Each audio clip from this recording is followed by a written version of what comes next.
देव जिना देव देव देव जिना जय देव देव देव जिना गणधर वंदित पाद जिना मुनिगण हृदय विराज जिना भव भय वर्जित शूर जिना नरसुर केचर वंद्य जिना देव देव देव जिना जय देव देव देव जिना अज्ञान हर्तने परम जिना कोट्यादित्य प्रकाश जिना मंदर धीरने देव जिना वंदित मो जगन्नाथ जिना देव देव देव जिना जय देव देव देव जिना देव देव देव जिना जय देव देव देव जिना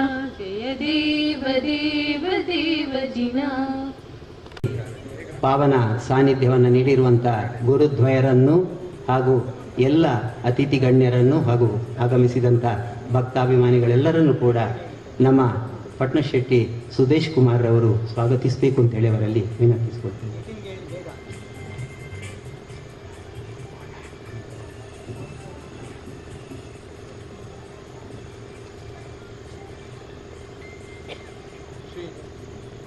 ಶ್ರೀ ಚಂದ್ರನಾಥಾಯ ನಮಃ.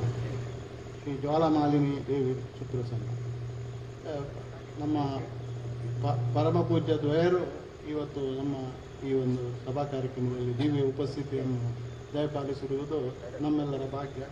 ಇಬ್ಬರು ಪರಮ ಪೂಜ್ಯರ ಚರಣ ಕಮಲಗಳಿಗೂ ನಾನು ಪ್ರಪ್ರಥಮವಾಗಿ ಭಕ್ತಿಯಿಂದ ನಮಸ್ಸುಗಳನ್ನು ಸಲ್ಲಿಸುತ್ತೇನೆ. ವೇದಿಕೆಯ ಮೇಲೆ ಆಸೀನರಾಗಿರುವ ಎಲ್ಲ ಗಣ್ಯರೇ, ಸಭೆಯಲ್ಲಿ ಊರ ಹಾಗೂ ಪರವೂರ ಸದ್ಧರ್ಮ ಬಂಧುಗಳು, ಇವತ್ತು ನಮ್ಮ ಮೂಡಬಿದ್ರಿಯ ಒಂದು ಹೆಮ್ಮೆಯ ಬಸದಿ, 1000 ಕಂಬ ಬಸದಿ, ಇದರ ರಥೋತ್ಸವ. ಅದರಲ್ಲಿ ಕೂಡ ಇವತ್ತು ಪ್ರಪ್ರಥಮವಾಗಿ ಹಿರಿಯ ರಥೋತ್ಸವ. ಇಲ್ಲಿ ಈ ರಥೋತ್ಸವದ ಒಂದು ಪೂರ್ವಭಾವಿಯಾಗಿ ಇವತ್ತು ಧಾರ್ಮಿಕ ಸಭಾ ಕಾರ್ಯಕ್ರಮವನ್ನು ನಾವಿಲ್ಲಿ ಆಯೋಜಿಸಿದ್ದೇವೆ. ಇದರಲ್ಲಿ ಪಾವನ ಸಾನ್ನಿಧ್ಯ, ಅಧ್ಯಕ್ಷತೆ ಹಾಗೂ ಆಶೀರ್ವಚನವನ್ನು ಗೈಯಲ್ಲಿರುವವರು ನಮ್ಮ ಪರಮ ಪೂಜ್ಯ ಸ್ವಸ್ತಿ ಶ್ರೀ ಡಾಕ್ಟರ್ ಚಾರುಕೀರ್ತಿ ಪಂಡಿತಾಚಾರ್ಯವರ್ಯ ಮಹಾಸ್ವಾಮಿಗಳವರು, ಶ್ರೀ ದಿಗಂಬರ ಜೈನ ಮಠ ಮೂಡುಬಿಟ್ಟು. ಪರಮ ಪೂಜ್ಯ ಸ್ವಾಮೀಜಿಯವರು ಇದರ ಸಂಪೂರ್ಣ ಒಂದು ನೇತೃತ್ವವನ್ನು ವಹಿಸಿಕೊಂಡು ಇದನ್ನು ಒಳ್ಳೆಯ ರೀತಿ ಮುನ್ನಡೆಸಿಕೊಂಡು ಒಂದು ಸುಮಾರು 25 ವರ್ಷದಿಂದ ಬಂದವರು. ಸ್ವಾಮೀಜಿಯವರನ್ನು ನಾನು ಈಗ ತಮ್ಮೆಲ್ಲರ ಪರವಾಗಿ ಭಕ್ತಿಪೂರ್ವಕವಾಗಿ ನಾನು ನಮಸ್ಸುಗಳೊಂದಿಗೆ ಸ್ವಾಗತಿಸ್ತೇನೆ. ಅದೇ ರೀತಿ ನಮಗೆಲ್ಲ ಇವತ್ತು ಹೆಮ್ಮೆ ಅಂತ ಹೇಳಿದರೆ, ಉಡುಪಿ ಅಷ್ಟಮಠಗಳಲ್ಲಿ ಒಂದು ಮಠ, ಅದು ಕಾಣಿಯೂರು ಮಠ. ಈ ಮಠದ ಈಗಿನ ಸ್ವಾಮೀಜಿಯವರು, ಕಾಣಿಯೂರು ಮಠದ ಸ್ವಾಮೀಜಿಯವರು ವರ್ತಮಾನದ ಪೀಠಾಧೀಶರು ಕೂಡ ಅವರು ಇತ್ತೀಚೆಗೆ ನಮ್ಮ ಉತ್ತರ ಪ್ರದೇಶದ ರಾಮ ದೇವರ ಆ ಒಂದು ದೇವಸ್ಥಾನದ ಒಂದು ಪ್ರತಿಷ್ಠಾ ಮಹೋತ್ಸವ ಸಂದರ್ಭದಲ್ಲಿ ನಮ್ಮ ಸ್ವಾಮೀಜಿಯವರು ಅವರು ಒಟ್ಟಿಗೆ ಜೊತೆಯಲ್ಲಿ ತುಂಬ ಹೊತ್ತು ಕಳೆದಿದ್ದಾರೆ. ಅದು ನಾವೆಲ್ಲ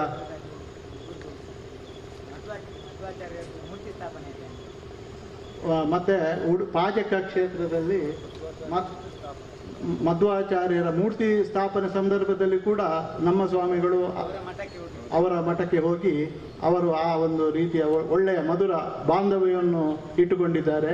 ನಮ್ಮ ಸ್ವಾಮೀಜಿಯವರು ಉಡುಪಿ ಕಾಣಿಯೂರು ಮಠದ ಸ್ವಾಮೀಜಿಗಳೊಂದಿಗೆ ನಮ್ಮ ಸ್ವಾಮೀಜಿಯವರು ಅವರನ್ನು ಈ ಒಂದು ಇದಕ್ಕೆ ಆಹ್ವಾನಿಸಿದಾಗ ಬಹಳ ಸಂತೋಷಪಟ್ಟು, ಅವರದು ಉಡುಪಿ ಮಠದ ಸ್ವಾಮೀಜಿಯವರು ಯಾವಾಗಲೂ ತುಂಬ ಕಾರ್ಯಬಾಹುಳ್ಯದವರು, ಆದರೂ ಕೂಡ ಇಲ್ಲಿ ನಾನು ಬರ್ತೇನೆ ಅಂತೇಳಿ ಅವರು ಸ್ವಾಮೀಜಿಯವರಿಗೆ ವಾಗ್ದಾನ ಮಾಡಿದ ಪ್ರಕಾರವೇ ಇವತ್ತು ಸಮಯಕ್ಕೆ ಸರಿಯಾಗಿ ಬಂದು ನಮ್ಮೊಂದಿಗೆ ಇದ್ದಾರೆ. ನಾವು ಅವರನ್ನು ಕೂಡ ಈ ಸಂದರ್ಭದಲ್ಲಿ ತಮ್ಮೆಲ್ಲರ ಪರವಾಗಿ ಅತ್ಯಂತ ಭಕ್ತಿಯಿಂದ ನಮಸ್ತುಗಳೊಂದಿಗೆ ಸ್ವಾಗತಿಸ್ತೇನೆ. ಇವತ್ತು ಮಹಾವೀರ ಜ್ಯೋತಿ ಬೆಳಗುವಿಕೆ ಈ ಒಂದು ಕಾರ್ಯಕ್ರಮವನ್ನು ನಡೆಸಿಕೊಡ್ಬೇಕಂತೇಳಿ ಮಠದ ಪರವಾಗಿ ನಾವು ಕೇಳಿಕೊಂಡಾಗ ಸ್ವಾಮೀಜಿಗಳ ಮೇಲೆ ಭಕ್ತಿ ಇಟ್ಟು ನಮ್ಮ ರತ್ನಾಕರ್ ಜೈನ್ ಉದ್ಯಮಿ ಮಂಗಳೂರು ಇವರು ಕೂಡ ಆಗಮಿಸಿದ್ದಾರೆ. ಇವರನ್ನು ಕೂಡ ನಾನು ತಮ್ಮೆಲ್ಲರ ಪರವಾಗಿ ಹೃತ್ಪೂರ್ವಕವಾಗಿ ಆತ್ಮೀಯವಾಗಿ ಸ್ವಾಗತಿಸ್ತೇನೆ. ಅದೇ ರೀತಿ ಇವತ್ತಿನ ಪ್ರಧಾನ ಅತಿಥಿ ಒಂದು ಸ್ಥಾನದಲ್ಲಿ ಇರುವವರು ಪ್ರಸನ್ನ ಕುಮಾರ್ ಅವರು ಉಡುಪಿ ಜೈನ್ ಮಿಲ್ಲನ್ನಲ್ಲಿ ಮಾಡುವವರು, ಪಡುಬಿದ್ರಿ ಬೀಡಿನ ಅವರು ಸಂಬಂಧಪಟ್ಟವರು ಕೂಡ ನಾನು ಈ ಸಂದರ್ಭದಲ್ಲಿ ಶ್ರೀ ಜೈನ ಮಠದ ಪರವಾಗಿ ತಮ್ಮೆಲ್ಲರ ಪರವಾಗಿ ನಾನು ಆತ್ಮೀಯವಾಗಿ ಅವರನ್ನು ಕೂಡ ಸ್ವಾಗತಿಸ್ತೇನೆ. ಅದೇ ರೀತಿ ಇವತ್ತು ನಮ್ಮ ಹಿರಿಯ ವಕೀಲರು ಬಾಹುಬಲಿ ಪ್ರಸಾದರು ರಾಜಕೀಯವಾಗಿ ಹಲವಾರು ಸ್ಥಾನಗಳನ್ನು ಅಲಂಕರಿಸಿದವರು. ನಮ್ಮ ಸ್ವಾಮೀಜಿಯವರಿಗೆ ಭಾಳ ಜೈನ ಮಠದ ಕಾನೂನು ಇದಕ್ಕೂ ಕೂಡ ಅವರೇ ಸಲಹೆಯನ್ನು ಕೊಡುವವರು ಮತ್ತು ಸ್ವಾಮೀಜಿಯವರಿಗೆ ಅತ್ಯಂತ ನಿಕಟ ಅವರನ್ನು ಕೂಡ ನಾನು ಶ್ರೀ ಜೈನ ಮಠದ ಪರವಾಗಿ ಮತ್ತು ತಮ್ಮೆಲ್ಲರ ಪರವಾಗಿ ಆತ್ಮೀಯವಾಗಿ ಸ್ವಾಗತಿಸ್ತೇನೆ.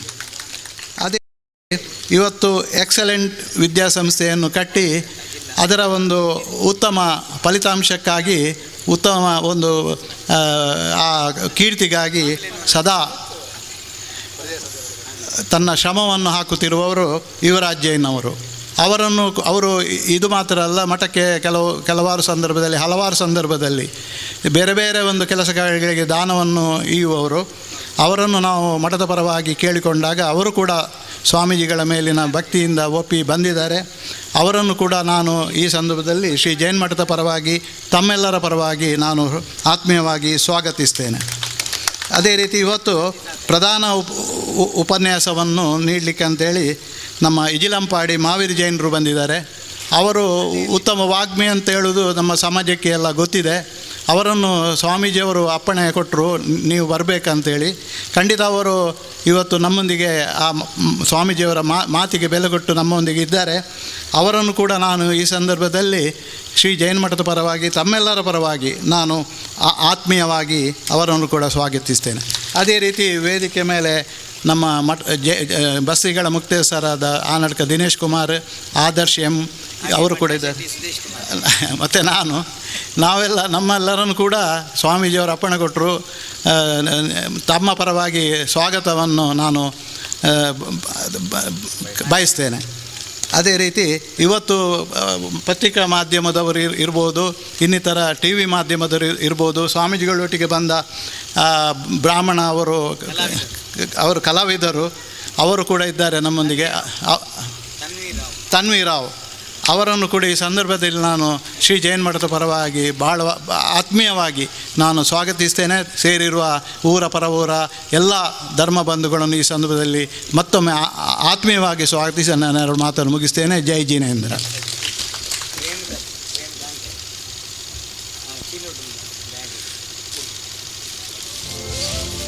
ಪಟ್ನಶೆಟ್ಟಿ ಸುದೇಶ್ ಕುಮಾರ್ ಅವರಿಗೆ ಧನ್ಯವಾದಗಳು. ಈಗ ಅತಿಥಿಗಳನ್ನು ಗುರುಗಳನ್ನು ಗೌರವಿಸುವಂಥ ಸಂದರ್ಭ. ಮೊದಲನೇದಾಗಿ ನಮ್ಮ ಈ ಒಂದು ಕ್ಷೇತ್ರಕ್ಕೆ ಬಹುಶಃ ಪ್ರಥಮ ಬಾರಿಗೆ ಆಗಮಿಸಿದ್ದು ನಮ್ಮೆಲ್ಲರ ಒಂದು ಸೌಭಾಗ್ಯ ಅಂತ ನಾವು ತಿಳಿತಾ ಇದ್ದೇವೆ. ಉಡುಪಿಯ ಶ್ರೀ ಶ್ರೀ ವಿದ್ಯಾವಲ್ಲಭ ತೀರ್ಥ ಶ್ರೀಪಾದಂಗಳವರು ಕಾಣಿಯೂರು ಮಠ ಇವರನ್ನು ಫಲ ಪುಷ್ಪವನ್ನು ನೀಡಿ ಮಯೂರಿ ಟೆಕ್ಸ್ಟೈಲ್ಸ್ನ ರಾಜೇಂದ್ರ ಕುಮಾರ್ ಇವರು ಅವರಿಗೆ ಸಮರ್ಪಿಸಿ ಅವರಿಂದ ಆಶೀರ್ವಾದವನ್ನು ಪಡಿಬೇಕು ಅಂಥೇಳಿ ವಿನಂತಿಸ್ತಾ ಇದ್ದೇವೆ. ಇವತ್ತಿನ ಸಂಜೆಯ ಉಪಹಾರದ ದಾನಿಗಳು ಹೋದವರು, ನಮ್ಮ ಸಮಾಜದ ಹೆಚ್ಚಿನ ಕಾರ್ಯಕ್ರಮಗಳಲ್ಲಿ ಮುಂಚೂಣಿಯಲ್ಲಿರುವವರು.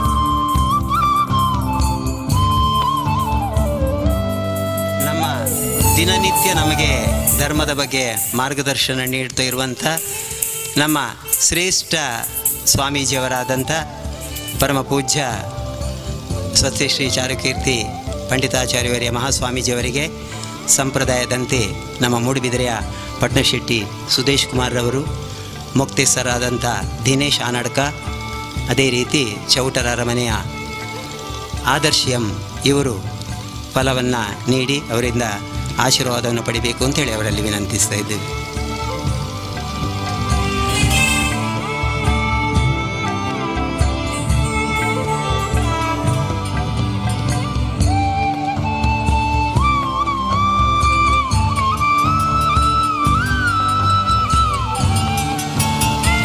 ಇವತ್ತಿನ ಅತಿಥಿಗಳಾಗಿ ಆಗಮಿಸಿದವರಿಗೆ ಈಗ ಗೌರವಾರ್ಪಣೆ. ಮೊದಲನೇದಾಗಿ ಉಡುಪಿಯ ಪ್ರಸನ್ನ ಕುಮಾರ್ರವರು, ಭಾರತೀಯ ಜೈನ್ ಮಿಲನ್ನ ಹಿರಿಯ ಉಪಾಧ್ಯಕ್ಷರು, ಜೈನ್ ಮಿಲನ್ಗೆ ಉತ್ತಮ ಮಾರ್ಗದರ್ಶನ ನೀಡುವವರು ಇವತ್ತು ಇಲ್ಲಿ ಇದ್ದಾರೆ.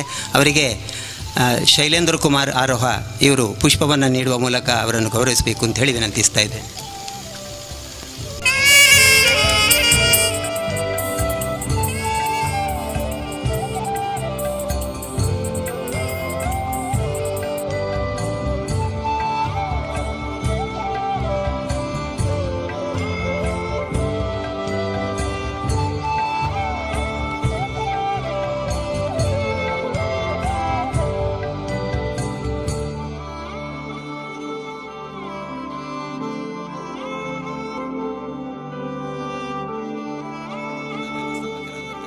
ಕುಮಾರ್ ಶೆಟ್ಟಿ ಅವರು ಪುಷ್ಪವನ್ನು ನೀಡಿ ಗೌರವಿಸಬೇಕು ಅಂತೇಳಿ ಅವರಲ್ಲಿ ವಿನಂತಿಸ್ತಾ ಇದ್ದೇನೆ.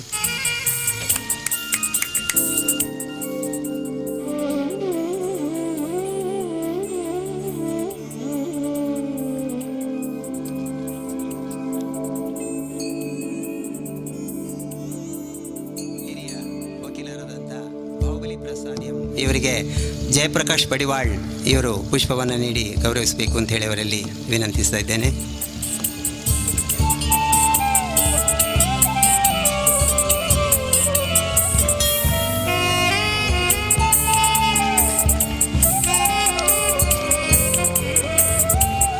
ನಮ್ಮ ಸಮಾಜದಲ್ಲಿ ಹೆಚ್ಚಿನ ಚಟುವಟಿಕೆಗಳಲ್ಲಿ ಕಾರ್ಯನಿರತರಾಗಿರುವ, ಪ್ರಸ್ತುತ ಮಂಗಳೂರಿನ ಜೈನ್ ಮಿಲನ್ಯ ಅಧ್ಯಕ್ಷರಾಗಿರುವ, ಇವರು ಯಾವತ್ತೇ ಅಧ್ಯಕ್ಷರಾಗಬೇಕಿತ್ತು, ರತ್ನಾಕರ್ ಜೈನ್ ಇವರು ನಮ್ಮೊಂದಿಗೆ ಇವತ್ತಿದ್ದಾರೆ. ಇದು ಬಾರಿ ನಮಗೆ ಸಂತೋಷ.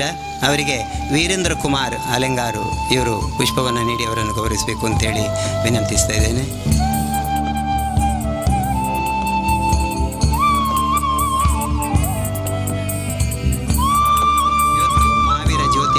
ಬೆಳಗಲಿಕ್ಕಿರುವವರು ರತ್ನಾಕರ್ ಜೈನ್. ಇನ್ನು ನಾಳೆಯ ಉಪಹಾರದ ದಾನಿಗಳವರು ಕುಡಿಯುವ ನೀರಿನ ಸೇವೆಯನ್ನು ಕೂಡ ಮಾಡಿದ್ದಾರೆ ಅಂತೇಳಿ ಸ್ವಾಮೀಜಿಯವರು ಹೇಳ್ತಾ ಇದ್ದಾರೆ. ಇನ್ನು ಇಲ್ಲಿ ಉಪಸ್ಥಿತರಿರುವವರು ಪ್ರತಿಷ್ಠಿತ ಎಕ್ಸಲೆಂಟ್ ವಿದ್ಯಾಸಂಸ್ಥೆ ಅಧ್ಯಕ್ಷರಾದಂಥ ಯುವರಾಜ್ ಜೈನ್ರವರು. ಇವರಿಗೆ ರಾಜವರ್ಮ ಬೈಲಂಗಡಿ ಇವರು ಪುಷ್ಪವನ್ನು ನೀಡಿ ಗೌರವಿಸಬೇಕು ಅಂತ ಹೇಳಿ ವಿನಂತಿಸ್ತಾ ಇದ್ದೇನೆ.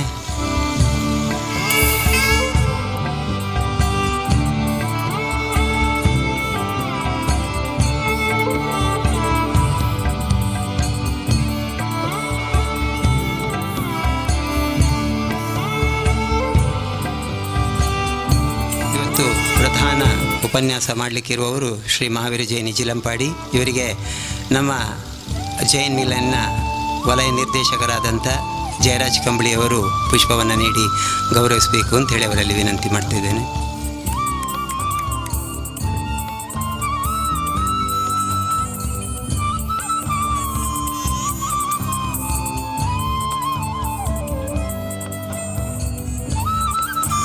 ಅದೇ ರೀತಿ ನಮಗೆ ಅತಿಥಿಗಳಲ್ಲ, ಆದರೆ ಅವರು ಯಾವತ್ತು ಗಣ್ಯರು. ನಮ್ಮ ಮುಕ್ತೇಸರಾದಂಥ ದಿನೇಶ್ ಆನಡ್ಕ ಇವರಿಗೆ ಶಂಭವ್ ಕುಮಾರ್ರವರು ಪುಷ್ಪವನ್ನು ನೀಡಿ ಗೌರವಿಸಬೇಕು ಅಂತ ಅವರಲ್ಲಿ ವಿನಂತಿ ಮಾಡ್ತಿದ್ದೇನೆ.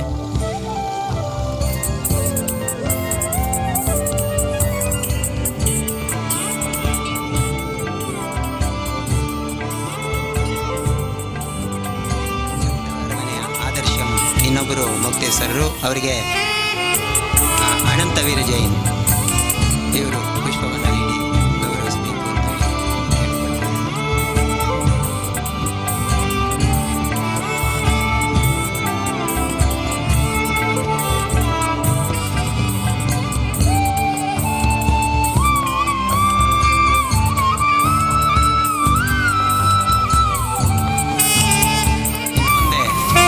ವಿಶೇಷವಾದಂಥ ಕಾರ್ಯಕ್ರಮ ಉಡುಪಿಯ ಕಾಣಿಯೂರು ಮಠದ ಶ್ರೀ ಶ್ರೀ ವಿದ್ಯಾವಲ್ಲಭ ತೀರ್ಥ ಶ್ರೀಪಾದಂಗಳವರು ಅವರಿಗೆ ಪೂಜ್ಯ ಸ್ವಾಮೀಜಿಯವರು ನಮ್ಮ ಜೈನ ಸಮಾಜದ ಪರವಾಗಿ ಜೈನ ಕಾಶಿ ಮೂಡುಬಿದಿರೆಯ ಪರವಾಗಿ ಇತಿಹಾಸ ಪ್ರಸಿದ್ಧವಾದಂಥ ಇಡೀ ಪ್ರಪಂಚದಲ್ಲೇ ಬಹುಶಃ ಈ ಒಂದು ಕ್ಷೇತ್ರ ಅತ್ಯಂತ ವಿಶಿಷ್ಟವಾದಂಥ ಕ್ಷೇತ್ರ.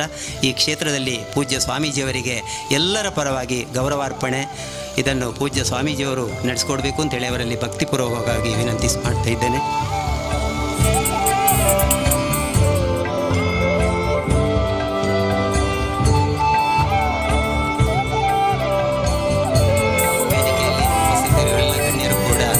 ಈ ಒಂದು ಗೌರವಾರ್ಪಣೆ ಕಾರ್ಯಕ್ರಮದಲ್ಲಿ ಭಾಗಿಯಾಗಬೇಕು.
ಸ್ವಾಮೀಜಿಯವರ ಪರವಾಗಿ ಹಾಗೂ ಜೈನ ಸಮಾಜದ ಪರವಾಗಿ ಸಮರ್ಪಿಸಿದಂತಹ ಗೌರವವನ್ನು ಅತ್ಯಂತ ವಿನಮ್ರರಾಗಿ ಸ್ವೀಕರಿಸಿದಂಥ ಪರಮ ಪೂಜ್ಯ ಸ್ವಾಮೀಜಿಯವರಿಗೆ ಧನ್ಯವಾದಗಳು. ಇನ್ನು ಮುಂದೆ ಮಹಾವೀರ ಜಯಂತಿ ಉದ್ಘಾಟನೆ ಶ್ರೀ ಶ್ರೀ ವಿದ್ಯಾವಲ್ಲಭ ತೀರ್ಥ ಶ್ರೀಪಾದಂಗಳವರು ಶ್ರೀ ಕಾಣಿಯೂರು ಮಠ ಉಡುಪಿ ಇವರು ಇದನ್ನು ನೆರವೇರಿಸಿಕೊಡಬೇಕು ಅಂಥೇಳಿ ಅವರಲ್ಲಿ ಪ್ರಣಾಮಗಳನ್ನು ಸಲ್ಲಿಸುವ ಮೂಲಕ ಅವರಲ್ಲಿ ವಿನಂತಿಸಿಕೊಳ್ತಾ ಇದ್ದೇನೆ. ಅದರ ಜೊತೆಗೆ ಮಹಾವೀರ ಜ್ಯೋತಿಯ ಉದ್ಘಾಟನೆ ಶ್ರೀ ರತ್ನಾಕರ ಜೈನ್ ಅಧ್ಯಕ್ಷರು ಜೈನ್ ಮಿಲನ್ ಮಂಗಳೂರು ಇವರಿಂದ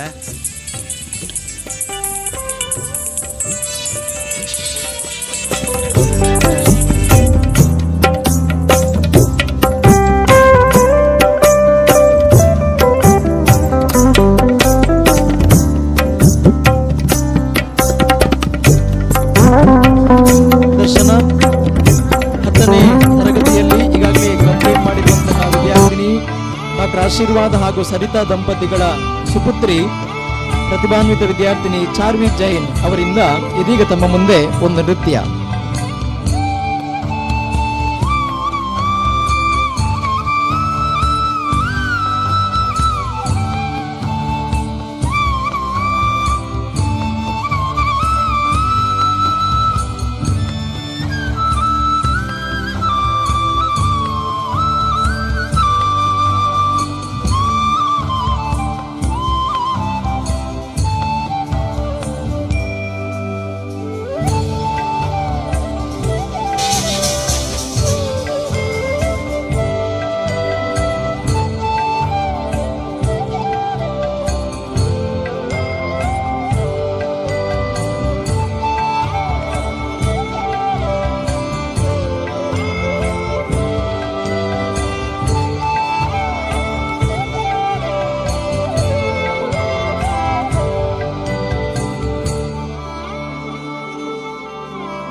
ತೀರ್ಥ ಶ್ರೀಪಾದಂಗಳವರು, ಶ್ರೀ ಕಾಣಿಯೂರು ಮಠ ಇವರಿಗೂ ಸಾಷ್ಟಾಂಗ ಪ್ರಣಾಮಗಳು.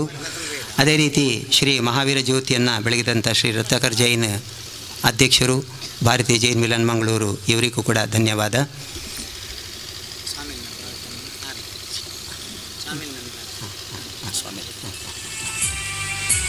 ನಿನ್ನೆ ದಿನ 2623ನೇ ಮಹಾವೀರ ಸ್ವಾಮಿಯ ಜನ್ಮ ಕಲ್ಯಾಣೋತ್ಸವವನ್ನು ಪ್ರಪಂಚದಾದ್ಯಂತ ಶ್ರದ್ಧಾಭಕ್ತಿಯಿಂದ ಆಚರಿಸಲ್ಪಟ್ಟಿದೆ.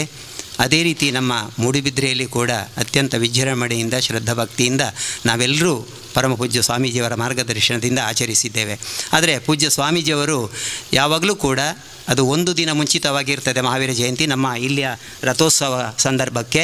ಅದರಿಂದ ಈ ರಥೋತ್ಸವ ಸಂದರ್ಭದಲ್ಲಿ ಅನೇಕ ಧರ್ಮಾಭಿಮಾನಿಗಳು ಇರುವ ಕಾರಣ ಧರ್ಮದ ಬಗ್ಗೆ ಹೆಚ್ಚಿನ ಅರಿವನ್ನು ಭಕ್ತಾದಿಗಳಿಗೆ ನೀಡಬೇಕು ಅನ್ನೋಂಥ ಉದ್ದೇಶದಿಂದ ಈ ದಿನ ಕೂಡ ಅವರು ಪರಂಪರವಾಗಿ ಮಹಾವೀರ ಜಯಂತಿಯನ್ನು ಆಚರಿಸುವಂಥ ಒಂದು ಕ್ರಮವನ್ನು ಇಟ್ಟುಕೊಂಡಿದ್ದಾರೆ. ಈಗ ಈ ಮಹಾವೀರ ಜಯಂತಿಯನ್ನು ಉದ್ಘಾಟಿಸಿದಂಥ ಶ್ರೀ ಶ್ರೀ ವಿದ್ಯಾವಲ್ಲಭ ತೀರ್ಥ ಶ್ರೀಪಾದಂಗಳವರು ಅನುಗ್ರಹ ಆಶೀರ್ವಚನವನ್ನು ನೀಡಬೇಕು ಅಂಥೇಳಿ ಅವರಲ್ಲಿ ಭಕ್ತಿಯಿಂದ ವಿನಂತಿಸಿಕೊಳ್ತಾ ಇದ್ದೇನೆ. ವಾಸುದೇವಾಯ ಹರಯೇ ಪರಮಾತ್ಮನೆ ಪ್ರಣತಕ್ಲೇಶನಾಶಾಯ ಗೋವಿಂದಾಯ ನಮೋ ನಮಃ. ಅಭ್ರಮಂ ಭಂಗರಹಿತಂ ಅಜಡಂ ವಿಮಲಂ ಸದಾ ಆನಂದತೀರ್ಥಂ ಅತುಲಂ ಭಜೆ ತಾಪತ್ರಯಾಪಹಂ ತಪೋ ವಿದ್ಯಾ ವಿರಕ್ತ್ಯಾದಿ ಸದ್ಗುಣೋಘಾಕರಾನಹಂ ವಾದಿರಾಜ ಗುರೂನ್ ವಂದೇ ಹಯಗ್ರೀವದಯಾಶ್ರಯಾನ್. ಶ್ರೀ ಗುರುಭ್ಯೋ ನಮಃ.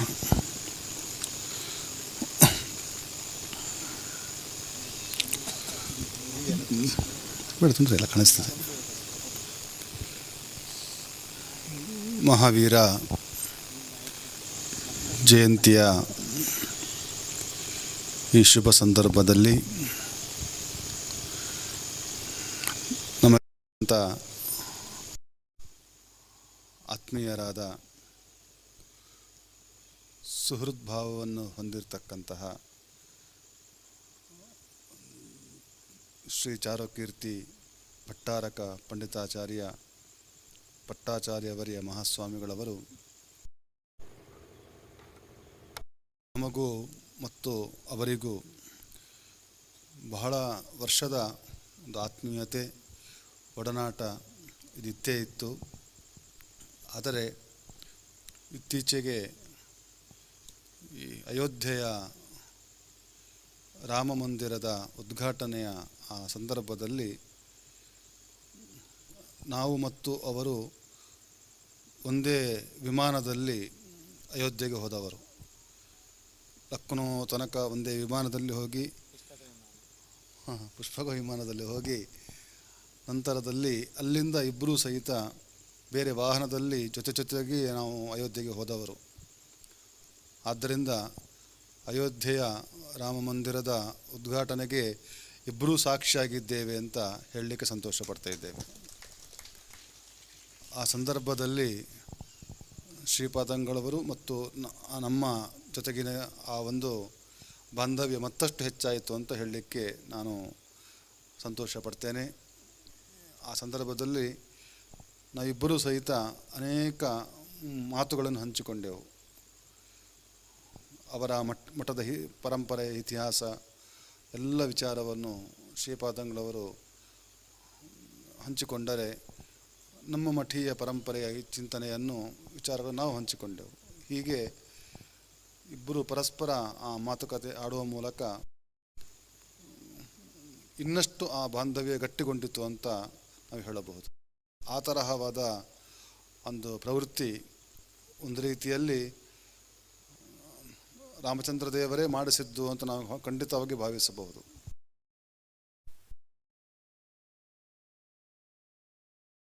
ಹೋಗಬೇಕಾದರೆ ಆ ಶ್ರೀಪಾದಂಗಳವರ ಆ ಬಾಂಧವ್ಯ, ಆ ಒಂದು ಆತ್ಮೀಯತೆ, ಆ ಸ್ನೇಹ ಅದು ಮತ್ತಷ್ಟು ಗಟ್ಟಿಗೊಂಡದ್ದು ಅದು ರಾಮದೇವರ ಆ ಒಂದು ಅನುಗ್ರಹ ಅಂತ ನಾವು ಖಂಡಿತವಾಗಿ ಹೇಳಬಹುದು. ಶ್ರೀಪಾದಂಗಳವರ ಬಗ್ಗೆ ನಾವು ನೋಡಿದ್ದೆವು, ಬಹಳ ಸರಳತೆ ಇದ್ದಾರೆ ಅಂತ ಕೇಳಿದ್ದೆವು, ಕೆಲವು ಸಂದರ್ಭ ನೋಡ್ತಾ ಇದ್ದೇವೆ ನಾವು. ಆದರೆ ಆ ಪ್ರಯಾಣದ ಸಂದರ್ಭದಲ್ಲಿ ಅವರಲ್ಲಿ ನಾನು ನೋಡಿದ್ದು ಅಂತ ಹೇಳಿದರೆ ಸ್ವಪ್ರವೃತ್ತಿ, ಅಂದರೆ ತಾವಾಗಿಯೇ ಎಲ್ಲ ಮುಂದೆ ಹೋಗಿ ಎಲ್ಲರ ಜೊತೆ ಮಾತಾಡಿಕೊಂಡು ಆ ಸಂದರ್ಭದಲ್ಲಿ ಏನು ಕೆಲಸ ಆಗಬೇಕೋ ಎಲ್ಲ ಕೆಲಸವನ್ನು ತಾವಾಗಿಯೇ ಮಾತಾಡಿ ಎಲ್ಲ ವ್ಯವಸ್ಥೆ ಮಾಡಿ. ನಮಗೆ ಲಕ್ನೋದಲ್ಲಿಯೂ ಇಳ್ಕೊಳ್ಳಿಕ್ಕೆ ರೂಮ್ ವ್ಯವಸ್ಥೆ ಬೇಕಾಗಿತ್ತು. ಆ ಶ್ರೀಪಾದಂಗಳವರು ಪಾಪ ನಮ್ಮನ್ನು ಕರ್ಕೊಂಡು ಹೋಗಿ ಇಂಥ ರೂಮ್ ಇದನ್ನು ತೋರಿಸಿ ನಮಗೆ ಎಲ್ಲ ವ್ಯವಸ್ಥೆಯನ್ನು ಮಾಡಿದರು. ಅಂದರೆ ನಮಗೆ ಅಷ್ಟು ಮುಂದೆ ಹೋಗಿ ನಮಗೆ ಸಾಧ್ಯ ಇರಲ್ಲ. ಆದರೆ ಸ್ವಾಮಿಗಳು ಮಾತ್ರ ಎಲ್ಲರನ್ನೂ ಮಾತಾಡಿಸಿ ನಾನು ನೋಡಿದ್ದವರಲ್ಲಿ ಯಾರನ್ನು ಗಮನಿಸಿದ್ರೂ ಚೆನ್ನಾಗಿ ಮಾತಾಡಿಸ್ತಾರೆ. ಇದು ಅವರಲ್ಲಿರ್ತಕ್ಕಂತಹ ಒಂದು ದೊಡ್ಡ ಗುಣ ಅಂತ ನಾವು ಹೇಳಬಹುದು. ಅದು ದೊಡ್ಡವರಾಗಲಿ ಸಣ್ಣವರಾಗಲಿ ಅವರು ಇವರು ಅದು ಯಾವ ಒಂದು ಘನತೆ ನೋಡುವುದೇ ಇಲ್ಲ ಅವರು. ಅಂದರೆ ಸಹಜವಾಗಿ ಎಲ್ಲರ ಜೊತೆಗೆ ಸರಳವಾಗಿ ಮಾತಾಡಿಕೊಂಡು ನಾನು ಅವರು ಸುಮ್ಮನೆ ಕೂತ್ಕೊಳ್ಳೋದು ನೋಡಲೇ ಇಲ್ಲ ನಾನು ಆ ಇಡೀ ಪ್ರಯಾಣದಲ್ಲಿ. ಶ್ರೀಪಾದಂಗಳವರು ಸುಮ್ಮನೆ ಕೂತ್ಕೊಂಡಿದ್ದಾರೆ, ಏನು ನೋಡಲೇ ನಿದ್ದೆಯೂ ಮಾಡಲಿಲ್ಲ, ಕೂತ್ಕೊಂಡೂ ಇಲ್ಲ, ಮಾತಾಡ್ತಾ ಆ ಪ್ರಯಾಣ ಮಾಡ್ತಾಯಿದ್ರು. ನಾನು ನೋಡ್ತಾ ಇದ್ದೆ, ಅವ್ರಿಗೆ ಗಮನಿಸ್ತಾ ಇದ್ದೆ ನಾನು ಅವರನ್ನು. ಹೀಗೆ ಒಂದು ರೀತಿಯಲ್ಲಿ ಅಂದರೆ ಒಂದು ಸಮಾಜದಲ್ಲಿ ಸ್ವಾಮಿಗಳು ಸಮಾಜ ಜೊತೆಗೆ ಯಾವ ಥರ ಇರಬೇಕು ಎಂಬುದಕ್ಕೆ ಒಂದು ದೃಷ್ಟಾಂತವಾಗಿ ನಮ್ಮ ಶ್ರೀಪಾದಂಗಳವರು ಇದ್ದಾರೆ ಅಂತ ನಾನು ಭಾವಿಸ್ತಾ ಇದ್ದೇನೆ. ಅಂತಹ ಸ್ವಾಮಿಗಳವರು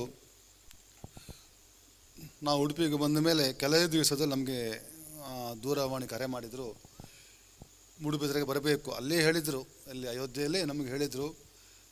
ಎಷ್ಟೋ ಜನ ಹೇಳ್ತಾರೆ, ಬಿಟ್ಟು ಬಿಡ್ತಾರೆ ಅಷ್ಟೇ. ಅದು ಹೇಳಿಕೆಗೆ ಅವರು ಸುಗಂಧ ದ್ರವ್ಯ ಇದ್ದ ಹಾಗೆ. ಅವರು ಕರೆದ್ರೆ ಸಾಕು, ನಾವು ಕೂಡಲೇ ಬರಬೇಕು ಅಂತ ಆಗುತ್ತೆ ಹೊರತು ಯಾಕಪ್ಪ ಕರೆದ್ರು ಅಂತ ನಮಗೆ ಸಾಧ್ಯನೇ ಆಗುವುದಿಲ್ಲ. ಅಂತಹ ಒಂದು ವಿಶಾಲವಾದ ಆ ಭಾವನೆ ಶ್ರೀಪಾದಂಗಳವರಲ್ಲಿದೆ.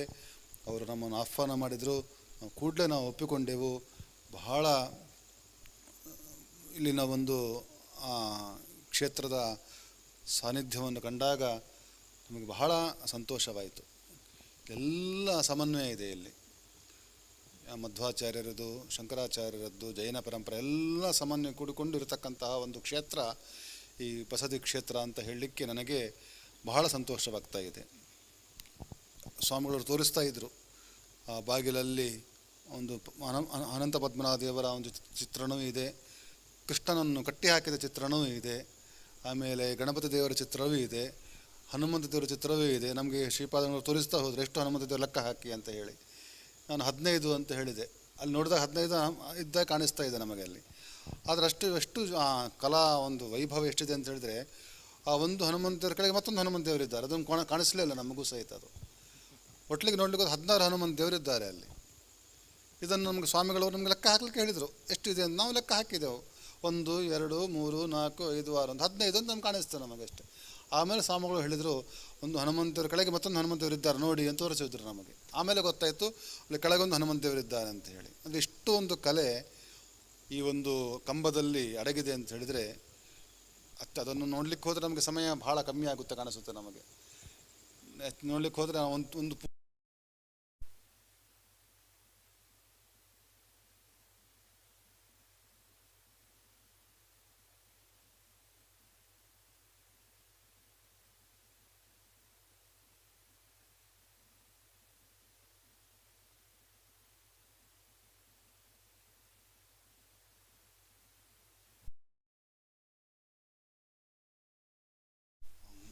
ಸ್ವಾಗತಿಸಿದ್ದಾರೆ, ಆಧರಿಸಿದ್ದಾರೆ ಅಂತ ಶ್ರೀಪಾದಂಗ ಸ್ವಾಮಿಗಳವರನ್ನು ನಾವು ಈ ಸಂದರ್ಭದಲ್ಲಿ ಅಭಿನಂದಿಸ್ತಾ,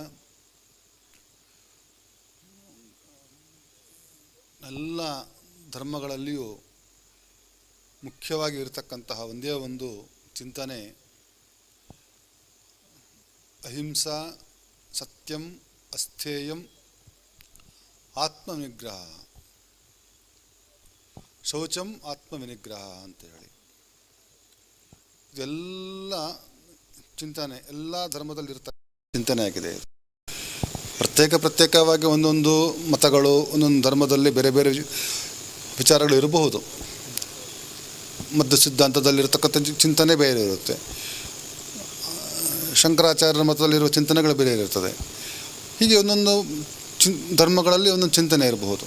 ಆದರೆ ಸರ್ವಧರ್ಮೀಯವಾದಂಥ ಒಂದೇ ಒಂದು ಚಿಂತನೆ ಅಂತ ಹೇಳಿದರೆ ಅಹಿಂಸಾ, ಸತ್ಯಂ, ಅಸ್ಥೇಯಂ, ಆತ್ಮವಿನಿಗ್ರಹ, ಶೌಚಂ, ಆತ್ಮವಿನಿಗ್ರಹ ಅಂತ ಹೇಳಿ.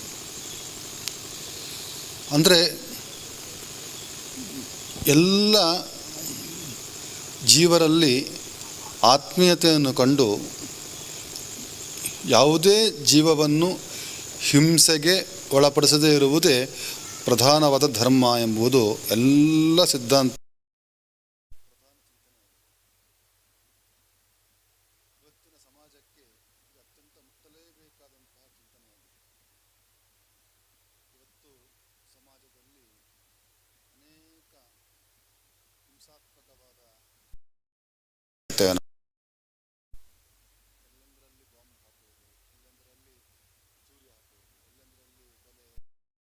ಎಲ್ಲವನ್ನು ಯಾವುದೇ ಮುಲಾಜಿ ಇಲ್ಲದೆ, ಯಾವುದೇ ಭಯ ಇಲ್ಲದೆ, ಏನು ಬಹಳ ವಿಕೃತವಾಗಿರ್ತಕ್ಕಂಥ ರೀತಿಯಲ್ಲಿ ನಡೀತಾ ಇರುತ್ತೆ. ನಮ್ಮೆಲ್ಲ ಹಿರಿಯರು ಬೋಧನೆ ಮಾಡಿದ್ದು, ನಾವು ಬದುಕಬೇಕಾದರೆ ಹಿಂಸೆಯನ್ನು ಮಾಡದೆ ಬದುಕಬೇಕು ಎಂಬುದು ಇದು ಎಲ್ಲರ ಚಿಂತನೆಯಾಗಿದೆ. ಭಾಗವತದಲ್ಲಿ ಭರತ ಚಕ್ರವರ್ತಿ ಅಂತ ಇದ್ರಂತೆ. ಆ ಭರತ ಚಕ್ರವರ್ತಿ ಅವನು ಎಲ್ಲವನ್ನು ಬಿಟ್ಟು ಕಾಡಿಗೆ ಹೋಗಿ ಬೇರೆ ಬೇರೆ ಕಾರಣದಿಂದ ಒಂದು ಅವಧೂತನಾಗಿ ತಾನು ಇರ್ತಾನೆ. ಅವನು ಒಂದು ಪ್ರಸಂಗದಲ್ಲಿ ರಹುಗಣ ಎಂಬತಕ್ಕಂತಹ ಒಂದು ರಾಜನ ಪಲ್ಲಕ್ಕಿನ ತುಂಬ ಪ್ರಸಂಗ ಬರುತ್ತೆ. ಆ ಸಂದರ್ಭದಲ್ಲಿ ಈ ಭರತ ಆ ಪಲ್ಲಕ್ಕಿಯನ್ನು ಹೊತ್ತುಕೊಂಡು ಹೋಗ್ತಾ ಇದ್ದಾನೆ.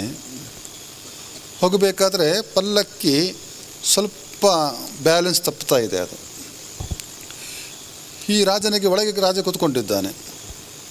ಅವನೇನು ಅಂತ ವಿಚಾರ ಮಾಡಿದರೆ, ಈ ಭರತ ಏನು ಮಾಡ್ತಾ ಇದ್ದ ಅಂತ ಹೇಳಿದರೆ ಪಲ್ಲಕ್ಕಿಯನ್ನು ಎತ್ಕೊಂಡು ಹೋಗ್ತಾ ಇದ್ದಾನೆ, ಆದರೆ ನೆಲವನ್ನು ನೋಡ್ಕೊಂಡು ಹೋಗ್ತಾ ಇದ್ದಾನಂತೆ ಅವನು. ಯಾಕೆ ಅಂತ ಹೇಳಿದರೆ ಈ ನೆಲದಲ್ಲೆಲ್ಲ ಇರುವೆಗಳು ಹೋಗ್ತಾ ಇದ್ದಾವೆ, ಕೀಟಗಳು ಹೋಗ್ತಾ ಇರ್ತವೆ, ಅವುಗಳನ್ನು ತೊಳೆಯಬಾರದು, ತೊಳೆದ್ರೆ ಹಿಂಸೆ ಆಗಿಬಿಡುತ್ತೆ ಅವುಗಳಿಗೆ. ಆದ್ದರಿಂದ ಬಹಳ ಜಾಗರೂಕವಾಗಿ ಪಾದವನ್ನು ಹೆಜ್ಜೆಯನ್ನು ಇಡ್ತಾ ಹೋಗ್ತಾ ಇದ್ದಾನೆ. ಆ ಜಾಗೃತೆ, ಆ ಹೆಜ್ಜೆಯನ್ನು ಹಿಡ್ಕೊಂಡು ಹೋಗ್ತಾ ಇರುವುದರಿಂದ ಈ ರಾಜನಿಗೆ ಒಳಗೆ ಕೂತ್ಕೊಳ್ಳಿಕ್ಕೆ ಸರಿಯಾಗಿ ಕಂಫರ್ಟ್ ಆಗ್ತಾ ಇಲ್ಲ ಅವನಿಗೆ. ಅದು ಆಚೆ ಈಚೆ ಅಲಗಾಡ್ತಾ ಇದೆ. ರಾಜ ಕೇಳ್ತಾನೆ, ಯಾಕೆ ಹೀಗೆ ಮಾಡ್ತಾ ಇದ್ದೀಯ ಅಂತ ಹೇಳಿ. ಅದಕ್ಕೆ ಭರತ ಹೇಳ್ತಾನೆ, ಅನೇಕ ಜಂತುಗಳು ಅವುಗಳು ನನ್ನ ಕಾಲಿಗೆ ಬಿದ್ದು ಸಾಯಬಾರದು, ಅದಕ್ಕೋಸ್ಕರ ನಾನು ಅವುಗಳಿಂದ ತಪ್ಪಿಸಿಕೊಂಡು ಅವುಗಳ ಮೇಲೆ ಕಾಲ ಹೆಜ್ಜೆ ಬೀಳದಂತೆ ನಾನು ನೋಡ್ಕೊಂಡು ಹೋಗ್ತಾ ಇದ್ದೇನೆ ಎಂಬ ಮಾತನ್ನು ಭರತ ಚಕ್ರವರ್ತಿ ತಾನು ಹೇಳ್ತಾನೆ. ಅಂದರೆ ಒಂದು ಇರುವೆಯನ್ನು ಕೊಲ್ಲಲು ಮನಸ್ಸಿಲ್ಲದ ಆ ಒಂದು ಪ್ರಪಂಚದಲ್ಲಿ ಇರಬೇಕಾದ್ರೆ ಏಕಾಏಕಿಯಾಗಿ ರಕ್ತದ ಪಿಪಾಸುವಿನಂತೆ ನಾವು ಪ್ರವೃತ್ತರಾಗಿ ಬಿಟ್ಟರೆ ಸಮಾಜದ ಗತಿ ಏನಾಗಬೇಡ. ಹಾಗಾದರೆ ಅದಕ್ಕೆ ಹೇಳ್ತಾರೆ ಅಹಿಂಸಾ. ನಮ್ಮ ಬದುಕು ಯಾರನ್ನೂ ಹಿಂಸೆಗೆ ಒಳಪಡಿಸುವ ಬದುಕಾಗಬಾರದು. ಎಲ್ಲ ಜೀವನಲ್ಲೂ ಸಹಿತ ಆತ್ಮೀಯತೆಯನ್ನು ಕಾಣಬೇಕು. ನಾವು ನಮ್ಮಂತೆ ಅವರು ಎಂಬತಕ್ಕಂತಹ ಆ ಭಾವನೆ ಬರಬೇಕು. ಅದು ನಿಜವಾಗಿರ್ತಕ್ಕಂಥ ಅಹಿಂಸೆ. ಅಹಿಂಸೆ ನಮ್ಮ ಬದುಕಿನಲ್ಲಿ ಪ್ರಧಾನ ಅಂಗ ಆಗಿರಬೇಕು. ಇನ್ನೊಂದು ಸತ್ಯ. ಸತ್ಯಂ ವದ ಧರ್ಮಂಚಾರ ಅಂತ ಹೇಳಿ ಅನೇಕ ಮಾತುಗಳೇ ಬರ್ತವೆ. ಯಾವಾಗಲೂ ಸತ್ಯವನ್ನು ಮಾತಾಡಬೇಕು ಅಂತ ಹೇಳಿ. ಆದರೆ ಆಚಾರ್ಯ ಮಧ್ವರ ಚಿಂತನೆ ಹೇಗಿದೆ ಅಂತ ಹೇಳಿದರೆ, ಸತ್ಯವನ್ನೇ ಮಾತನಾಡಬೇಕು, ಸತ್ಯ. ಆದರೆ ಎಲ್ಲ ಸಂದರ್ಭಗಳಲ್ಲೂ ಸಹಿತ ಸತ್ಯವನ್ನು ಮಾತನಾಡಬಾರದು ಅಂತ ಹೇಳ್ತಾರೆ. ಸತ್ಯವನ್ನು ಮಾತನಾಡಬೇಕು, ಆದರೆ ಎಲ್ಲ ಸಂದರ್ಭ ಬೇಕಾಬಿಟ್ಟು ನಾನು ಸತ್ಯವನ್ನೇ ಹೇಳ್ತೇನೆ ಅಂತ ಕೂತ್ಕೊಂಡ್ರೆ ಪ್ರಯೋಜನ ಇಲ್ಲ ಅಂತ ಹೇಳ್ತಾರೆ. ಅದಕ್ಕೆ ಒಳ್ಳೆ ಒಂದು ಯತ್ ಸತಾಂ ಹಿತಂ ಅತ್ಯಂತಂ ತತ್ಸತ್ಯಂ ಮಿತಿ ಭಣ್ಯತೆ ಒಂದು ಮಾತನ್ನು ಹೇಳ್ತಾರೆ. ಯಾವ ಮಾತನ್ನು ಹೇಳುವುದರಿಂದ ಸಜ್ಜನರಿಗೆ ಅನುಕೂಲವಾಗುತ್ತೋ ಅದು ನಿಜವಾಗಿರ್ತಕ್ಕಂಥ ಸತ್ಯವಾದ ಮಾತು. ಸುಮ್ಮನೆ ಸತ್ಯವನ್ನೇ ಮಾತಾಡ್ತಾನೆ ಅಂದರೆ ಪ್ರಯೋಜನ ಇಲ್ಲ. ಯಾವುದರಿಂದ ಸಜ್ಜನರಿಗೆ ಒಳ್ಳೆಯದಾಗುತ್ತೋ ಅಂತಹ ಮಾತನ್ನು ಹೇಳಿದರೆ ಅದು ಸತ್ಯವಾಗಿರ್ತಕ್ಕಂತಹ ಮಾತು ಅಂತ ಹೇಳಿ. ಉದಾಹರಣೆಗೆ ಒಬ್ಬ ಈ ಕಳ್ಳಕೋಕರು ಒಂದು ವ್ಯಾಪಾರಿಯ ಸರಕುಗಳನ್ನು ಅಪಹರಣ ಮಾಡ್ತಾ ಇರ್ತಾನೆ. ವ್ಯಾಪಾರಿ ಇರ್ತಾನೆ, ಅಪಹರಣ ಮಾಡಬೇಕು ಅಂತ ಹೋಗ್ತಾರೆ. ಆ ಕಳ್ಳಕಾಕರ ಬಳಿ ನಾನಾ ತರಹದ ಮಾರಕ ಅಸ್ತ್ರಗಳು.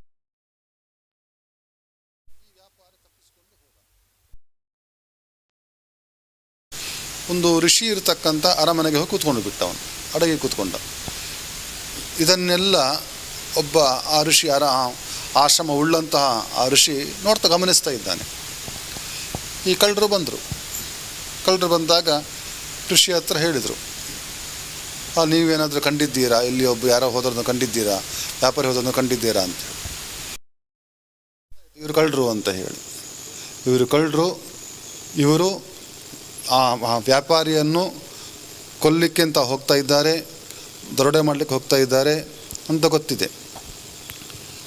ಆ ಸಂದರ್ಭದಲ್ಲಿ ಏನು ಮಾತಾಡಬೇಕಾಗಾದ್ರೆ ಅವನು ಸತ್ಯವನ್ನೇ ಮಾತನಾಡಬೇಕು ಅಂತ ಮಾತಿದ್ದರೆ ಸತ್ಯವನ್ನೇ ಹೇಳಬೇಕು. ಹೌದು, ನಮ್ಮ ಆಶ್ರಮದೊಳಗೆ ಇದ್ದಾನೆ, ಅವನು ಅವಿತು ಕೂತ್ಕೊಂಡಿದ್ದಾನೆ ಅಂತ ಹೇಳಬೇಕು, ಸತ್ಯವನ್ನೇ ಮಾತನಾಡೋದಂತಾದರೆ. ಹಾಗೆ ಹೇಳಿದರೆ ಏನಾಗುತ್ತೆ, ಸತ್ಯವಾದ ಮಾತು ಸತ್ಯ ಆಯಿತು.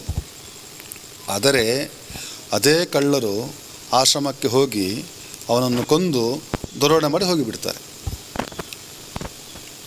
ಈ ಋಷಿ ಈ ಒಂದು ವ್ಯಕ್ತಿ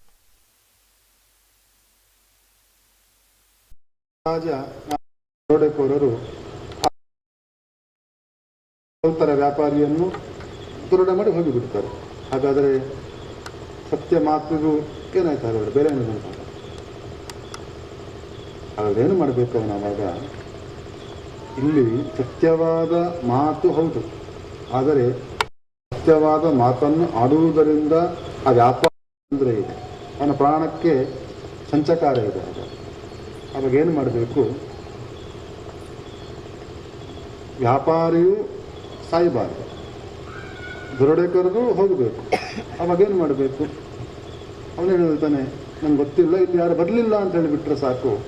ಆವಾಗ ವ್ಯಾಪಾರಿಯು ಬದುಕಿಕೊಂಡ, ದರೋಡೆಕೋರರು ಬೇರೆ ಕಡೆ ಹೋಗಿಬಿಡ್ತಾರೆ. ಹಾಗಾದರೆ ಇಲ್ಲಿ ಪೂರ್ಣ ಸತ್ಯ ಮಾತನ್ನು ಹೇಳುವುದಲ್ಲ. ಇದ್ದಾನೆ, ಇಲ್ಲಿ ಬಂದ, ನಮ್ಮ ಆಶ್ರಮಕ್ಕೆ ಹೋಗಿಬಿಟ್ಟ, ಒಳಗೆ ಹೋಗಿದ್ದಾನೆ, ಇದೇ ಪ್ರದೇಶದಲ್ಲಿ ನೋಡಿ ಹುಡುಕಿಬಿಡಿ ಅಂತ ಹೇಳಿಬಿಟ್ರೆ ಅದು ಸತ್ಯವಾದ ಮಾತೆ. ಅದರಿಂದ ಪಾಪನೇ ಬರುತ್ತೆ ಯಾರಿಗೆ? ತಪಸ್ವಿಗೆ. ಹಾಗಾದ್ರೇನು ಮಾಡಬೇಕು? ಅವನು ಸುಳ್ಳು ಹೇಳಬೇಕು. ಆ ಸಂದರ್ಭದಲ್ಲಿ ನಂಗೆ ಗೊತ್ತಿಲ್ಲ, ಇಲ್ಲ ಬೇರೆ ಕಡೆ ಹೋಗಿದ್ದಾನೆ ಕಾಣಿಸುತ್ತೆ, ನಂಗೆ ಗೊತ್ತಿಲ್ಲ ಅಂತ ಆ ಸಂದರ್ಭ ಸುಳ್ಳು ಹೇಳಬೇಕು, ಸತ್ಯ ಹೇಳಬಾರ್ದು ಆ ಸಂದರ್ಭದಲ್ಲಿ. ಆದ್ದರಿಂದ ಯಾವ ಮಾತನ್ನು ಹೇಳುವುದರಿಂದ ಸಾತ್ವಿಕನಿಗೆ, ಸಜ್ಜನರಿಗೆ ಹಿತವಾಗುತ್ತೋ ಅಂತಹ ಮಾತು ಅದು ಸತ್ಯವಾದ ಮಾತು ಅಂತ ಆಚಾರ್ಯರು ಈ ಒಂದು ಡೆಫಿನೇಷನನ್ನು ಕೊಟ್ಟಿದ್ದಾರೆ.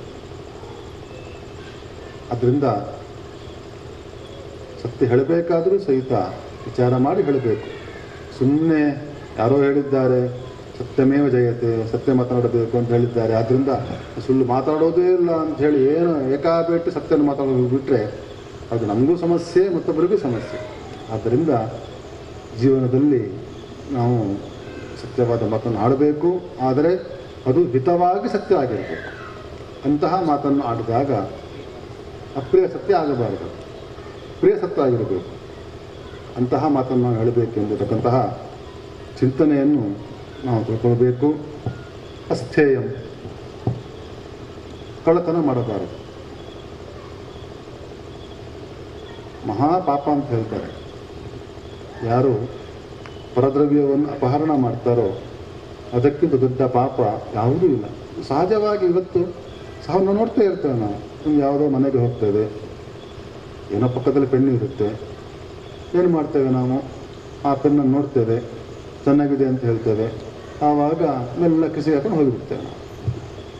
ನಾವು ತಿಳ್ಕೊಂಡಿರ್ತೇವೆ ಸಣ್ಣ ವಸ್ತು ಇದು, ಪೆನ್ನು 10 ರೂಪಾಯಿ ಇತ್ತು, ತೊಂದರೆ ಇಲ್ಲ ಅಂತ ಹೇಳಿ ಕಿಸಿಗೆ ಹೋಗಿಬಿಡ್ತೇವೆ. ದೇವಸ್ಥಾನಕ್ಕೆ ಹೋಗಿದ್ರೆ ಗೋವಿಂದ, ಅವನು ದೇವಸ್ಥಾನಕ್ಕೆ ಹೋದವನು ಒಳ್ಳೆ ಚಪ್ಪಲಿ, ಪಾಪ 500 ರೂಪಾಯಿ ಕೊಟ್ಟು ಹೊಸದಾಗಿರೋ ಚಪ್ಪಲಿ ತೊಗೊಂಡಿರ್ತಾನೆ, ದೇವಸ್ಥಾನಕ್ಕೆ ಹೋಗಿರ್ತಾನೆ. ಅವನ ತಲೆಯಲ್ಲಿ ಅದೇ ಇರುತ್ತೆ, ಹೊಸ ಚಪ್ಪಲಿ ಏನಾಗುತ್ತೆ ಏನೋ ಅಂತ ಹೇಳಿ. ಅಂದರೆ ಅವರಿಗೆ ದೇವರ ಚಿಂತನೆ ಮಾಡಲಿಕ್ಕೂ ಅದಕ್ಕೆ ತೊಡಕಾಗಿರುತ್ತೆ. ಯಾಕೆಂತ ಹೇಳಿದ್ರೆ ಹೊಸ ಚಪ್ಪಲಿ ತೊಗೊಂಡ್ಬಂದಿದ್ದೇನೆ, ಯಾಕೆಂತ ಹೇಳಿದ್ರೆ ಯಾರು ತೊಗೊಂಡು ಹೋಗ್ಬಿಡ್ತಾರೆ ಅಂತ. ಅವ್ನ ಚಪ್ಪಲಿ ಇರುತ್ತೆ, ಅವ್ನ ಚಪ್ಪಲಿ ಇರೋದಿಲ್ಲ. ಅವನೇನು ಮಾಡಬೇಕು ಆ ಚಪ್ಪಲಿ ತೊಗೊಂಡಾಗ? ಹೀಗೆ ಅನೇಕ ತರಹವಾಗಿ ನೋಡ್ತಾ ಇರ್ತೇವೆ ನಾವು. ಆ ಸಮಾಜದಲ್ಲಿ ಶುಚಿತ್ವ ಇರಬೇಕು ಅಂತ ಹೇಳ್ತಾರೆ. ಶೌಚ ಭಾವ ಇರಬೇಕು. ಶುಚಿತ್ವ ಅಂತ ಹೇಳಿದ್ರೆ ಸೋಪಾಕ ತೊಳೆಯುವುದಲ್ಲ, ಶುದ್ಧವಾಗಿರಬೇಕು. ಮನಸ್ಸಿನಲ್ಲಿ ಯಾವುದೇ ಕಷ್ಟ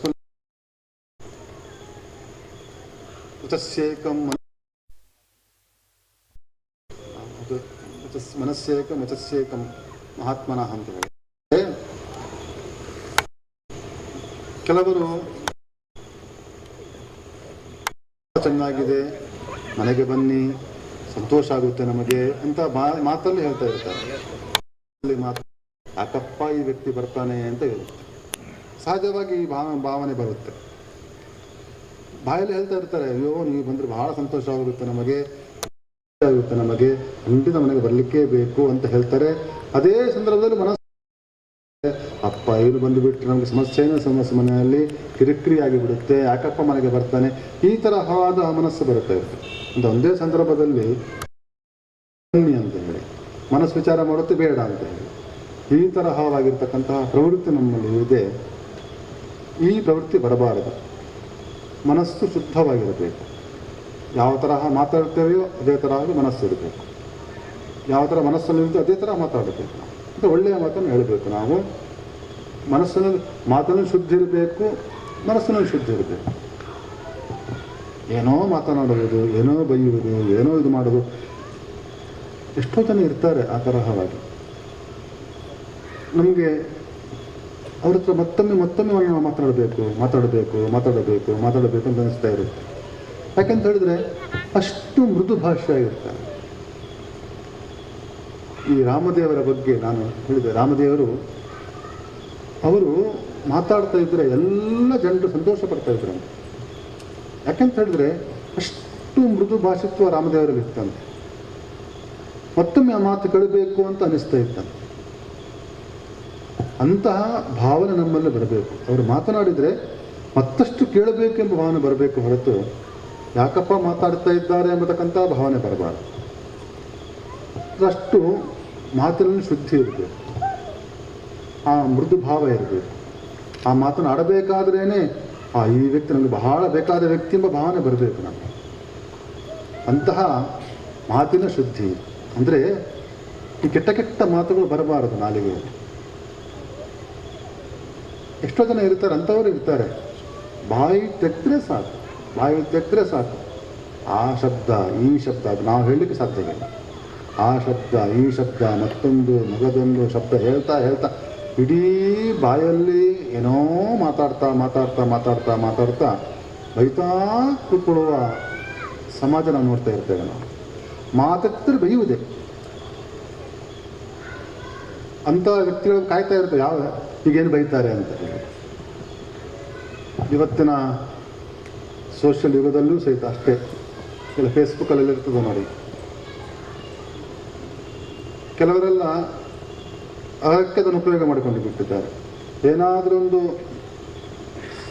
ಸಮಾಜದಲ್ಲಿ ಒಳ್ಳೆಯದಾಗುವ ಪ್ರಸಂಗ ಬರುತ್ತೆ, ಆ ಕೂಡಲೇ ಒಡಕನ್ನು ಹುಟ್ಟಿಸ್ತಕ್ಕಂಥ ಒಂದು ಮಾತನ್ನು ಹಾಕಿಬಿಡ್ತಾರೆ ಫೇಸ್ಬುಕ್ನಲ್ಲಿ, ಹೀಗೆ ಹಾಗೆ ಅಂತ ಹೇಳಿ. ಕೆಲವು ವ್ಯಕ್ತಿಗಳು ಮಾತ್ರ ಆ ಮಾತು ಬಂದ ಕೂಡಲೇ ಯಥಾ ಪ್ರಕಾರ ಗಲಾಟೆ ಶುರು ಆಗುತ್ತೆ. ಆಮೇಲೆ ಏನೋ ಒಂದು ಆಗ್ತಾರೆ ಅಂತ ಪ್ರಸಂಗ ಬಂದಿತ್ತು, ಮತ್ತೆ ಯಥಾ ಪ್ರಕಾರ ಗಲಾಟೆ ಶುರು ಆಗುತ್ತೆ. ಅಂದರೆ ಆ ಮಾತಿನ ನಿಗಾವನ್ನು ಕಳೆದುಕೊಂಡಾಗ ಇಂತಹ ಅನೇಕ ಸಮಸ್ಯೆಗಳು ಉಂಟಾಗ್ತವೆ. ಆದ್ದರಿಂದ ಮಾತು ನಮ್ಮ ಹಿಡಿತದಲ್ಲಿ ಇರಬೇಕು, ಮನಃಶುದ್ಧಿ ಇರಬೇಕು, ಮನಸ್ಸು ಯಾವಾಗಲೂ ಸ್ವಚ್ಛವಾಗಿರಬೇಕು. ಯಾರು ಬಂದರೂ ಸಹಿತ ಯಾರಿಗೂ ನಾವು ಕೆಡುಕನ್ನು ಬಯಸಬಾರದು, ಯಾವ ವ್ಯಕ್ತಿ ಬಂದರೂ ಸಹಿತ ಕೆಡುಕನ್ನು ಬಯಸಬಾರದು. ಎಲ್ಲರ ಜೊತೆಗೂ ಸಹಿತ ಅತ್ಯಂತ ಪ್ರೀತಿ ಇರಬೇಕು, ಆ ಮನಸ್ಸು ಆ ಥರ ಇರಬೇಕು. ಅಂತಹ ಆ ಒಂದು ಶೌಚ, ಮನಸ್ಸಿನ ಶುದ್ಧಿ, ಮಾತಿನ ಶುದ್ಧಿ, ದೇಹದ ಶುದ್ಧಿ ಇವೆಲ್ಲವೂ ಸಹಿತ ನಾವು ಸಾಧನದ ಎತ್ತರಕ್ಕೆ ಹೋಗಬೇಕಾದ ಪ್ರಧಾನವಾದ ಅಂಗವಾಗಿವೆ ಎಲ್ಲವೂ ಸಹಿತ. ಅಂತಹ ಶೌಚಂ ಆತ್ಮನಿಗ್ರಹ ಎಂಥ ಪ್ರಸಂಗ ಬಂದಾಗಲೂ ಸಹಿತ ನಾವು ಎಂದೂ ಸಹಿತ ಚಾಂಚಲ್ಯಕ್ಕೆ ಒಳಗಾಗಬಾರದು. ಏನೋ ಸಮಸ್ಯೆ ಬಂತು, ಅದು ಬಂತು, ಇದು ಬಂತು, ದುಃಖ, ಭಯ, ಅದು ಎಲ್ಲ ಇವತ್ತಿನ ಸಮಾಜದಲ್ಲಿ ನೋಡ್ತಾ ಇರ್ತೇವೆ. ಸಣ್ಣ ಸಮಸ್ಯೆ ಬಂದರೂ ದುಃಖ, ಸಮಸ್ಯೆ ಬಂದರೂ ಸುಸೈಡ್, ಇವೆಲ್ಲ ನೋಡ್ತಾ ಇರ್ತೇವೆ. ಆ ಸುಸೈಡಿಗೆ ಕಾರಣನೇ ಗೊತ್ತಿರುವುದಿಲ್ಲ. ಅಂತ ಸುಸೈಡ್ ಅದು ಏನು ಹುಡುಕಿದ್ರು ಕಾರಣ ಗೊತ್ತಿಲ್ಲ. ಇವನು ಅಮ್ಮ ಮೊಬೈಲ್ ಕೊಡ್ಲಿಲ್ಲ ಅಂತ ಸುಸೈಡು, ಅಮ್ಮ ಚಾಕಲೇಟ್ ಕೊಡ, ಅಮ್ಮ ಅದು ಮಾಡಲಿಲ್ಲ ಸುಸೈಡು, ಅಮ್ಮ ಅಡುಗೆ ಮಾಡಲಿಲ್ಲ ಸುಸೈಡು, ಅಡುಗೆ ಏನೋ ಹಾಕಲಿಲ್ಲ ಸುಸೈಡು, ಏನು ಸುಸೈಡ್ಗೆ ಅಂತಾಗಿ ಬಿಟ್ಟಿದೆ ಇವತ್ತು. ಚಿಕ್ಕ ಚಿಕ್ಕ ಮಹತ್ವನೇ ಕಾರಣನೇ ಅಲ್ಲ ಅದು. ಎಷ್ಟೆಷ್ಟು ಕಷ್ಟಪಟ್ಟುಕೊಂಡು ನಮ್ಮ ಹಿಂದಿನವರು ಬದುಕಿದ್ದಾರೆ, ಎಷ್ಟು ಚೆನ್ನಾಗಿ ಬದುಕಿದ್ದಾರೆ, ಕಷ್ಟಪಟ್ಟು ಬದುಕಿದ್ದಾರೆ. ಇವತ್ತಿನ ಪೀಳಿಗೆಯಲ್ಲಿ ಏನು ಅದಕ್ಕೊಂದು ಮಹತ್ವನಿಲ್ಲ ಅಂತ ಸುಸೈಡ್ ಎಂಬುದು ಸಹಜ ಆಗಿಬಿಟ್ಟಿದೆ. ಇವತ್ತು ಭಯ ಆಗಿಬಿಡುತ್ತೆ ಅಪ್ಪಮ್ಮಂದ್ರಿಗೆ, ಏನು ನನ್ನ ಮಕ್ಕಳು ಮಾಡ್ತಾರ ಅಂತ ಹೇಳಿ. ಅಂತಹ ಸಮಾಜದಲ್ಲಿ ಬದುಕ್ತೈತೆ ನಾವು. ಅಂದರೆ ಮನಶ್ಚಾಂಚಲ್ಯ, ಮನಸ್ಸಿನಲ್ಲಿ ಭಯ, ಮನಸ್ಸಿನಲ್ಲಿ ಸಿಟ್ಟು, ಮನಸ್ಸಿನಲ್ಲಿ ನಾನಾ ತರಹವಾಗಿರ್ತಕ್ಕಂತಹ ಈ ಮನಸ್ಸಿನ ವೇದನೆ ಇವೆಲ್ಲವೂ ಸಹಿತ ಸಮಾಜದಲ್ಲಿ ನಾವು ನೋಡ್ತಾ ಇದ್ದೇವೆ ನಾವು.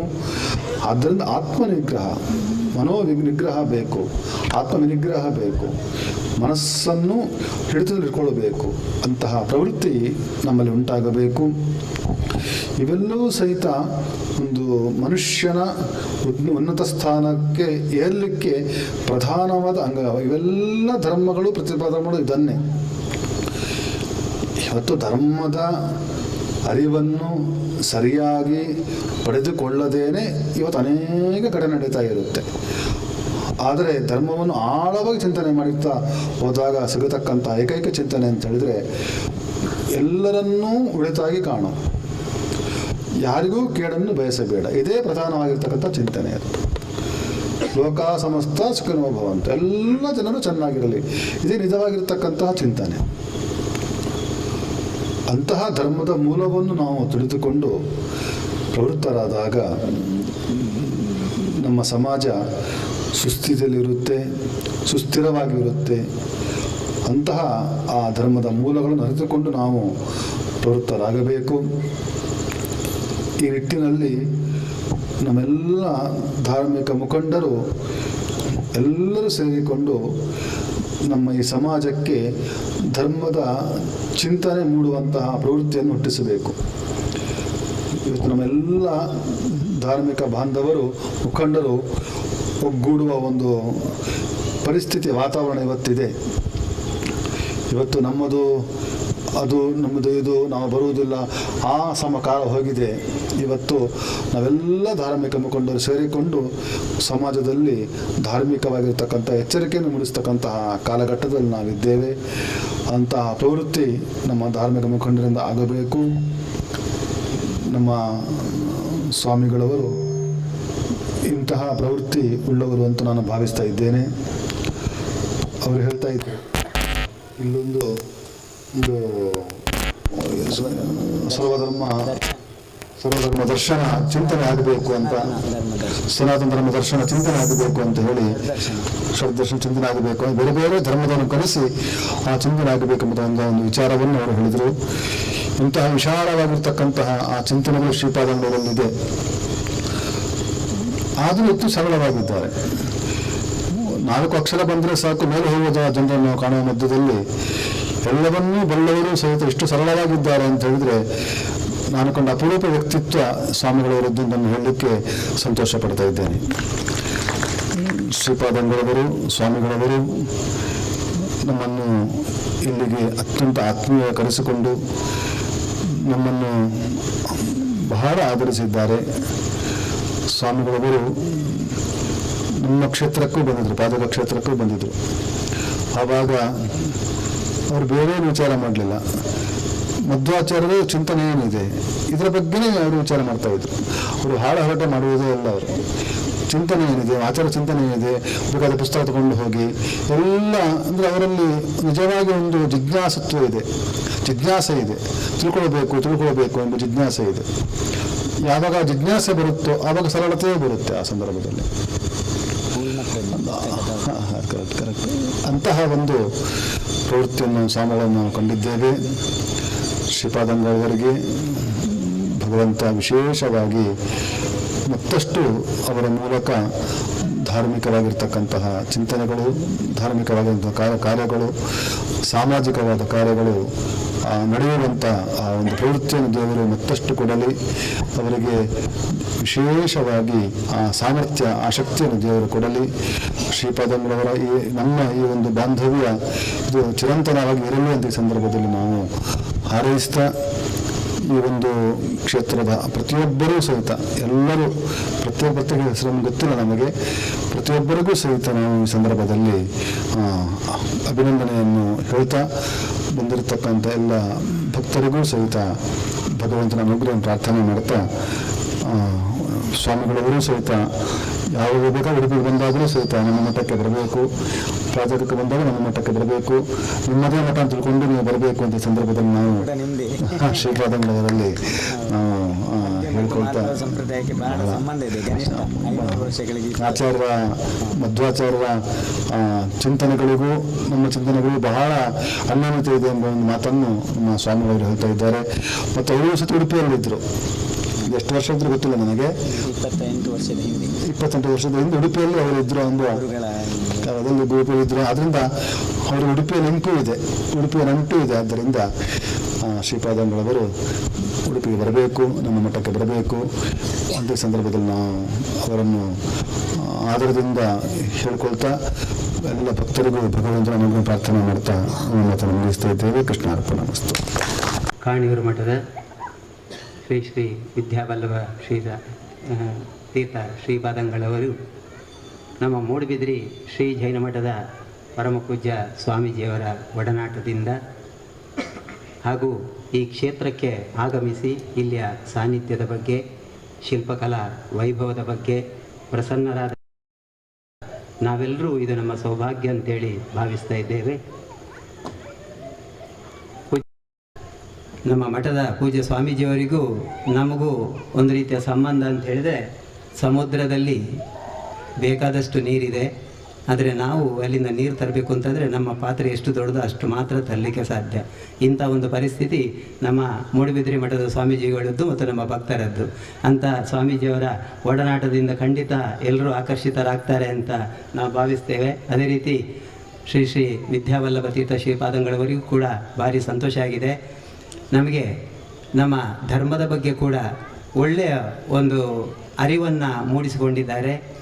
ನಮ್ಮ ಪಂಚಾಣುವ್ರತಗಳು ಸತ್ಯ, ಅಹಿಂಸೆ, ಅಚೌರ್ಯ, ಬ್ರಹ್ಮಚರ್ಯ ಮತ್ತು ಅಪರಿಗ್ರಹ ಇದನ್ನು ಯಾವ ಸಂದರ್ಭದಲ್ಲಿ ಹೇಗೆ ಪಾಲಿಸಬೇಕು, ಅದನ್ನು ಯಥಾವತ್ತಾಗಿ ಕೆಲವು ಸಲ ಪಾಲಿಸಲಿಕ್ಕೆ ಆಗುವುದಿಲ್ಲ ಅನ್ನೋದರ ಬಗ್ಗೆ ಕೂಡ ನಮಗೆ ಮನದಟ್ಟು ಮಾಡಿದ್ದಾರೆ ಪೂಜ್ಯ ಶ್ರೀಪಾದಂಗಳವರು.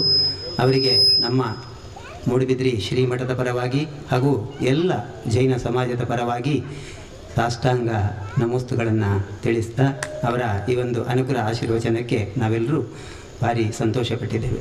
ಇನ್ನು ಮುಂದೆ ಬಹುಶಃ ಈ ಸಮಯದ ಮಿತಿ ಸಾಕಾಗಲಿಕ್ಕಿಲ್ಲ ಅಂತ ಕಾಣ್ತದೆ. ನಮ್ಮ ಮಹಾವೀರ ಇಚಿಲಾಂಪಾಡಿಯವರು ಜೈನ ಧರ್ಮದ ಬಗ್ಗೆ ಅಪಾರವಾದಂಥ ಜ್ಞಾನವನ್ನು ಹೊಂದಿ ಅದನ್ನು ತಿಳಿಯಪಡಿಸುವಂಥ ಅವರ ರೀತಿ ಭಾರಿ ವಿಶೇಷವಾದದ್ದು. ಈಗ ಮಹಾವೀರ ಜೈನ್ ಇವರು ತಮ್ಮ ಪ್ರಧಾನ ಉಪನ್ಯಾಸವನ್ನು ನಡೆಸಿಕೊಡ್ಬೇಕು ಅಂತ ಹೇಳಿ ಅವರಲ್ಲಿ ವಿನಂತಿಸ್ತಾ ಇದ್ದೇನೆ.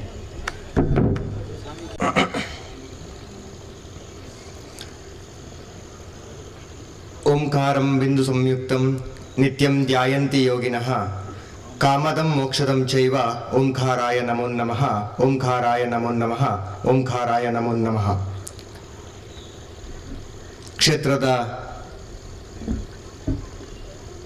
ಭಗವಾನ್ ಜಿನೇಶ್ವರ ಸ್ವಾಮಿಗೆ ಭಕ್ತಿಪೂರ್ವಕವಾಗಿರ್ತಕ್ಕಂತಹ ತ್ರಿಕರಣ ಶುದ್ಧಿಯಿಂದ ನಮಸ್ಸುಗಳನ್ನು ಸಲ್ಲಿಸ್ತಾ ಈ ಒಂದು ಭಗವಾನ್ ಮಹಾವೀರ ಸ್ವಾಮಿಯ ಜಯಂತ್ಯೋತ್ಸವ ಕಾರ್ಯಕ್ರಮದ ಸಭಾ ವೇದಿಕೆಯಲ್ಲಿ ಪಾವನ ಸಾನ್ನಿಧ್ಯವನ್ನು ಒದಗಿಸಿರತಕ್ಕಂತಹ ಗುರುದ್ವಯರಿಗೆ ಭಕ್ತಿಪೂರ್ವಕವಾಗಿರ್ತಕ್ಕಂತಹ ಇಚ್ಛಾಮಿಗಳನ್ನು ಸಲ್ಲಿಸ್ತಾ ವೇದಿಕೆಯಲ್ಲಿ ಉಪಸ್ಥಿತರಿರತಕ್ಕಂತಹ ಎಲ್ಲ ಹಿರಿಯ ಗಣ್ಯರೇ ಹಾಗೂ ವೇದಿಕೆಯ ಮುಂಭಾಗದಲ್ಲಿ ಉಪಸ್ಥಿತರಿರತಕ್ಕಂತಹ ಎಲ್ಲ ಸದ್ಧರ್ಮ ಸಹೃದಯ ಬಂಧುಗಳೇ, ಈಗಾಗಲೇ ಸ್ವಾಮೀಜಿಯವರು ಮಾತನಾಡಿದರು.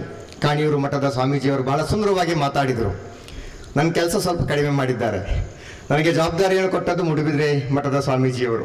ಮೊನ್ನೆ ವಾಲ್ಪಾಡಿಯಲ್ಲಿ ಉಪನ್ಯಾಸಕ್ಕೆ ಹೋದ ಸಂದರ್ಭದಲ್ಲಿ ಈ ಕಾರ್ಯಕ್ರಮಕ್ಕೆ ಬರಬೇಕು ಅಂತೇಳಿ ಆದೇಶವನ್ನು ಕೊಟ್ಟರು. ಅವರ ಆದೇಶಕ್ಕೆ ಗೌರವವನ್ನು ಸೂಚಿಸಿ ಈ ಕಾರ್ಯಕ್ರಮಕ್ಕೆ ನಾನು ಬಂದಿದ್ದೇನೆ. ಪೂಜ್ಯ ಸ್ವಾಮೀಜಿಯವರು ಈಗಾಗಲೇ ಮಾತಾಡಿದರು, ಬಹಳ ಸುಂದರವಾಗಿ ಮಾತಾಡಿದರು. ಭಗವಾನ್ ಮಹಾವೀರರ ಪಂಚಾಣುವೃತ್ತಗಳ ಬಗ್ಗೆ, ಸತ್ಯ, ಅಹಿಂಸೆ, ಅಚೌರ್ಯ, ಬ್ರಹ್ಮಚರ್ಯ, ಅಪರಿಗ್ರಹ, ಈ 5 ವಿಚಾರಗಳ ಬಗ್ಗೆ ಬಹಳ ಸೂಕ್ಷ್ಮವಾಗಿ ಮತ್ತು ಸುಂದರವಾಗಿ ನಿದರ್ಶನಗಳ ಮುಖಾಂತರ, ವ್ಯಾವಹಾರಿಕವಾಗಿರ್ತಕ್ಕಂಥ ನಿದರ್ಶನಗಳ ಮುಖಾಂತರ ನಮಗೆ ತಿಳಿಸಿದ್ದಾರೆ. ಅವರಿಗೆ ಭಕ್ತಿಪೂರ್ವಕವಾಗಿರ್ತಕ್ಕಂತಹ ಇಚ್ಛಾಮಿಗಳನ್ನು ಸಲ್ಲಿಸ್ತಾ ಇದ್ದೇನೆ. ಬಂಧುಗಳೇ, ನಾನು ಸ್ವಲ್ಪ ವ್ಯವಹಾರದ ವಿಚಾರಗಳನ್ನು ಮಾತಾಡಿ ಮತ್ತೆ ನಿಶ್ಚಯಕ್ಕೆ ಬರ್ತೇನೆ. ಲೌಕಿಕ ಮಾತಾಡಿ ಮತ್ತೆ ಆಗಮಿಕಕ್ಕೆ ಬರ್ತೇನೆ. 20 ನಿಮಿಷ ಸಮಯ ಕೊಟ್ಟಿದ್ದಾರೆ ನನಗೆ ಸ್ವಾಮೀಜಿಯವರು. ಒಂದು ಜೋರಾದ ಜೈಕಾರ ನೀವು ಇದ್ದೀರಾ ಇಲ್ವಾ ಅಂತ ನನಗೆ ಗೊತ್ತಾಗಬೇಕು. ಮತ್ತೆ ನನ್ನ ಮಾತನ್ನು ಪ್ರಾರಂಭಿಸ್ತೇನೆ. ಬಲೆ ಬಾಹುಬಲಿ ಭಗವಾನಕಿ, ಬಲೆ ಬಾಹುಬಲಿ ಭಗವಾನಕಿ, ಬಲೆ ಅಹಿಂಸಾ ಪರಮೋ ಧರ್ಮಕಿ, ಬಲೆ ಮಹಾವೀರ ಭಗವಾನಕಿ. ಸರಿ ಬಂಧುಗಳೇ, ಇವತ್ತು ನಾವು 21ನೇ ಶತಮಾನದಲ್ಲಿ ಇದ್ದೇವೆ. ಈ 21ನೇ ಶತಮಾನದಲ್ಲಿ ಬದುಕ್ತಾ ಇರುವಂತಹ ಸಂದರ್ಭದಲ್ಲಿ ನಾವು ಹೆಚ್ಚಾಗಿ ಇವತ್ತು ಆಗಮಿಕದಿಂದ ಲೌಕಿಕದ ಕಡೆಗೆ ವಾಲ್ತಾ ಇದ್ದೇವೆ. ಅಂದ್ರೆ ವ್ಯವಹಾರದ ಕಡೆಗೆ ಹೆಚ್ಚಾಗಿ ವಾಲ್ತಾ ಇದ್ದೇವೆ. ನಿಶ್ಚಯದ ಕಡೆಗೆ ಸ್ವಲ್ಪ ಕಡಿಮೆ ವಾಲ್ತಾ ಇದ್ದೇವೆ. ಧರ್ಮವನ್ನು ಬಿಡ್ತಾ ಇದ್ದೇವೆ ಎಂಬ ಭಾವನೆ ಬರ್ತಾ ಇದೆ. ಲೌಕಿಕ ಬದುಕಿನ ಕಡೆಗೆ ಹೆಚ್ಚು ಆಸಕ್ತಿಯನ್ನು ವಹಿಸ್ತಾ ಇದ್ದೇವೆ. ನಾನು ಹೆಚ್ಚಿನ ಉಪನ್ಯಾಸಗಳಿಗೆ ಹೋದ ಸಂದರ್ಭದಲ್ಲಿ ಇದನ್ನೇ ಒತ್ತಿ ಹೇಳ್ತಾ ಇದ್ದೇನೆ. ಕಾರಣ ಏನು ಅಂತ ಹೇಳಿದ್ರೆ, ನಾವು ಇವತ್ತು ಲೌಕಿಕ ಬದುಕಿನಲ್ಲಿ ಮುಳುಗ್ತಾ ಇದ್ದೇವೆ ಅಂತೇಳಿ ಭಗವಾನ್ ಮಹಾವೀರ ಸ್ವಾಮಿ ಹೇಳಿದ್ದು ಆಗಮಿಕ ಬದುಕನ್ನು ಅಥವಾ ಧಾರ್ಮಿಕ ಬದುಕನ್ನು ನಾವಿವತ್ತು ಸ್ವಲ್ಪ ವ್ಯವಹಾರದ ಬದುಕು ಜಾಸ್ತಿ ಮಾಡ್ಕೊಳ್ತಾ ಇದ್ದೇವೆ ಅಂತೇಳಿ. ಬಂಧುಗಳೇ, ಇವತ್ತು ನಾವು ಸಮಾಜದಲ್ಲಿ ನೋಡ್ತೇವೆ, ದುಡ್ಡು, ಮಾರ್ಕ್ಸು, ಅಧಿಕಾರ, ಹಣ, ಅಂತಸ್ತು, ಪ್ರತಿಷ್ಠೆ, ಕಾರು, ಮನೆ, ಇದರ ಹಿಂದೆ ಇವತ್ತು ನಮ್ಮ ಸಮಾಜ ಓಡ್ತಾ ಇದೆ. ಇದು ಕೊಡ್ತಕ್ಕಂಥದ್ದು ನಮಗೆ ಕ್ಷಣಿಕವಾಗಿರ್ತಕ್ಕಂಥ ಸುಖ, ಶಾಶ್ವತವಾದ ಸುಖವನ್ನು ಇದು ಕೊಡುವುದಿಲ್ಲ. ಈ ವ್ಯಾವಹಾರಿಕವಾದಂತಹ ಬದುಕು, ಧರ್ಮಶಾಸ್ತ್ರ ಇದನ್ನೇ ಒತ್ತಿ ಹೇಳ್ತದೆ. ವ್ಯಾವಹಾರಿಕವಾದ ಬದುಕು ಕೊಡುವಂಥದ್ದು ಕ್ಷಣಿಕವಾದ ಸುಖ. ಶಾಶ್ವತವಾದ ಸುಖ ಬೇಕು ಅಂತ ಹೇಳಿದ್ರೆ ನಾವು ಧರ್ಮದ ಕಡೆಗೆ ವಾಲ್ಬೇಕು ಅಥವಾ ಆಗಮಿಕದ ಕಡೆಗೆ ವಾಲ್ಬೇಕು ಅಂತ ಹೇಳಿ. ಆದರೂ ಕೂಡ ನಾವಿವತ್ತು ಹೆಚ್ಚಿನ ಸಂದರ್ಭಗಳಲ್ಲಿ ಆ ವ್ಯವಹಾರದ ಬದುಕನ್ನೇ ಹೆಚ್ಚು ಮಾಡ್ಕೊಳ್ತಾ ಇದ್ದೇವೆ. ವ್ಯವಹಾರದ ಬದುಕನ್ನೇ ನಾವು ತಲೆ ಮೇಲೆ ಹೊತ್ತುಕೊಂಡು ತಿರುಗ್ತಾ ಇದ್ದೇವೆ ದಿವಸದ 24 ಗಂಟೆಯೂ ಕೂಡ. ಒಂದು ಸಣ್ಣ ಕತೆ ಹೇಳಿ ಮತ್ತೆ ನಾನು ಮುಂದಕ್ಕೆ ಹೋಗ್ತೇನೆ. ಬಹಳ ಸುಂದರವಾಗಿರ್ತಕ್ಕಂಥ ಕತೆ. ಇವತ್ತು ನಾವು ಸಮಾಜದಲ್ಲಿ ಹಣ, ಹೆಸರು, ಅಧಿಕಾರ, ಈ ರೀತಿಯ ವ್ಯವಸ್ಥೆಗಳಿಗೆ ಹೆಚ್ಚಾಗಿ ಒತ್ತನ್ನು ಕೊಡ್ತಾ ಇದ್ದೇವೆ, ಹೆಚ್ಚಾಗಿ ಗೌರವವನ್ನು ಕೊಡ್ತಾ ಇದ್ದೇವೆ. ಅದೆಲ್ಲ ಮುಖ್ಯ, ಧರ್ಮ ಮುಖ್ಯ ಎಂಬುದಕ್ಕೆ ಒಂದು ಸಣ್ಣ ಉದಾಹರಣೆ ಹೇಳಿ ಮತ್ತೆ ನಾನು ಜೈನ ಧರ್ಮಕ್ಕೆ ಬರ್ತೇನೆ. ಬಂಧುಗಳೇ, ಒಂದು ಊರಿನಲ್ಲಿ ಒಬ್ಬ ಹುಡುಗ ಇದ್ದಂತೆ. ತುಂಬಾ ಕಾರ್ಯಕ್ರಮದಲ್ಲಿ ಈ ಕಥೆಯನ್ನು ಪ್ರಸ್ತಾಪ ಮಾಡಿದರೆ ಬಹಳ ಸುಂದರವಾಗಿರ್ತಕ್ಕಂಥ ಕತೆ, ನಮ್ಮ ಬದುಕಿಗೆ ಒಂದು ಸಂದೇಶವನ್ನು ಕೊಡ್ತದೆ ಈ ಕತೆ. ಒಂದು ಊರಿನಲ್ಲಿ ಒಬ್ಬ ಬಡ ಯುವಕ ಇದ್ದಂತೆ.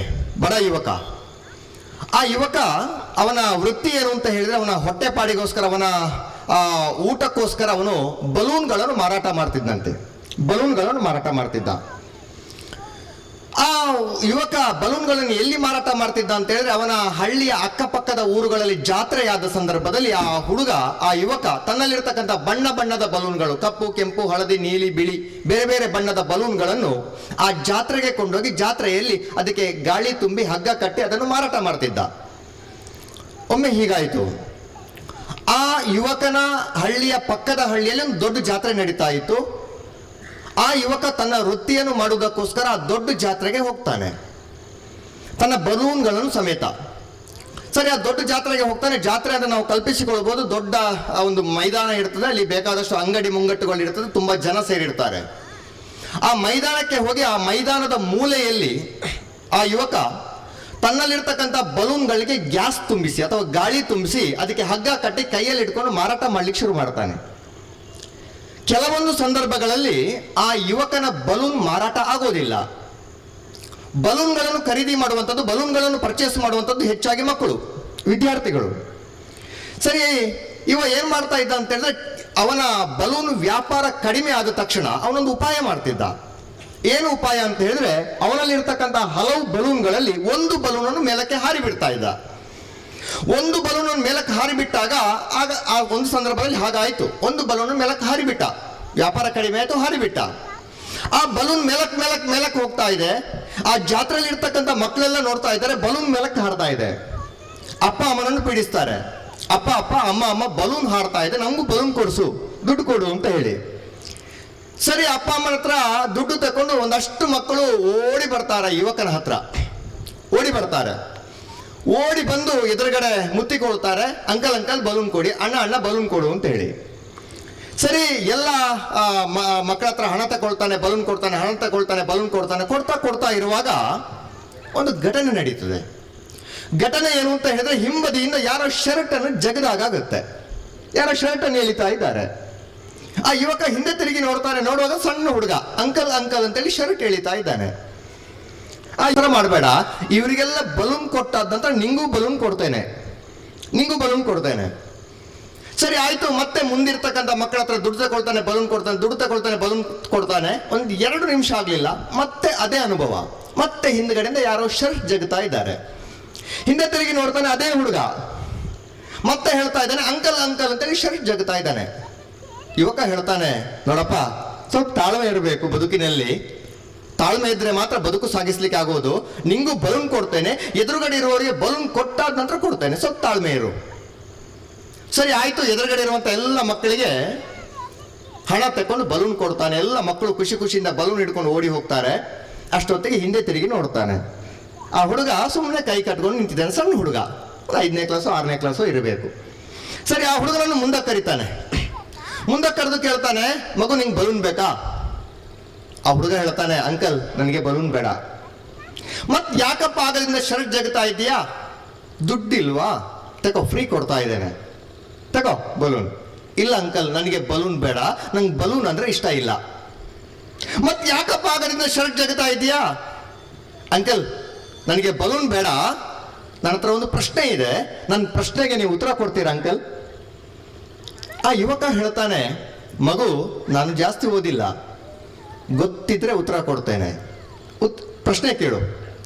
ಸರಿ, ಆ ಸಣ್ಣ ಹುಡುಗ ಹೇಳ್ತಾನೆ, ಆಯ್ತು ಅಂಕಲ್, ನೀವು ಗೊತ್ತಿದ್ರೆ ಉತ್ತರ ಕೊಡಿ ಅಂತ ಹೇಳಿ ತನ್ನ ಪ್ರಶ್ನೆ ಕೇಳ್ತಾನೆ. ಆ ಹುಡುಗ ಕೇಳ್ತಾನೆ, ಅಂಕಲ್ ನಿಮ್ಮ ಕೈಯಲ್ಲಿ ಬೇರೆ ಬೇರೆ ಬಣ್ಣದ ಬಲೂನ್ ಇದೆಯಲ್ಲ ಅಂಕಲ್, ಕಪ್ಪು, ಕೆಂಪು, ಹಳದಿ, ನೀಲಿ, ಬಿಳಿ, ಹಸಿರು, ಬೇರೆ ಬೇರೆ ಬಣ್ಣದ ಬಲೂನ್ ಇದೆಯಲ್ಲ ಅಂಕಲ್, ಅದರಲ್ಲಿ ಕಪ್ಪು ಬಣ್ಣದ ಬಲೂನ್ ಕೂಡ ಮೇಲಕ್ಕೆ ಹಾರ್ತದ ಅಂಕಲ್, ಕಪ್ಪು ಬಣ್ಣದ ಬಲೂನ್ ಕೂಡ ಮೇಲಕ್ಕೆ ಹಾರ್ತದ ಅಂಕಲ್.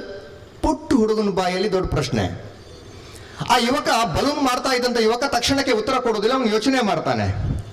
ಯೋಚನೆ ಮಾಡಿ ಆ ಹುಡುಗನಿಗೆ ಉತ್ತರ ಕೊಡ್ತಾನೆ, ಮಗು ಬಲೂನ್ ಮೇಲಕ್ಕೆ ಹಾರೋದು ಅದರ ಹೊರಗಿರುವ ಬಣ್ಣದಿಂದಲ್ಲ, ಬಲೂನ್ ಮೇಲಕ್ಕೆ ಹಾರೋದು ಅದರ ಹೊರಗಿರ್ತಕ್ಕಂಥ ಆಕಾರದಿಂದಲ್ಲ, ಬಲೂನ್ ಮೇಲಕ್ಕೆ ಹಾರೋದು ಅದರ ಹೊರಗಿರ್ತಕ್ಕಂಥ ಸೌಂದರ್ಯದಿಂದಲ್ಲ, ಬಲೂನ್ ಮೇಲಕ್ಕೆ ಹಾರೋದು ಅದರ ಒಳಗಿರ್ತಕ್ಕಂಥ ಗಾಳಿಯ ಶಕ್ತಿಯಿಂದ. ಆ ಒಳಗಿರ್ತಕ್ಕಂಥ ಗಾಳಿ ಅದು ಬಲೂನನ್ನು ಮೇಲಕ್ಕೊಂಡೋಗ್ತದೆ ಅಂತ ಹೇಳಿ ಆ ಯುವಕ ಸಣ್ಣ ಮಗುವಿಗೆ ಹೇಳ್ತಾನೆ. ಆಗ ಆ ಮಗುವಿಗೆ ಆ ಉತ್ತರ ಸರಿ ಅಂತ ಅನಿಸ್ತೋ ಏನೋ, ಖುಷಿ ಆಯ್ತು, ಥ್ಯಾಂಕ್ ಯು ಅಂಕಲ್ ಅಂತೇಳಿ ಆ ಮಗು ಓಡಿ ಹೋಯ್ತು. ಬಂಧುಗಳೇ, ಈ ಕಥೆಯ ಮುಖಾಂತರ ನಮ್ಮ ಸಮಾಜಕ್ಕೆ ನಾನು ಒಂದು ಸಂದೇಶವನ್ನು ಕೊಡ್ಲಿಕ್ಕೆ ಬಯಸ್ತೇನೆ. ಬಹಳ ಸ್ಪಷ್ಟವಾಗಿ ಈ ಕಥೆ ಒಂದು ಸಂದೇಶವನ್ನು ಕೊಡ್ತದೆ. ಸಮಾಜದಲ್ಲಿ ನಮಗೆ, ನಮ್ಮ ಬಣ್ಣಕ್ಕೆ, ನಮ್ಮ ಆಕಾರಕ್ಕೆ, ನಮ್ಮ ಸೌಂದರ್ಯಕ್ಕೆ, ನಮ್ಮ ಶ್ರೀಮಂತಿಕೆಗೆ, ನಮ್ಮ ದೊಡ್ಡ ಮನೆ, ಕಾರು, ಅಧಿಕಾರಕ್ಕೆ ಸಮಾಜ ಗೌರವ ಕೊಡುವುದಲ್ಲ. ನಮ್ಮ ಹೊರಗಿರ್ತಕ್ಕಂಥ ಆಕಾರ, ಬಣ್ಣಕ್ಕೆ, ನಮ್ಮ ಜಾತಿ, ಧರ್ಮಕ್ಕೆ ಇವತ್ತು ನಮ್ಮ ಸಮಾಜ ನಮಗೆ ಗೌರವ ಕೊಡುವಂಥದ್ದಲ್ಲ. ಸಮಾಜ ಇವತ್ತು ನಮಗೆ ಗೌರವ, ನಿಜವಾದ ಗೌರವ ಕೊಡಬೇಕು, ನಿಜವಾಗಿರ್ತಕ್ಕಂಥ ಗೌರವವನ್ನು ನಾವು ಸ್ವೀಕರಿಸಬೇಕು ಅಂತ ಹೇಳಿದ್ರೆ ಹೊರಗಿರ್ತಕ್ಕಂಥ ಸೌಂದರ್ಯ ಮುಖ್ಯ ಅಲ್ಲ, ಒಳಗಿರ್ತಕ್ಕಂಥ ವ್ಯಕ್ತಿತ್ವ ಮುಖ್ಯ. ಒಳಗಿರ್ತಕ್ಕಂಥ ಅಂತಃಶಕ್ತಿ ಮುಖ್ಯ. ನಾವು ಅದನ್ನು ಬೆಳೆಸಿಕೊಳ್ಬೇಕು. ಹೊರಗೆ ನಾವು ಎಷ್ಟೇ ಶೋಕಿ ಮಾಡಿದರೂ ಕೂಡ ಅದಕ್ಕೆ ಕ್ಷಣಿಕವಾಗಿರ್ತಕ್ಕಂಥ ಗೌರವ ಸಿಗ್ತದೆ ಹೊರತು ಶಾಶ್ವತವಾಗಿರ್ತಕ್ಕಂಥ ಗೌರವ ನಮಗೆ ಸಿಗೋದಿಲ್ಲ. ಆದ್ರಿಂದ ಈ ಹೊರಗಿರ್ತಕ್ಕಂಥ ಬಾಹ್ಯವಾಗಿರ್ತಕ್ಕಂಥ ಎಲ್ಲ ವ್ಯವಸ್ಥೆಗಳಿಗೆ ನಾವು ಹೆಚ್ಚು ಒತ್ತನ್ನು ಕೊಡೋದಕ್ಕಿಂತ ಮುಖ್ಯವಾಗಿ ಈ ಬಾಹ್ಯವಾಗಿರ್ತಕ್ಕಂಥ ವ್ಯವಸ್ಥೆಗಳ ಒಳಗಿರ್ತಕ್ಕಂಥ ವ್ಯವಸ್ಥೆಗೆ ನಾವು ಒತ್ತನ್ನು ಕೊಡಬೇಕು ಅಂತೇಳಿ ಜೈನ ಧರ್ಮ ಹೇಳುತ್ತದೆ, ಬಹಳ ಸ್ಪಷ್ಟವಾಗಿ ಹೇಳುತ್ತದೆ. ಜೈನ ಧರ್ಮ ಬಂಧುಗಳೇ, ಜೈನ ಧರ್ಮ ಬಹಳ ಪ್ರಮುಖವಾಗಿ 2 ವ್ಯವಸ್ಥೆಗಳನ್ನು ಪ್ರಸ್ತಾಪ ಮಾಡ್ತದೆ. ಇದು ಬೇಸಿಕ್, ಜೈನ ಧರ್ಮದ ಬೇಸಿಕ್. ಇದು ಭಗವಾನ್ ಮಹಾವೀರ ಸ್ವಾಮಿ ಕೂಡ ಇದನ್ನೇ ಬೋಧಿಸಿದ್ರು 2500 ವರ್ಷಗಳ ಹಿಂದೆ. 2 ವ್ಯವಸ್ಥೆಗಳನ್ನು ಪ್ರಸ್ತಾಪ ಮಾಡ್ತದೆ ಜೈನ ಧರ್ಮ. ಒಂದು ಅಂತರಂಗ, ಇನ್ನೊಂದು ಬಹಿರಂಗ ಅಂತ ಹೇಳಿ.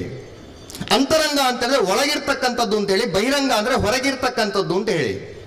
ಇನ್ನೂ ಸ್ಪಷ್ಟವಾಗಿ ಹೇಳೋದಾದ್ರೆ ಹೊರಗಿರ್ತಕ್ಕಂಥದ್ದು ಅಂತೇಳಿ ಈ ದೇಹ ಮತ್ತು ಹೊರಗಿರ್ತಕ್ಕಂಥ ಎಲ್ಲ ಬಾಹ್ಯವಾಗಿರ್ತಕ್ಕಂಥ ಪ್ರಪಂಚ, ಇದು ಬಹಿರಂಗ. ಹಾಗಾದ್ರೆ ಅಂತರಂಗ ಅಂದ್ರೆ ಏನು? ಅಂತರಂಗ ಅಂದ್ರೆ ಒಳಗಿರ್ತಕ್ಕಂಥದ್ದು. ಒಳಗಿರ್ತಕ್ಕಂಥದ್ದು ಅಂತ ಹೇಳಿದ್ರೆ ಎಲ್ಲ ಧರ್ಮಗಳಲ್ಲಿ ಹೇಳ್ತಾರೆ ಆತ್ಮ ಅಂತ ಹೇಳಿ, ಆತ್ಮ ಅಂತ ಹೇಳಿ. ನಾವು ಸಾಮಾನ್ಯವಾಗಿ ಶಿಬಿರಗಳಲ್ಲಿ ಮಕ್ಕಳಿಗೆ ಪಾಠ ಮಾಡುವಾಗ ಮಕ್ಕಳಿಗೆ ಒಳಗೊಬ್ಬ ಆತ್ಮನಿದ್ದಾನೆ ಎಂಬುದನ್ನು ಸ್ಪಷ್ಟಪಡಿಸಲಿಕ್ಕೆ ಒಂದು ಉದಾಹರಣೆಯನ್ನು ಕೊಡ್ತೇವೆ. ಅವರ ಹತ್ರ ನಾವು ಪ್ರಶ್ನೆ ಕೇಳೋದು ಮಕ್ಕಳ ಹತ್ರ, ಇದು ನನ್ನ ಕೈ, ಇದು ನನ್ನ ಕೈ, ಕೈ ನಾನಲ್ಲ. ಇದು ನನ್ನ ಕೈ, ಕೈ ನಾನಲ್ಲ, ನನಗೂ ಕೈಗೊಂದು ಸಂಬಂಧ ಇದೆ. ಇದು ನನ್ನ ವಾಚು ನಾನಲ್ಲ, ನನಗೂ ವಾಚಿಗೊಂದು ಸಂಬಂಧ ಇದೆ ಅಷ್ಟೇ. ಇದು ನನ್ನ ತಲೆ, ಇದು ನನ್ನ ತಲೆ, ನಾನು ತಲೆಯಲ್ಲ, ನನಗೂ ತಲೆಗೊಂದು ಸಂಬಂಧ ಇದೆ ಅಷ್ಟೇ. ಇದು ನನ್ನ ದೇಹ, ಇದು ನನ್ನ ದೇಹ, ನಾನು ದೇಹ ಅಲ್ಲ, ನನಗೂ ದೇಹಕ್ಕೂ ಒಂದು ಸಂಬಂಧ ಇದೆ ಹೊರತು ನಾನೇ ದೇಹ ಅಲ್ಲ, ನಾನು ಬೇರೆ ದೇಹ ಬೇರೆ. ಆಗ ಒಂದು ಪ್ರಶ್ನೆ ನಮ್ಮಲ್ಲಿ ಬರ್ತದೆ, ಹಾಗಾದ್ರೆ ನಾನು ಅಂದ್ರೆ ಯಾರು ಅಂತ ಹೇಳಿ. ನಾನು ಅಂದ್ರೆ ಸ್ಪಷ್ಟವಾಗಿ ಹೇಳ್ತದೆ ಶಾಸ್ತ್ರ ಅಥವಾ ಧರ್ಮ ಹೇಳ್ತದೆ, ನಾನು ಅಂತ ಹೇಳಿದ್ರೆ ಒಳಗಿರ್ತಕ್ಕಂಥದ್ದು ಯಾವುದು ಅಂತ ಹೇಳಿದ್ರೆ ಆತ್ಮ ಅಂತ ಹೇಳಿ. ಜೈನ ಧರ್ಮ ಇನ್ನೂ ಮುಂದಕ್ಕೆ ಹೋಗಿ ಹೇಳ್ತದೆ, ಬಹಳ ಸ್ಪಷ್ಟವಾಗಿ ನಿಖರವಾಗಿ ಹೇಳ್ತದೆ, ಒಳಗಿರ್ತಕ್ಕಂಥ ಆತ್ಮನಿಗೆ ಪರಮಾತ್ಮನಾಗುವಂತ ಶಕ್ತಿ ಇದೆ, ಒಳಗಿರ್ತಕ್ಕಂಥ ಆತ್ಮನಿಗೆ ಸಾವಿಲ್ಲ, ಒಳಗಿರ್ತಕ್ಕಂಥ ಆತ್ಮನಿಗೆ ಅದಮ್ಯವಾಗಿರ್ತಕ್ಕಂಥ ಶಕ್ತಿ ಇದೆ. ಇಂತಹ ಶಕ್ತಿ ಇರುವಂತಹ ಆತ್ಮ ನಮ್ಮ ದೇಹದ ಒಳಗಿದ್ದಾನೆ. ಇದನ್ನು ಭೇದ ವಿಜ್ಞಾನ ಅಂತ ಹೇಳ್ತಾರೆ, ಜೈನ ಧರ್ಮದ ಭೇದ ವಿಜ್ಞಾನ ಅಂತೇಳಿ. ಇಂತಹ ಶ್ರೇಷ್ಠವಾಗಿರ್ತಕ್ಕಂಥ ಆತ್ಮ ದೇಹದೊಳಗಿರುವಾಗ ನಾವು ದೇಹಕ್ಕೆ ಹೆಚ್ಚು ಒತ್ತನ್ನು ಕೊಡಬೇಕಾ, ದೇಹದೊಳಗಿರುವ ಆತ್ಮನಿಗೆ ಹೆಚ್ಚು ಒತ್ತು ಕೊಡಬೇಕು ಅಂತೇಳಿ ಜೈನ ಧರ್ಮ ಕೇಳ್ತದೆ. ಭಗವಾನ್ ಮಹಾವೀರ ಸ್ವಾಮಿ ಕೂಡ ಸಮಾಜಕ್ಕೆ ಇದನ್ನೇ ಕೇಳಿದ್ದು. ದೇಹ ನಶ್ವರ, ನೀರಿನ ಮೇಲಿನ ಗುಳ್ಳೆಯ ರೀತಿ ಯಾವಾಗ ಸತ್ತು ಹೋಗ್ತದೆ ಹೇಳಲಿಕ್ಕೆ ಆಗೋದಿಲ್ಲ, ಯಾವಾಗ ಮಣ್ಣಲ್ಲಿ ಮಣ್ಣಾಗಿ ಹೋಗ್ತದೆ ಹೇಳಲಿಕ್ಕೆ ಆಗೋದಿಲ್ಲ. ಇಂತಹ ದೇಹಕ್ಕೆ ನಾವು ಇವತ್ತು ಒತ್ತು ಕೊಡ್ತಾ ಇದ್ದೇವೆ. ಜೈನ ಧರ್ಮೀಯರಾಗಿರ್ತಕ್ಕಂಥ ನಾವು ಅಥವಾ ಸಮಾಜದಲ್ಲಿರ್ತಕ್ಕಂತಹ ವ್ಯಕ್ತಿಗಳು ಶಾಶ್ವತವಾಗಿರ್ತಕ್ಕಂಥ ಆತ್ಮನಿಗೆ ಒತ್ತು ಕೊಡಬೇಕಾ, ನಶ್ವರವಾಗಿರ್ತಕ್ಕಂಥ ದೇಹಕ್ಕೆ ಒತ್ತು ಕೊಡಬೇಕಾ ಅಂತ ಹೇಳಿ. ಇದೇ ಮೂಡುಬಿದಿರೆ ನೆಲದ ಅತ್ಯಂತ ಶ್ರೇಷ್ಠ ಕವಿ, ಕನ್ನಡದ ಶ್ರೇಷ್ಠ ಕವಿ ರತ್ನಾಕರ ಕವಿ ಹೇಳ್ತಾನೆ. ತನ್ನ ರತ್ನಾಕರ ಶತಕದ ಮೊದಲ ಶ್ಲೋಕದಲ್ಲಿ ಹೇಳ್ತಾನೆ ರತ್ನಾಕರ ಕವಿ, ಶ್ರೀರಾಗಂ ಸಿರಿಗಂಪು ಮಾಲೆಮನಿಹಾರಂ ವಸ್ತ್ರಮಂ ಅಂಗಕ್ಕಲಂಕಾರಂ ಹೇಯಮಿವಾತ್ಮ ತತ್ವರುಚಿ ಬೋಧದ್ದಚ್ಚರಿತ್ರಂಗಳಂ ತ್ರೈರತ್ನಂ ಮನಸಿಂಗೆ ಸಿಂಗರಂ ಉಪಾದಯಂಗಳಂ ಎಂದಿತ್ತೆ ಶೃಂಗಾರ ಶ್ರೀಕವಿ ಹಂಸರಾಜನೊಡೆಯ ರತ್ನಾಕರಾಧೀಶ್ವರ ಅಂತ ಹೇಳಿ ಅವ ಹೇಳ್ತಾನೆ. ರತ್ನಾಕರ ಕವಿ ಬಹಳ ಸ್ಪಷ್ಟವಾಗಿ ಹೇಳ್ತಾನೆ, ಶ್ರೀರಾಗಂ ಸಿರಿಗಂಪು ಮಾಲೆ ಮನಿಹಾರಂ ವಸ್ತ್ರಮಂ ಅಂಗಕ್ಕಲಂಕಾರಂ. ನಾವು ಹಾಕೊಳ್ಳುವಂಥ ಸುಗಂಧ ದ್ರವ್ಯಗಳು, ನಾವು ಹಾಕೊಳ್ಳುವಂಥ ವಸ್ತ್ರಗಳು, ನಾವು ಹಾಕೊಳ್ಳುವಂಥ ಒಡವೆಗಳು, ನಾವು ಹಾಕೊಳ್ಳುವಂಥ ಎಲ್ಲ ವ್ಯವಸ್ಥೆಗಳು, ಬಾಹ್ಯ ವ್ಯವಸ್ಥೆಗಳು ದೇಹಕ್ಕೆ ಅಲಂಕಾರ, ದೇಹವನ್ನು ಅಲಂಕಾರ ಮಾಡ್ತದೆ ಹೊರತು ದೇಹದ ಒಳಗಿರ್ತಕ್ಕಂಥ ಆತ್ಮನನ್ನು ಅಲಂಕಾರ ಮಾಡೋದಿಲ್ಲ. ಈಗಾಗಲೇ ಸ್ವಾಮೀಜಿಯವರು ಹೇಳಿದ್ರು, ದೇಹ ಶುಚಿ ಮಾಡಲಿಕ್ಕೆ ಇವತ್ತು ಬೇಕಾದಷ್ಟು ವಸ್ತುಗಳಿವೆ. ಮನಸ್ಸು ಶುಚಿ ಮಾಡಲಿಕ್ಕೆ, ಆತ್ಮನನ್ನು ಶುಚಿ ಮಾಡಲಿಕ್ಕೆ ಧರ್ಮ ಬಿಟ್ಟರೆ ಬೇರೆ ವ್ಯವಸ್ಥೆ ಇಲ್ಲ. ದೇಹ ಶುಚಿ ಮಾಡಲಿಕ್ಕೆ ಬೇಕಾದಷ್ಟು ವ್ಯವಸ್ಥೆಗಳಿವೆ, ದುಡ್ಡು ಖರ್ಚು ಮಾಡಿದರೆ ಸಾಕು. ಪಾರ್ಲರ್ಗೆ ಹೋಗಿ ಒಂದು 5,000 ಕೊಟ್ಟು ನಮ್ಮನ್ನು ಚಂದ ಮಾಡಿ ಕಳಿಸ್ತಾರೆ ಹೊರಗೆ. ಆದರೆ ಇದು ಅಶಾಶ್ವತವಾದಂಥ ದೇಹ. ನಾವು ಇದನ್ನು ತಿಳ್ಕೊಳ್ಬೇಕು. ಇದನ್ನು ತಿಳ್ಕೊಂಡಾಗ ಮಾತ್ರ ನಮಗೆ ಧರ್ಮದ ಮಹತ್ವ ಏನು ಅಂತೇಳಿ ಅರ್ಥ ಆಗ್ತದೆ. ಇಲ್ಲದ್ರೆ ಬರೀ ಲೌಕಿಕ ಬದುಕಿನಲ್ಲಿ ನಾವು ಬದುಕ್ತಾ ಇರ್ತೇವೆ. ಭಗವಾನ್ ಮಹಾವೀರ ಸ್ವಾಮಿಗೆ 30 ವರ್ಷದವರೆಗೆ ಗೊತ್ತಾಗಲಿಲ್ಲ. 30 ವರ್ಷದವರೆಗೆ ಅವರು ಕೂಡ ಲೌಕಿಕ ಬದುಕಿನಲ್ಲೇ ಇದ್ರು. 30 ವರ್ಷಕ್ಕಾಗುವಾಗ ಅವರಿಗೆ ಜ್ಞಾನೋದಯ ಆಯಿತು. ಇದೆಲ್ಲ ಶಾಶ್ವತವಾದ ಬದುಕು, ಇದೆಲ್ಲ ಜೀವನ. ಶಾಶ್ವತವಾದದ್ದು ಅಲ್ಲಿ ಇದೆ. ಆತ್ಮನನ್ನು ಪರಮಾತ್ಮನನ್ನಾಗಿಸುವುದೇ ಶಾಶ್ವತ. 30 ವರ್ಷಕ್ಕೆ ಅವರು ಮನೆ ತ್ಯಜಿಸ್ತಾರೆ, ಮನೆಯಿಂದ ಹೊರಗೆ ಬರ್ತಾರೆ. 42ನೇ ವಯಸ್ಸಿಗೆ ಅವರಿಗೆ ಜ್ಞಾನೋದಯ ಆಗ್ತದೆ. ಭಗವಾನ್ ಮಹಾವೀರ ಸ್ವಾಮಿಗೆ ನಿಗ್ರಂತರ ಆಗ್ತಾರೆ. 72ನೇ ವಯಸ್ಸಿನ ತನಕ ಅವರು ಧರ್ಮ ಪ್ರಚಾರ ಮಾಡ್ತಾರೆ. ಇದೇ ಜೈನ ಧರ್ಮವನ್ನು ಪ್ರಚಾರ ಮಾಡ್ತಾರೆ ಭಗವಾನ್ ಮಹಾವೀರ ಸ್ವಾಮಿ 2500 ವರ್ಷಗಳ ಹಿಂದೆ. ಅವರು ಏನಾದರೂ ಮದುವೆಯಾಗಿ ಅಥವಾ ಸಂಸಾರಸ್ಥರಾಗಿ ಮನೆಯಲ್ಲಿ ಇರ್ತಿದ್ರೆ ಇವತ್ತು ಭಗವಾನ್ ಮಹಾವೀರ ಸ್ವಾಮಿ ಇರ್ತಿರ್ಲಿಲ್ಲ. ಬಹಳ ಸ್ಪಷ್ಟವಾಗಿ ಹೇಳ್ತಾ ಇದ್ದೇನೆ, ಆದಿಪುರಾಣದಲ್ಲಿ ಬರ್ತದೆ, ಭಗವಾನ್ ಮಹಾವೀರ ಸ್ವಾಮಿ ಆದಿನಾಥ ಸ್ವಾಮಿಯ ಮೊಮ್ಮಗ. ನಮಗೆಲ್ಲ ಗೊತ್ತಿದೆ, ಭರತ ಚಕ್ರವರ್ತಿಯ ಮಗ ಮರೀಚಿ ಅಂತ ಹೇಳಿ. ಆ ಆದಿನಾಥ ಸ್ವಾಮಿಯ ಮೊಮ್ಮಗನಾಗಿರ್ತಕ್ಕಂಥ ಮರೀಚಿ 32 ಭವಗಳು ಹುಟ್ಟಿ ಸಾವು 24ನೇ ತೀರ್ಥಂಕರಾಗ್ತಾರೆ. ಕಾರಣ ಏನು ಅಂತ ಹೇಳಿದ್ರೆ ಮೋಹ, ಸಂಸಾರದ ಮೋಹ. ತಿರುಗಿ 32 ಭವಗಳನ್ನು ಕಳೆದು 33ನೇ ಭವಕ್ಕೆ ಅವರು ಭಗವಾನ್ ಮಹಾವೀರ ಸ್ವಾಮಿ ಆಗ್ತಾರೆ. ನಮ್ದು ಎಷ್ಟು ಭವ ಆಯ್ತೋ ಗೊತ್ತಿಲ್ಲ, ಇನ್ನೂ ನಾವು ಸರಿ ಆಗ್ತಾ ಇಲ್ಲ. ಈ ರೀತಿಯಾದಂಥ ವ್ಯವಸ್ಥೆಯಲ್ಲಿ ನಾವಿದ್ದೇವೆ. ಆದ್ದರಿಂದ ಜೈನ ಧರ್ಮ ಬಹಳ ಸ್ಪಷ್ಟವಾಗಿ ಹೇಳ್ತದೆ, ರತ್ನಾಕರ ಕವಿ ಕೂಡ ಅದನ್ನೇ ಹೇಳಿದ್ದು, ಇವೆಲ್ಲವೂ ಕೂಡ ಹೊರಗಿರ್ತಕ್ಕಂಥದ್ದು, ಇವೆಲ್ಲವೂ ಕೂಡ ಬಾಹ್ಯವಾಗಿರ್ತಕ್ಕಂಥದ್ದು. ಈ ಶೋಕಿಯನ್ನು ಸ್ವಲ್ಪ ಕಡಿಮೆ ಮಾಡಬೇಕು. ತ್ರೈರತ್ನಂ ಮನಸ್ಸಿಂಗೆ ಸಿಂಗರಂ, ನಮ್ಮ ಆತ್ಮನನ್ನು ಶೃಂಗಾರ ಮಾಡಬೇಕು ಅಂತ ಹೇಳಿ. ಯಾವುದರಿಂದ ಆತ್ಮನನ್ನು ಶೃಂಗಾರ ಮಾಡಬೇಕು ಅಂತ ಕೇಳುವಾಗ ತ್ರೈರತ್ನಗಳಿಂದ ಅಂತೇಳಿ ರತ್ನಾಕರ ಕವಿ ಹೇಳ್ತಾನೆ. ಸಮ್ಯಕ್ ದರ್ಶನ, ಸಮ್ಯಕ್ ಜ್ಞಾನ, ಸಮ್ಯಕ್ ಚಾರಿತ್ರ. ಉತ್ತಮವಾಗಿರ್ತಕ್ಕಂಥ ನಂಬಿಕೆ, ಉತ್ತಮವಾಗಿರ್ತಕ್ಕಂಥ ಜ್ಞಾನ, ಉತ್ತಮವಾಗಿರ್ತಕ್ಕಂಥ ಚರಿತ್ರೆ ಅಥವಾ ಚಾರಿತ್ರ್ಯ, ಒಳ್ಳೆಯ ಚಟುವಟಿಕೆಗಳಿಂದ ನಮ್ಮ ಆತ್ಮನನ್ನು ಶೃಂಗಾರ ಮಾಡಬೇಕು ಅಂತೇಳಿ ಜೈನ ಧರ್ಮ ಬಹಳ ಸ್ಪಷ್ಟವಾಗಿ ಹೇಳುತ್ತದೆ. ಬಂಧುಗಳೇ, ಇಷ್ಟೆಲ್ಲ ವ್ಯವಸ್ಥಿತವಾಗಿರ್ತಕ್ಕಂತಹ ಜೈನ ಧರ್ಮದಲ್ಲಿ ನಮಗೆ ಹೇಳಿಕೊಟ್ಟಿದ್ದಾರೆ. ಆದರೂ ಕೂಡ ನಾವು ಇವತ್ತು ಲೌಕಿಕ ಬದುಕಿನ ಕಡೆಗೆ ನಾವು ವಾಲ್ತಾ ಇದ್ದೇವೆ. ಭಗವಾನ್ ಮಹಾವೀರ ಸ್ವಾಮಿ ಹೇಳಿದ್ದನ್ನು ಸ್ವಾಮೀಜಿ ಉಲ್ಲೇಖ ಮಾಡಿದರು. ಅವರು ಪಂಚಾಮೃತಗಳನ್ನು ಉಲ್ಲೇಖ ಮಾಡಿದರು 2500 ವರ್ಷಗಳ ಹಿಂದೆ. ಸತ್ಯ ಹೇಗಿರಬೇಕು ಅಂತೇಳಿ ಸ್ವಾಮೀಜಿ ಅವರು ಹೇಳಿದರು. ಪ್ರಿಯವಾದ ಸತ್ಯವನ್ನು ಹೇಳಬೇಕೇ ಹೊರತು ಅಪ್ರಿಯವಾದ ಸತ್ಯವನ್ನು ಹೇಳಬಾರದು ಅಂತ ಹೇಳಿ. ಖಂಡಿತವಾಗಿಯೂ ಸತ್ಯ. ನಾವು ಬದುಕಿನಲ್ಲಿ ಅನೇಕ ಸಂದರ್ಭಗಳಲ್ಲಿ ಸುಳ್ಳು ಹೇಳುತ್ತೇವೆ, ಅಗತ್ಯ ಇಲ್ಲದಿದ್ರೂ ಸುಳ್ಳು ಹೇಳುತ್ತೇವೆ. ಸುಳ್ಳು ಹೇಳುವಂಥದ್ದು ಅತ್ಯಂತ ಕೆಟ್ಟದ್ದು ಅಂತೇಳಿ ಜೈನ ಧರ್ಮ ಬಹಳ ಸ್ಪಷ್ಟವಾಗಿ ಹೇಳಿದೆ. ಭಗವಾನ್ ಮಹಾವೀರ ಸ್ವಾಮಿ ಒತ್ತಿ ಹೇಳಿದರು. ಎರಡನೇದು ಒಂದು ಅಹಿಂಸೆ. ಹಿಂಸೆ ಯಾವತ್ತೂ ಮಾಡಬಾರ್ದು. ಇದನ್ನು ಕೂಡ ಸ್ವಾಮೀಜಿಯವರು ಹೇಳಿದರು, ಹಿಂಸೆ ಮಾಡಬಾರ್ದು ಅಂತೇಳಿ. ಯಾಕೆ ಹಿಂಸೆ ಮಾಡಬಾರ್ದು ಹೇಳಿ? ನಮ್ಮಲ್ಲಿ ಜೈನ ಧರ್ಮದಲ್ಲಿ ಒಂದು ಶಬ್ದ ಬರ್ತದೆ, ಸಂಸಾರ ಅಂತೇಳಿ. ನಾವು ವ್ಯವಹಾರದಲ್ಲಿ ಸಂಸಾರ ಎಂಬ ಶಬ್ದವನ್ನು ಅಪಭ್ರಂಶ ಮಾಡಿಬಿಟ್ಟಿದ್ದೇವೆ, ಅಥವಾ ತಪ್ಪು ತಿಳುವಳಿಕೆಯಿಂದ ನಾವು ತಪ್ಪು ತಿಳ್ಕೊಂಡಿದ್ದೇವೆ. ಸಂಸಾರ ಅಂದರೆ ಜೈನ ಧರ್ಮದ ಪ್ರಕಾರ ಗಂಡ ಹೆಂಡತಿ ಮಕ್ಕಳು, ಅಜ್ಜ ಅಜ್ಜಿ, ಚಿಕ್ಕಪ್ಪ ದೊಡ್ಡಪ್ಪ ಅಲ್ಲ. ಜೈನ ಧರ್ಮದ ಪ್ರಕಾರ ಸಂಸಾರ ಅಂದರೆ ಜಗತ್ತಿನಲ್ಲಿರ್ತಕ್ಕಂಥ ಎಲ್ಲ ಕ್ರಿಮಿ ಕೀಟಗಳು, ಜೀವಜಂತುಗಳು ನಮ್ಮ ಸಂಸಾರ, ಅದರ ಸದಸ್ಯರು ನಾವು. ನಾವಿವತ್ತು ಸಂಸಾರ ಅಂದರೆ ಏನು? ಗಂಡ ಹೆಂಡತಿ ಮಕ್ಕಳು, ಅಲ್ಲಿಗೆ ಮುಟ್ಟಿದ್ದೇವೆ ನಾವಿವತ್ತು. ಈ ಜಗತ್ತಿನಲ್ಲಿರುವಂತಹ ಪ್ರತಿಯೊಂದು ಜೀವಿಗೂ ಕೂಡ ಬದುಕುವ ಹಕ್ಕಿದೆ. ಅದಕ್ಕೂ ಜೀವ ಇದೆ, ನಮಗೂ ಜೀವ ಇದೆ. ಅದರ ಒಳಗೂ ಒಂದು ಆತ್ಮ ಇದೆ. ಒಂದು ಇರುವೆಯ ಒಳಗೂ ಒಂದು ಆತ್ಮ ಇದೆ, ನಮ್ಮೊಳಗೊಂದು ಆತ್ಮ ಇದೆ. ಅದಕ್ಕೂ ಬದುಕುವ ಹಕ್ಕಿದೆ, ನಮಗೂ ಬದುಕುವ ಹಕ್ಕಿದೆ. ಈ ಜಗತ್ತಿನಲ್ಲಿ ಒಂದು ನಮಗೆ ಎಷ್ಟು ಬದುಕುವ ಹಕ್ಕಿದೆಯೋ ಅಷ್ಟೇ ಬದುಕುವ ಹಕ್ಕು ಒಂದು ಇರುವೆಗೂ ಕೂಡ ಇದೆ. ಈ ಜಗತ್ತು ಸೃಷ್ಟಿಯಾಗಿದ್ದು ಮನುಷ್ಯರಿಗೆ ಮಾತ್ರ ಅಲ್ಲ, ಜಗತ್ತಿನಲ್ಲಿರುವ ಎಲ್ಲ ಜೀವಿಗಳಿಗೆ ಈ ಜಗತ್ತು ಸೃಷ್ಟಿಯಾಗಿದ್ದು. ಆದ್ದರಿಂದ ಅದಕ್ಕೂ ಬದುಕುವ ಹಕ್ಕಿದೆ.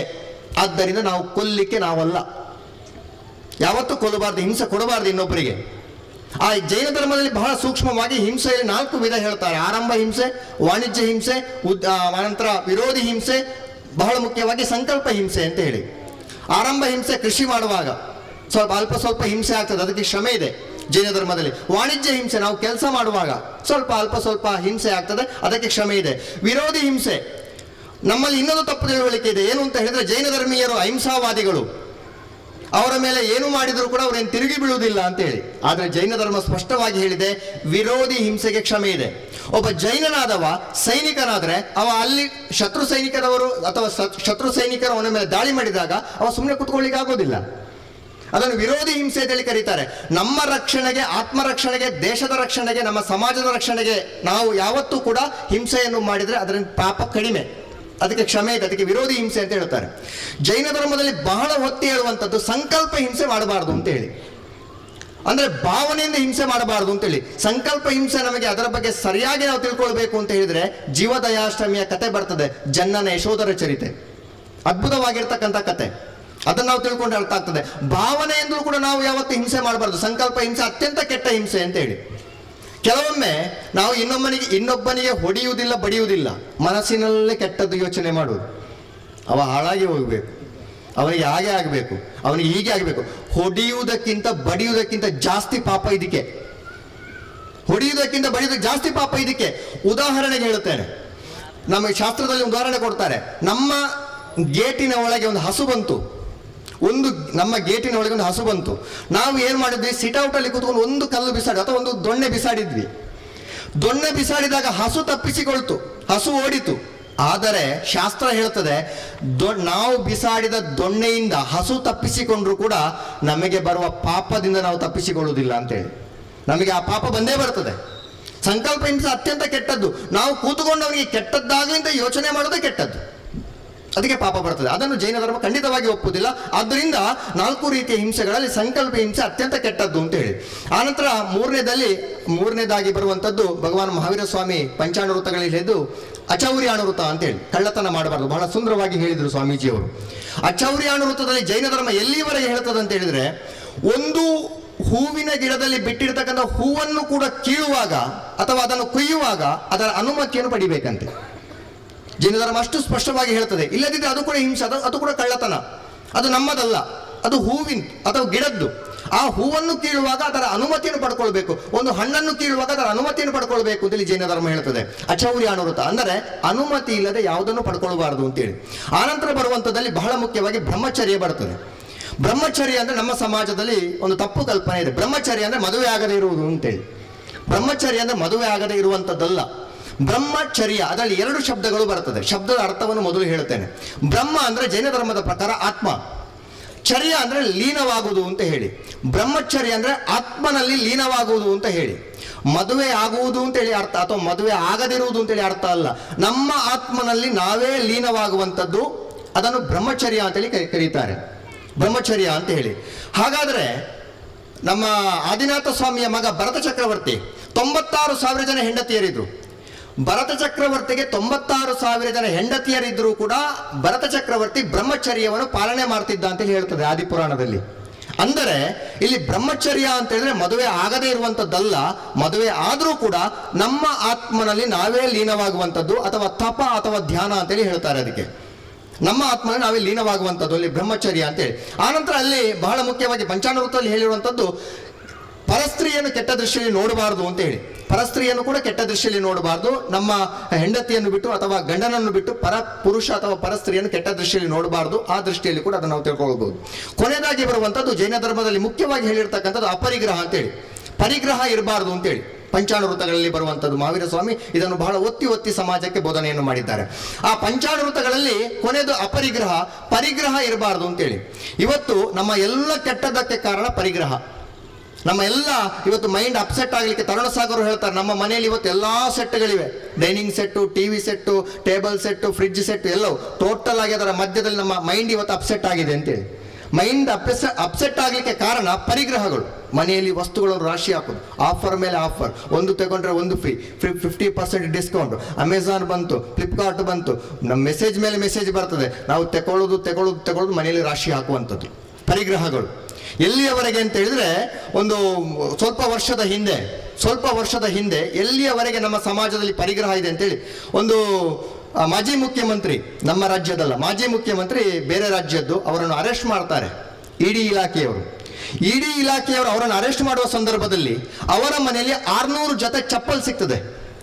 600 ಜೊತೆ ಚಪ್ಪಲ್ ಸಿಗ್ತದೆ. 3ರಿಂದ 4 ಸಾವಿರ ಸೀರೆಗಳು ಸಿಗ್ತದೆ. 3ರಿಂದ 4 ಸಾವಿರ ಸೀರೆಗಳು. ಯೋಚನೆ ಮಾಡಿ ಎಷ್ಟರ ಮಟ್ಟಿಗೆ ಪರಿಗ್ರಹ ಇರಬಹುದು ಅವರ ಮನಸ್ಸಿನಲ್ಲಿ ಅಂತೇಳಿ.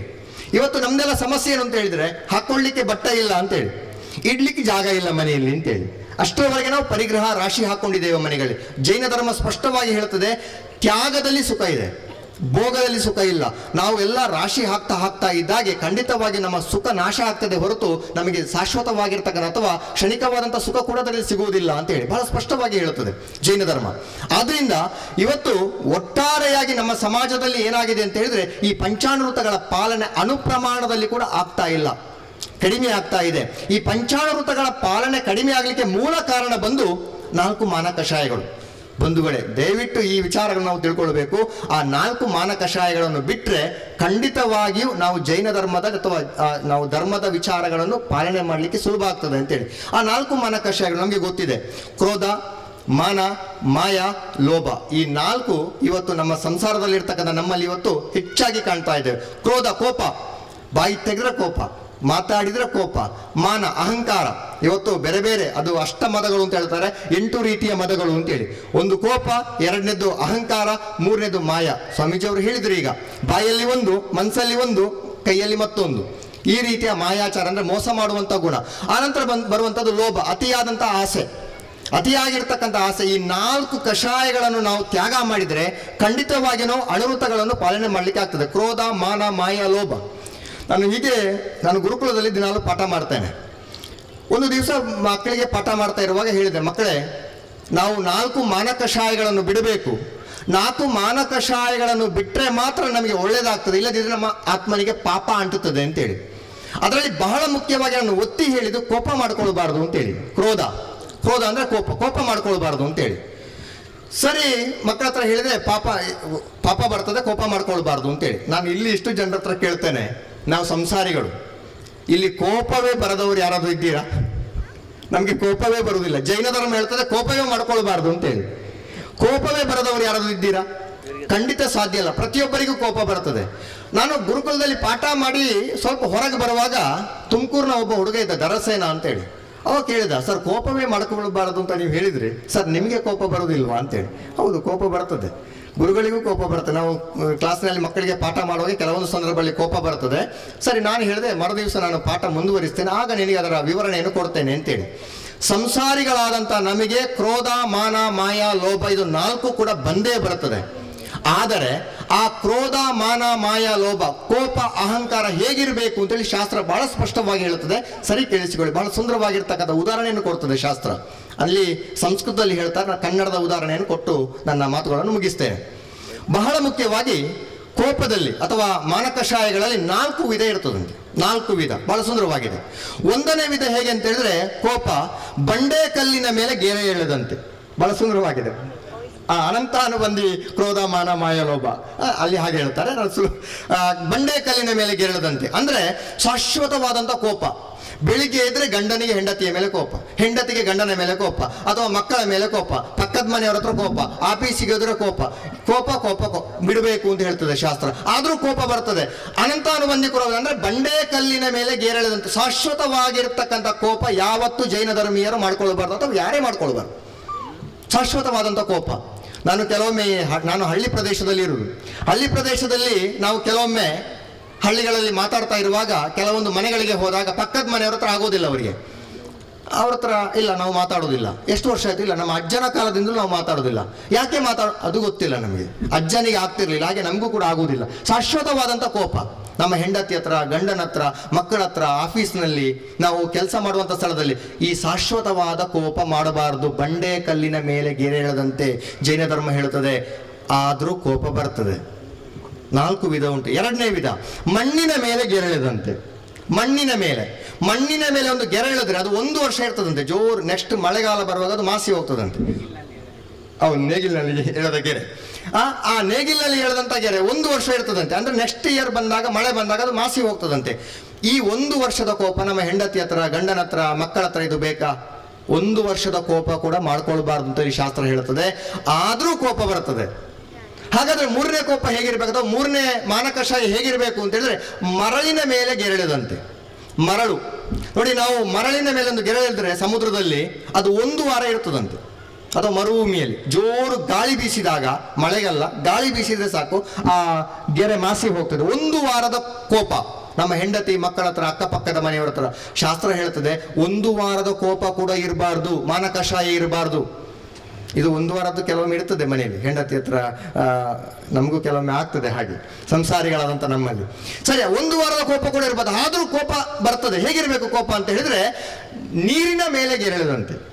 ನೀರಿನ ಮೇಲೆ, ಎಷ್ಟು ಸುಂದರವಾದ ಶಾಸ್ತ್ರದ ಉದಾಹರಣೆ ನೋಡಿ. ನೀರಿನ ಮೇಲೆ ಅಂದ್ರೆ ನಾವು ನೀರಿನಲ್ಲಿ ಗೆರೆ ಎಳಿತಾ ಬಂದಾಗೆ ಆ ಗೆರೆ ಮಾಸಿ ಹೋಗ್ತದೆ. ಕೋಪ ಬರಬೇಕು, ಕೋಪ ನಿಲ್ಬಾರ್ದು, ಕೋಪ ಹೋಗಿ ಬಿಡಬೇಕು. ನಮಗೂ ಕ್ಲಾಸ್ ರೂಮ್ನಲ್ಲಿ ಕೋಪ ಬರ್ತದೆ, ಮಕ್ಕಳ ಹತ್ರ, ಮನೆಯಲ್ಲಿ ಹೆಂಡತಿ ಹತ್ರ ಕೋಪ ಬರ್ತದೆ, ಸ್ವಲ್ಪ ಹೊತ್ತು ಮಾತ್ರ, ಅದನ್ನು ಮತ್ತೆ ಬಿಟ್ಟು ಬಿಡ್ತೇವೆ. ಶಾಶ್ವತವಾಗಿ ಒಬ್ಬ ವ್ಯಕ್ತಿಯ ಮೇಲೆ 1 ಸಾರಿ, 2 ಸಾರಿ, 3 ಸಾರಿ ಕೋಪ ಮಾಡಿಕೊಂಡ್ರೆ ಅದು ಕೋಪವಾಗಿ ಉಳಿಯುವುದಿಲ್ಲ, ಅದು ದ್ವೇಷಕ್ಕೆ ತಿರುಗ್ತದೆ. ನಾವು ದ್ವೇಷ ಮಾಡ್ಲಿಕ್ಕೆ ಶುರು ಮಾಡ್ತೇವೆ. ದ್ವೇಷ ಮತ್ತೆ ಮತ್ತೆ ಮುಂದುವರಿಸಿದ್ರೆ ಅದು ಹಿಂಸೆಗೆ ತಿರುಗ್ತದೆ. ಒಂಜ ಎಪ್ಪಡು, ಒಂಜ ಏನಿಪ್ಪಡು, ಅಲ್ಲಿವರೆಗೆ ಮುಡ್ತದೆ ಅದು. ಆದ್ರಿಂದ ಕೋಪ ಅತ್ಯಂತ ಕೆಟ್ಟದ್ದು ಅಂತೇಳಿ ಶಾಸ್ತ್ರ ಮೊದಲನೇ ಕಷಾಯದಲ್ಲಿ ಮೊದಲನೇದು ಕೊಟ್ಟಿದ್ದಾರೆ. ಕೋಪವೇ ಮೂಲ ಎಲ್ಲದಕ್ಕೂ ಕೂಡ ಅಂತೇಳಿ. ಆದ್ದರಿಂದ ಕೋಪವನ್ನು ತ್ಯಜಿಸಬೇಕು, ಮಾನ ಕಷಾಯಗಳನ್ನು ತ್ಯಜಿಸಬೇಕು ಅಂತೇಳಿ ಜೈನ ಧರ್ಮ ಬಹಳ ಸ್ಪಷ್ಟವಾಗಿ ಹೇಳುತ್ತದೆ. ಮತ್ತು ಜೈನ ಧರ್ಮೀಯರ ಜೈನ ಶಾಸ್ತ್ರದಲ್ಲಿ ಹೇಳುವಂಥದ್ದು ಬಹಳ ಮುಖ್ಯವಾಗಿ ನಮ್ಮ ಉದ್ದೇಶ ಏನು, ಬದುಕಿನ ಉದ್ದೇಶ ಏನು, ಜೈನ ಧರ್ಮೀಯರ ಬದುಕಿನ ಉದ್ದೇಶ ಏನು. ಭಗವಾನ್ ಮಹಾವೀರ ಸ್ವಾಮಿ ಏನು ಹೇಳಿದ್ದು? ದೊಡ್ಡ ಮನೆ ಕಟ್ಟಿ, ದೊಡ್ಡ ಕಾರ್ ತಗೊಳ್ಳಿ, ಬಂಗಾರ ಮಾಡಿ, ಹೆಸರು ಮಾಡಿ, ಅಧಿಕಾರ ಮಾಡಿ, ಬ್ಯಾನರಲ್ಲಿ ನಮ್ಮ ಹೆಸರು ಬರಬೇಕು ಅಂತೇಳಿ ಭಗವಾನ್ ಮಹಾವೀರ ಸ್ವಾಮಿ ಹೇಳಿದ್ದಲ್ಲ. ಜೈನ ಧರ್ಮೀಯರ ಮುಖ್ಯ ಉದ್ದೇಶ ನಮ್ಮ ಒಳಗಿರ್ತಕ್ಕಂಥ ಆತ್ಮನನ್ನು ಪರಮಾತ್ಮನನ್ನಾಗಿ ಮಾಡುವುದೇ ಜೈನ ಧರ್ಮೀಯರ ಮುಖ್ಯ ಉದ್ದೇಶ, ಬದುಕಿನ ಉದ್ದೇಶ. ನಾವು ಅದನ್ನು ಮಾಡಬೇಕೇ ಹೊರತು ಇದು ಕ್ಷಣಿಕವಾಗಿ ಯಾರು ನೆನ್ಪಿಟ್ಟುಕೊಳ್ಳುವುದಿಲ್ಲ. ಭರತ ಚಕ್ರವರ್ತಿ ಅವ ಷಟ್ಕಂಡಾಧಿಪತಿ, ಅವ ಇವತ್ತಿಲ್ಲ. ಅವ ಋಷಭಾಚಲದಲ್ಲಿ ಅವನು ದಿಗ್ವಿಜಯದ ಯಾತ್ರೆಯನ್ನು ಬರಲಿಕ್ಕೆ ಹೋದಾಗ ಅಲ್ಲಿ ಸಾವಿರಾರು ಜನ ಬರ್ದಿದ್ರು. ಅವನು ಯೋಚನೆ ಮಾಡಿದ್ದ ನಾನೊಬ್ಬನೇ ಗೆದ್ದದ್ದು ಅಂತೇಳಿ. ಅಲ್ಲಿ ಹೋಗುವಾಗ 1000 ಜನರದ್ದು ಉಂಟು, ಮತ್ತು ಒಬ್ಬರದ್ದು ಒರೆಸಿ ಅವನು ಬರ್ದ, ಒಬ್ಬರದ್ದು ಒರೆಸಿ ಬರ್ದ. ಇವು ಲೌಕಿಕ ಬದುಕೇ ಅಷ್ಟೇ. ನಾವು ಇವತ್ತು ಇರ್ತೇವೆ, ನಾಳೆ ಇರುವುದಿಲ್ಲ, ನೆನ್ಪಿಟ್ಟುಕೊಳ್ಳುವುದಿಲ್ಲ ಸಮಾಜ. ಆದರೆ ಶಾಶ್ವತವಾದದ್ದು ನಮ್ಮ ಒಳಗಿರ್ತಕ್ಕಂಥ ಆತ್ಮ. ಆತ್ಮನನ್ನು ಪರಮಾತ್ಮನನ್ನಾಗಿ ಮಾಡಬೇಕು. ಬರುವಾಗ ಏನು ತರಲಿಲ್ಲ, ಹೋಗುವಾಗ ಏನು ಕೊಂಡೋಗುವುದಿಲ್ಲ. ಬರುವಾಗ ಬಂದದ್ದು ಆತ್ಮ ಮಾತ್ರ, ಹೋಗುವಾಗ ಹೋಗುವುದು ಆತ್ಮ ಮಾತ್ರ. ಅದರ ಜೊತೆಗೆ ನಾವು ಮಾಡಿರ್ತಕ್ಕಂಥ ಪಾಪ ಪುಣ್ಯಗಳು ಮಾತ್ರ. ಆದ್ದರಿಂದ ಬದುಕಿದ್ದಷ್ಟು ದಿವಸ ಪುಣ್ಯ ಮಾಡಬೇಕು ಅಂತೇಳಿ ಜೈನ ಧರ್ಮ ಹೇಳ್ತದೆ. ಪಾಪ ಮಾಡಬಾರ್ದು ಅಂತ ಹೇಳ್ತದೆ. ಸುಳ್ಳು ಹೇಳಬೇಡಿ, ಮೋಸ ಮಾಡಬೇಡಿ, ಅನ್ಯಾಯ ಮಾಡಬೇಡಿ, ಕದಿಬೇಡಿ, ಒತ್ತಿ ಒತ್ತಿ ಹೇಳ್ತದೆ ಪಂಚಾನುವೃತಗಳಲ್ಲಿ. ಒಂದು 2 ಉದಾಹರಣೆ ನನ್ನ ಮಾತುಗಳನ್ನು ಮುಗಿಸ್ತೇನೆ ಸ್ವಾಮೀಜಿ.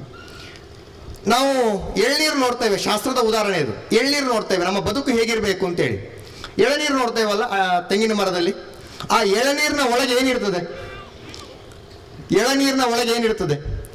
ಎಳನೀರಿನ ಒಳಗೆ ಕೊಬ್ಬರಿ ಇರ್ತದೆ, ಕೊಬ್ಬರಿ ಇರ್ತದೆ. ಸರಿ, ಎಳನೀರಿನ ಒಳಗಿರುವ ಕೊಬ್ಬರಿಯನ್ನು ಹೊರಗೆ ತೆಗಿಬೇಕು ಅಂತ ನಾವು ಏನು ಮಾಡಬೇಕು? ಅಥವಾ ಅದರ ಪ್ರೊಸೆಸ್ ಹೇಗೆ? ಆ ಎಳನೀರು ಬೆಳಿಬೇಕು, ದೊಡ್ಡದಾಗಬೇಕು, ದೊಡ್ಡದಾದಂತ ಅದು ಬಲಿಬೇಕು. ಆ ಎಳನೀರು ಬಲ್ತಾಗ ತೆಂಗಿನಕಾಯಿ ಆಗ್ತದೆ. ಸರಿ, ತೆಂಗಿನಕಾಯಿ ಆದ ತಕ್ಷಣ ತೆಂಗಿನ ಮರದಿಂದ ಕೆಳಗೆ ಬೀಳ್ತದೆ. ತೆಂಗಿನ ಮರದಿಂದ ಕೆಳಗೆ ಬಿದ್ದಂಥ ತೆಂಗಿನಕಾಯಿಯಿಂದ ನಾವು ಕೊಬ್ಬರಿಯನ್ನು ತೆಗಿಲಿಕ್ಕೆ ಆಗುದಿಲ್ಲ, ಕೊಬ್ಬರಿಯನ್ನು ತೆಗಿಲಿಕ್ಕೆ ಆಗುದಿಲ್ಲ. ಆ ತೆಂಗಿನಕಾಯಿ ಏನಾಗಬೇಕು? ಒಣಗಬೇಕು, ಒಣಗಬೇಕು, ಒಣಗಬೇಕು. ಅಂದರೆ ತಪ ತಪ ತಪ, ಧ್ಯಾನ ಧ್ಯಾನ ಧ್ಯಾನ, ಪೂಜೆ ಪೂಜೆ ಪೂಜೆ, ಭಗವಂತನ ಧ್ಯಾನ, ಧರ್ಮದ ಆಚರಣೆ. ಒಣಗಬೇಕು, ಒಣಗಬೇಕು, ಒಣಗಬೇಕು. ತೆಂಗಿನಕಾಯಿ ಒಣಗಿ ಒಣಗಿ ಒಣಗಿದಾಗ ಒಳಗಿರ್ತಕ್ಕಂಥ ಗೆರಟೆಯಿಂದ ತೆಂಗಿನಕಾಯಿ ಬಿಡಿಸಿಕೊಳ್ತದೆ, ಅಥವಾ ಕೊಬ್ಬರಿ ಬಿಡಿಸಿಕೊಳ್ತದೆ. ಆ ಗೆರಟೆಯಿಂದ ಕೊಬ್ಬರಿ ಬಿಡಿಸಿಕೊಳ್ಬೇಕು ಅಂತ ಹೇಳಿದ್ರೆ ಆ ತೆಂಗಿನಕಾಯಿ ಒಣಗಬೇಕು, ಒಣಗಬೇಕು, ಒಣಗಬೇಕು. ಜೈನ ಧರ್ಮದ ಅದನ್ನೇ ತಪಸ್ಸು, ತಪ ತಪ ಅಂತ ಹೇಳ್ತಾರೆ. 12 ರೀತಿಯ ತಪಸ್ಸು. ಅಷ್ಟು ಒಣಗಿದಾಗ ಮಾತ್ರ ಕೊಬ್ಬರಿ ಬಿಡಿಸಿಕೊಳ್ತದೆ. ಆ ಗೆರಟೆಯಿಂದ ಬಿಡಿಸಿಕೊಳ್ಳುವುದು ಅಂದರೆ ದೇಹದಿಂದ ಆತ್ಮ ಬಿಡಿಸಿಕೊಳ್ಳುವುದು.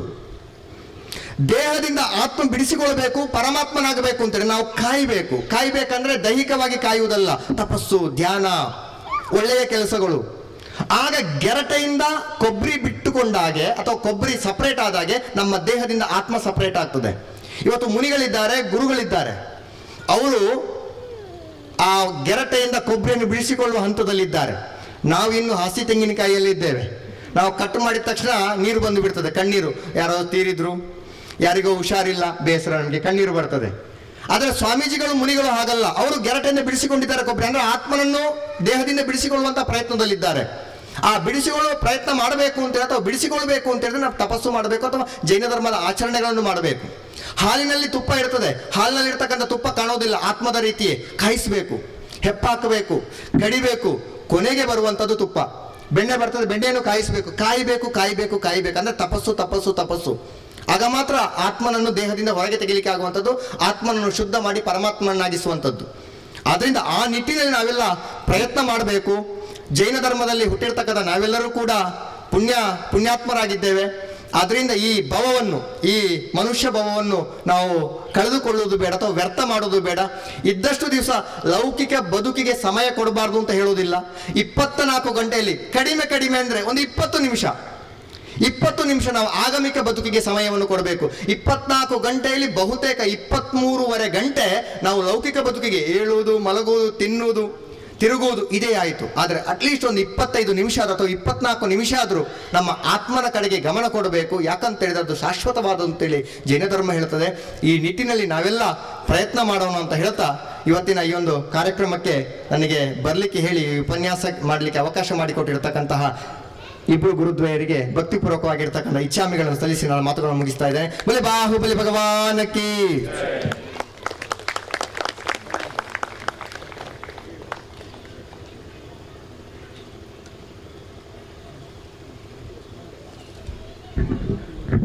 ಪ್ರೌಢ ಉಪನ್ಯಾಸವನ್ನು ನೀಡಿದಂಥ ಮಹಾವೀರ ಇಜಿಲಂಪಾಡಿ ಅವರಿಗೆ ಧನ್ಯವಾದಗಳು.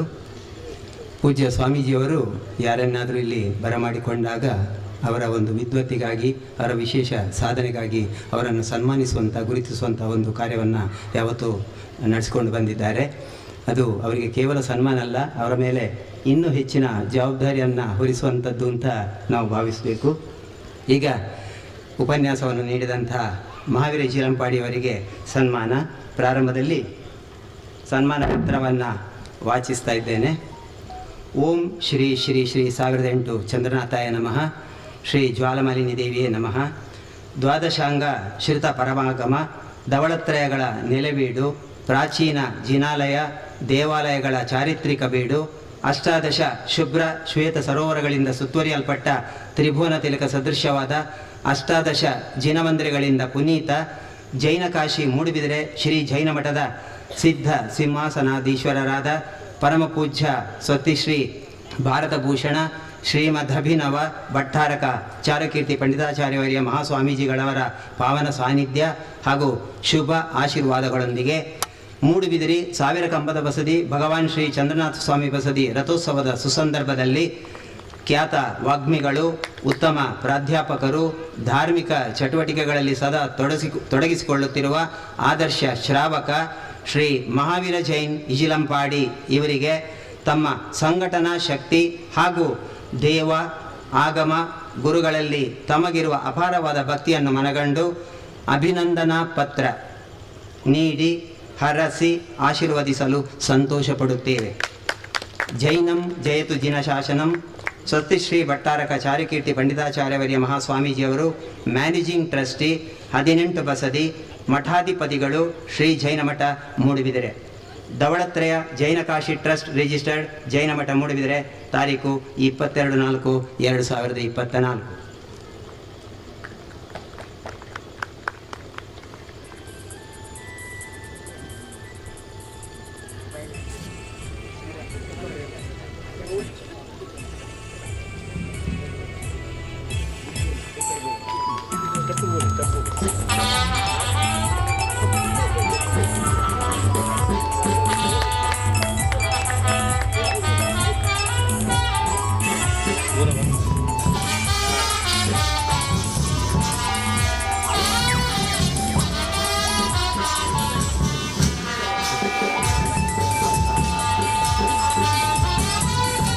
ಧಾರ್ಮಿಕ ಕಾರ್ಯಕ್ರಮ ಆದ ಕೂಡಲೇ ಕುಮಾರಿ ತನ್ವಿರಾವ್ ಮಂಗಳೂರು, ಕನ್ನಡ ಸಿನಿ ಹಾಗೂ ಕಿರುತೆರೆ ಕಲಾವಿದೆ, ಇವರ ಭರತನಾಟ್ಯ ಕಾರ್ಯಕ್ರಮ ಇದೆ.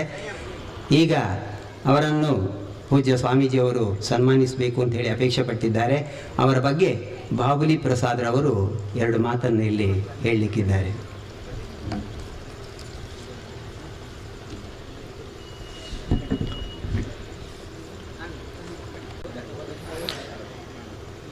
ಪರಮ ಪೂಜ್ಯ ಸ್ವಾಮೀಜಿಯವರಿಗೆ ಭಕ್ತಿಪೂರ್ವಕ ಪ್ರಣಾಮಗಳನ್ನು ಸಲ್ಲಿಸಿ, ವಿಶೇಷವಾಗಿ ಜೈನ ಕಾಶಿ ಮೂಡುಬಿದಿರೆ 1000 ಕಂಬದ ಬಸದಿಯಲ್ಲಿ ಕಲಾವಿದರಿಗೆ ಭಾಳಷ್ಟು ಪ್ರೋತ್ಸಾಹ ಕೊಡ್ತಾ ಬಂದಿದ್ದಾರೆ ಶ್ರೀ ಜೈನ ಮಠದ ಸ್ವಾಮೀಜಿಯವರು. ಜೈನ ಧರ್ಮ ಸಹ ಕಲಾವಿದರಿಗೆ ಭಾಳಷ್ಟು ಆಶ್ರಯ ಕೊಟ್ಟ ಧರ್ಮ. ಇವತ್ತು ವಿಶೇಷವಾಗಿ ಇವತ್ತಿನ ರಥೋತ್ಸವ ಕಾರ್ಯಕ್ರಮದಲ್ಲಿ ನಮ್ಮ ದಕ್ಷಿಣ ಕನ್ನಡ ಜಿಲ್ಲೆಯ ತನ್ವೀರವನ್ನು ಸನ್ಮಾನಿಸಬೇಕೆಂದು ಸ್ವಾಮೀಜಿಯವರು ಇಚ್ಛೆಪಟ್ಟಿದ್ದಾರೆ. ಅವರ ಬಗ್ಗೆ ಸಂಕ್ಷಿಪ್ತವಾಗಿ 2 ಮಾತುಗಳನ್ನು ಉಲ್ಲೇಖ ಮಾಡಲಿಕ್ಕೆ ಇಚ್ಛಿಸ್ತಿದ್ದೇನೆ. ತನ್ವೀರಾವ್ ಬಾಲ್ಯದಲ್ಲೇ ಪ್ರತಿಭಾವಂತ ವಿದ್ಯಾರ್ಥಿಯಾಗಿ ಚುರುಕಿನ ವ್ಯಕ್ತಿತ್ವ ಮೈಗೂಡಿಸಿಕೊಂಡು ರಾಷ್ಟ್ರಪತಿ ಅಬ್ದುಲ್ ಕಲಾಮರ ಪ್ರಶಂಸೆಗೆ ಪಾತ್ರರಾಗಿ ಭರತನಾಟ್ಯ, ಶಾಸ್ತ್ರೀಯ ನಾಟ್ಯದಲ್ಲಿ ಜೂನಿಯರ್ ಸೀನಿಯರ್ ವಿಭಾಗದಲ್ಲಿ ರಾಷ್ಟ್ರ ಮಟ್ಟದ ಸ್ಪರ್ಧೆಗಳಲ್ಲಿ ಗಮನ ಸೆಳೆದವರು. ಮನಸ್ತಾಸ್ತ್ರ ಪ್ರವೃತ್ತಿಯಲ್ಲಿ ಭಾರತೀಯ ನೃತ್ಯ ಪ್ರಕಾರ ಹಾಗೂ ಸಿನಿಮಾ ರಂಗದಲ್ಲಿ ಬಾಲ ಪ್ರತಿಭೆಯಾಗಿ ಗಮನ ಸೆಳೆದ ಹುಡುಗಿ. ಮುಂದೆ ಪದವಿ ಮುಗಿಸಿ ಸಿನಿತಾರೆ ಹಾಗೂ ಕಿರುತೆರೆಯಲ್ಲಿ ಉತ್ತಮ ನಟಿಯಾಗಿ ಕನ್ನಡದ ಸಿನಿರಂಗದಲ್ಲಿ ತಮ್ಮನ್ನು ಗುರುತಿಸಿ ಜನಮನ್ನಣೆ ಗಳಿಸುವರು.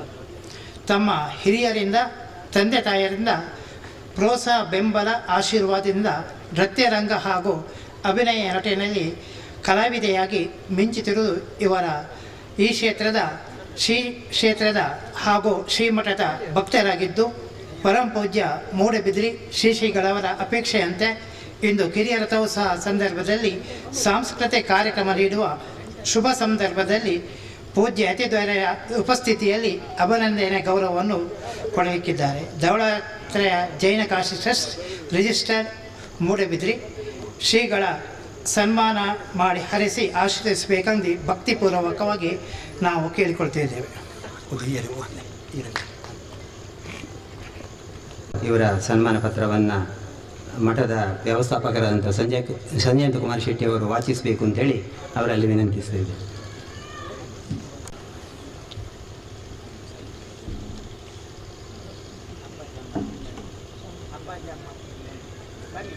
ದ್ವಾದಶಾಂಗಶ್ರುತ ಪರಮಾಗಮ ಧವಳತ್ರಯಗಳ ನೆಲವೀಡು, ಪ್ರಾಚೀನ ಜಿನಾಲಯ ದೇವಾಲಯಗಳ ಚಾರಿತ್ರಿಕ ಬೀಡು, ಅಷ್ಟಾದಶ ಶುಭ್ರ ಶ್ವೇತ ಸರೋವರಗಳಿಂದ ಸುತ್ತುವರಿಯಲ್ಪಟ್ಟ ತ್ರಿಭುವನ ತಿಲಕ ಸದೃಶವಾದ ಅಷ್ಟಾದಶ ಜಿನಮಂದಿರಗಳಿಂದ ಪುನೀತ ಜೈನ ಕಾಶಿ ಮೂಡಬಿದಿರೆ ಶ್ರೀ ಜೈನ ಮಠದ ಸಿದ್ಧಸಿಂಹಾಸನಾಧೀಶ್ವರರಾದ ಪರಮಪೂಜ್ಯ ಸ್ವಸ್ತಿ ಶ್ರೀ ಭಾರತಭೂಷಣ ಶ್ರೀಮದ್ ಅಭಿನವ ಭಟ್ಟಾರಕ ಚಾರುಕೀರ್ತಿ ಪಂಡಿತಾಚಾರ್ಯವರ ಮಹಾಸ್ವಾಮೀಜಿಗಳವರ ಪಾವನ ಸಾನ್ನಿಧ್ಯ ಹಾಗೂ ಶುಭ ಆಶೀರ್ವಾದಗಳೊಂದಿಗೆ ಮೂಡಬಿದಿರೆ ಸಾವಿರ ಕಂಬದ ಬಸದಿ ಭಗವಾನ್ ಶ್ರೀ ಚಂದ್ರನಾಥ ಸ್ವಾಮಿ ಬಸದಿ ರಥೋತ್ಸವದ ಸುಸಂದರ್ಭದಲ್ಲಿ ಖ್ಯಾತ ಭರತನಾಟ್ಯ ಕಲಾವಿದೆ, ಕನ್ನಡ ಸಿನಿ ಹಾಗೂ ಕಿರುತೆರೆ ಕಲಾವಿದೆ ಕುಮಾರಿ ತನ್ವಿರಾವ್ ಮಂಗಳೂರು ಇವರಿಗೆ ತಮ್ಮ ಅಗಾಧವಾದ ಕಲಾ ಪ್ರತಿಭೆ ಹಾಗೂ ನೃತ್ಯ ಕ್ಷೇತ್ರಕ್ಕೆ ತಾವು ನೀಡುತ್ತಿರುವ ಅಪಾರವಾದ ಸೇವೆಯನ್ನು ಪರಿಗಣಿಸಿ ದೇವ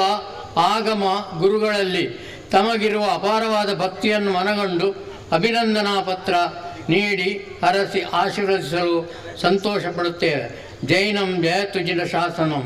ಸ್ವಸ್ತಿ ಶ್ರೀ ಭಟ್ಟಾರಕ ಚಾರುಕೀರ್ತಿ ಪಂಡಿತಾಚಾರ್ಯ ಸ್ವಾಮೀಜಿಗಳವರು ಮ್ಯಾನೇಜಿಂಗ್ ಟ್ರಸ್ಟ್ 18 ಬಸದಿ, ಮಠಾಧಿಪತಿಗಳು ಶ್ರೀ ಜೈನ ಮಠ ಮೂಡಬಿದ್ರಿ, ದೇವಳತ್ರಯ ಜೈನ ಕಾಶಿ ಟ್ರಸ್ಟ್ ರಿಜಿಸ್ಟರ್ಡ್ ಜೈನ ಮಠ ಮೂಡಬಿದ್ರಿ ತಾರೀಕು 22/4/2024.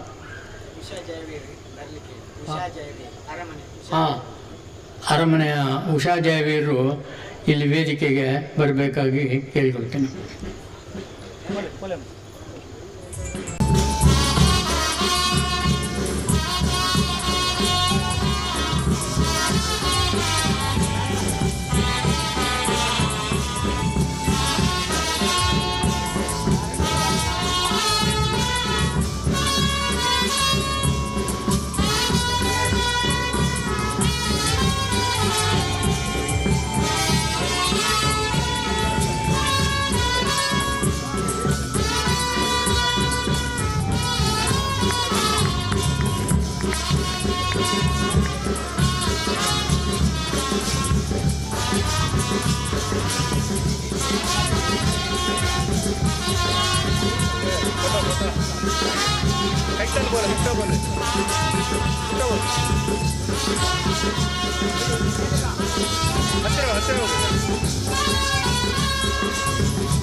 ಲಕ್ಷ್ಮೀ ಬಾರಮ್ಮ ಧಾರಾವಾಹಿಯಲ್ಲಿ ಕೂಡ ಇವರು ಅಭಿನಯಿಸ್ತಾ ಇದ್ದಾರೆ. ತನ್ವಿ ರಾವ್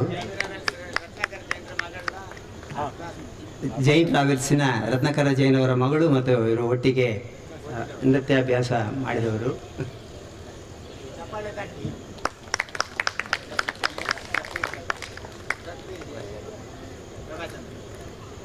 ಈಗ ಪ್ರಭಾಚಂದ್ರ ಜೈನ್ ಮತ್ತು ಪೃಥ್ವೀರ್ ಜೈನರನ್ನು ಸನ್ಮಾನಿಸುವಂಥ ಒಂದು ಸಂದರ್ಭ.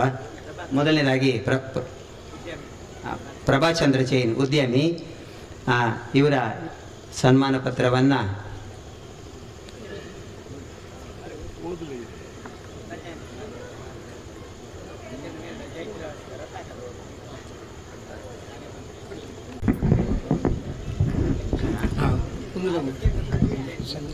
ಪ್ರಭಾಚಂದ್ರ ಜೈನ್ರವರು ದಯವಿಟ್ಟು ಮುಂದೆ ಬರಬೇಕು. ಪೃಥ್ವೀರ್ ಜೈನ್ರವರು ವಾಲ್ಪಾಡಿ ಗೊತ್ತು. ಪೃಥ್ವೀರ್ ಜೈನ್.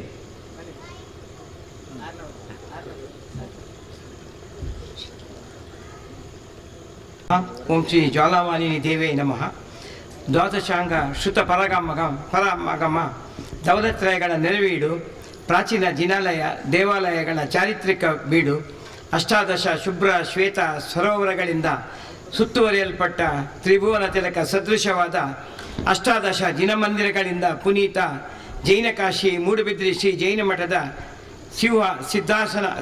ಸಿಂಹಾನಾದೀಶ್ವರ ಪರಮಪೂಜ್ಯ ಭಾರತಭೂಷಣ ಶ್ರೀ ಮಧಭಾವಿನ ಭಾರತ ಭಟ್ಟಾರಕ ಚಾರುಕೀರ್ತಿ ಪಂಡಿತಾಚಾರ್ಯವರ್ಯ ಮಹಾಸ್ವಾಮೀಜಿಗಳವರ ಪಾವನ ಸಾನ್ನಿಧ್ಯ ಹಾಗೂ ಶುಭ ಆಶೀರ್ವಾದಗಳೊಂದಿಗೆ ಮೂಡುಬಿದಿರಿ ಸಾವಿರ ಕಂಬದ ಬಸದಿ ಭಗವಾನ್ ಶ್ರೀ ಚಂದ್ರನಾಥ ಸ್ವಾಮಿ ಬಸದಿ ರಥೋತ್ಸವದ ಸುಸಂದರ್ಭದಲ್ಲಿ ಉತ್ತಮ ಶ್ರಾವಕರು, ತ್ಯಾಗಿಗಳ ಸೇವೆಯಲ್ಲಿ ಸದಾ ತೊಡಗಿಸಿಕೊಳ್ಳುತ್ತಿರುವ ಮುನಿಭಕ್ತರು ಆಗಿರುವ ಶ್ರೀ ಪೃಥ್ವೀರ್ ಮುದ್ಯ ವಾಲ್ಪಾಡಿ ಇವರಿಗೆ ದೇವ ಆಗಮ ಗುರುಗಳಲ್ಲಿ ತಮಗಿರುವ ಅಪಾರವಾದ ಭಕ್ತಿಯನ್ನು ಮನಗಂಡು ನೀಡಿ ಹರಸಿ ಆಶೀರ್ವದಿಸಲು ಸಂತೋಷ ಪಡುತ್ತೇವೆ.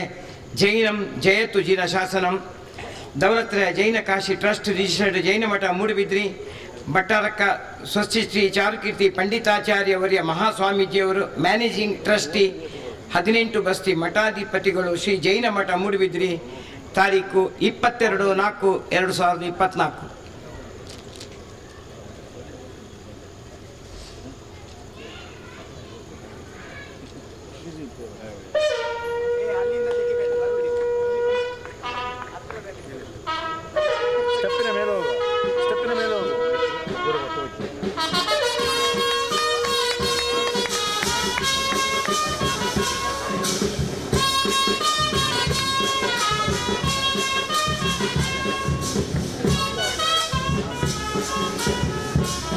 ಆಗಮಿಸಿದಂಥ ಶ್ರೀ ಎಂ ಬಾಹುಬಲಿ ಪ್ರಸಾದರವರಿಂದ ಈಗ 2 ಮಾತು. ಇನ್ನು ಮುಂದೆ ಇವತ್ತು ಅತಿಥಿಯಾಗಿ ಆಗಮಿಸಿದಂಥ ಎಕ್ಸಲೆಂಟ್ ವಿದ್ಯಾಸಂಸ್ಥೆಯ ಅಧ್ಯಕ್ಷರಾದಂಥ ಯುವರಾಜ್ ಜೈನ್ ಅವರು ನಾಳೆಯ ಉಪಹಾರದ ಸೇವೆಯನ್ನು ಮಾಡಿದ್ದಾರೆ. ಅಷ್ಟೇ ಅಲ್ಲ, ನಮ್ಮ ಇಲ್ಲಿ ಮುಂಭಾಗದಲ್ಲಿ ನೀವು ಕುಡಿಯುವ ನೀರಿನ ವ್ಯವಸ್ಥೆಯನ್ನು ನೋಡ್ಬೋದು. ಅತ್ಯಂತ ಸುಸಜ್ಜಿತವಾದಂಥ ಒಂದು ನೀರಿನ ವ್ಯವಸ್ಥೆ, ಫಿಲ್ಟರ್ ಮಾಡಿ ಶುದ್ಧ ನೀರು.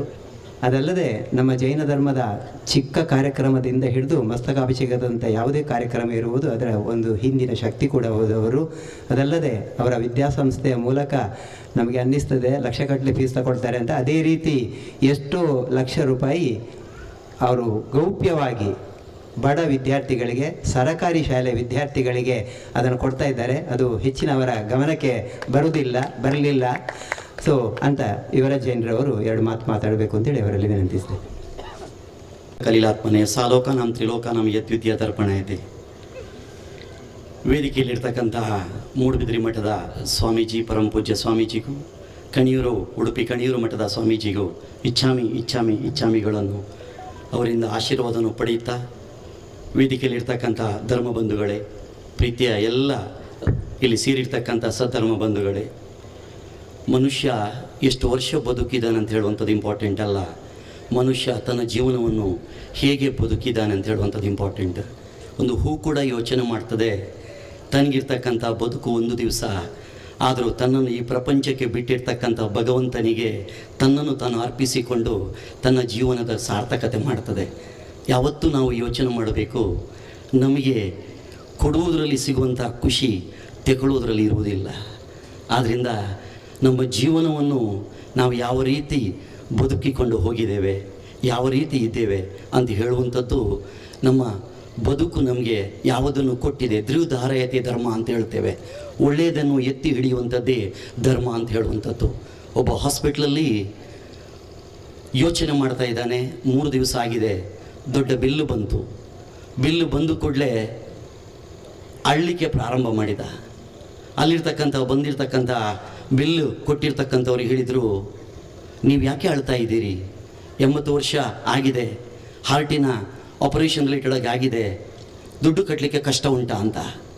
ಆ ಮನುಷ್ಯ ಒಂದು ಮಾತು ಹೇಳಿದ, ನನಗೆ ದುಡ್ಡು ಕಟ್ಟಲಿಕ್ಕೆ ಕಷ್ಟ ಇಲ್ಲ, ಇದು 8 ಲಕ್ಷ ಇರ್ಬೋದು, 10 ಲಕ್ಷ ಇರ್ಬೋದು, 3 ದಿವಸಕ್ಕೆ ಅಷ್ಟು ಬಿಲ್ಲಾಗಿದೆ, ಅದು ನನಗೆ ಕಷ್ಟ ಅಲ್ಲ.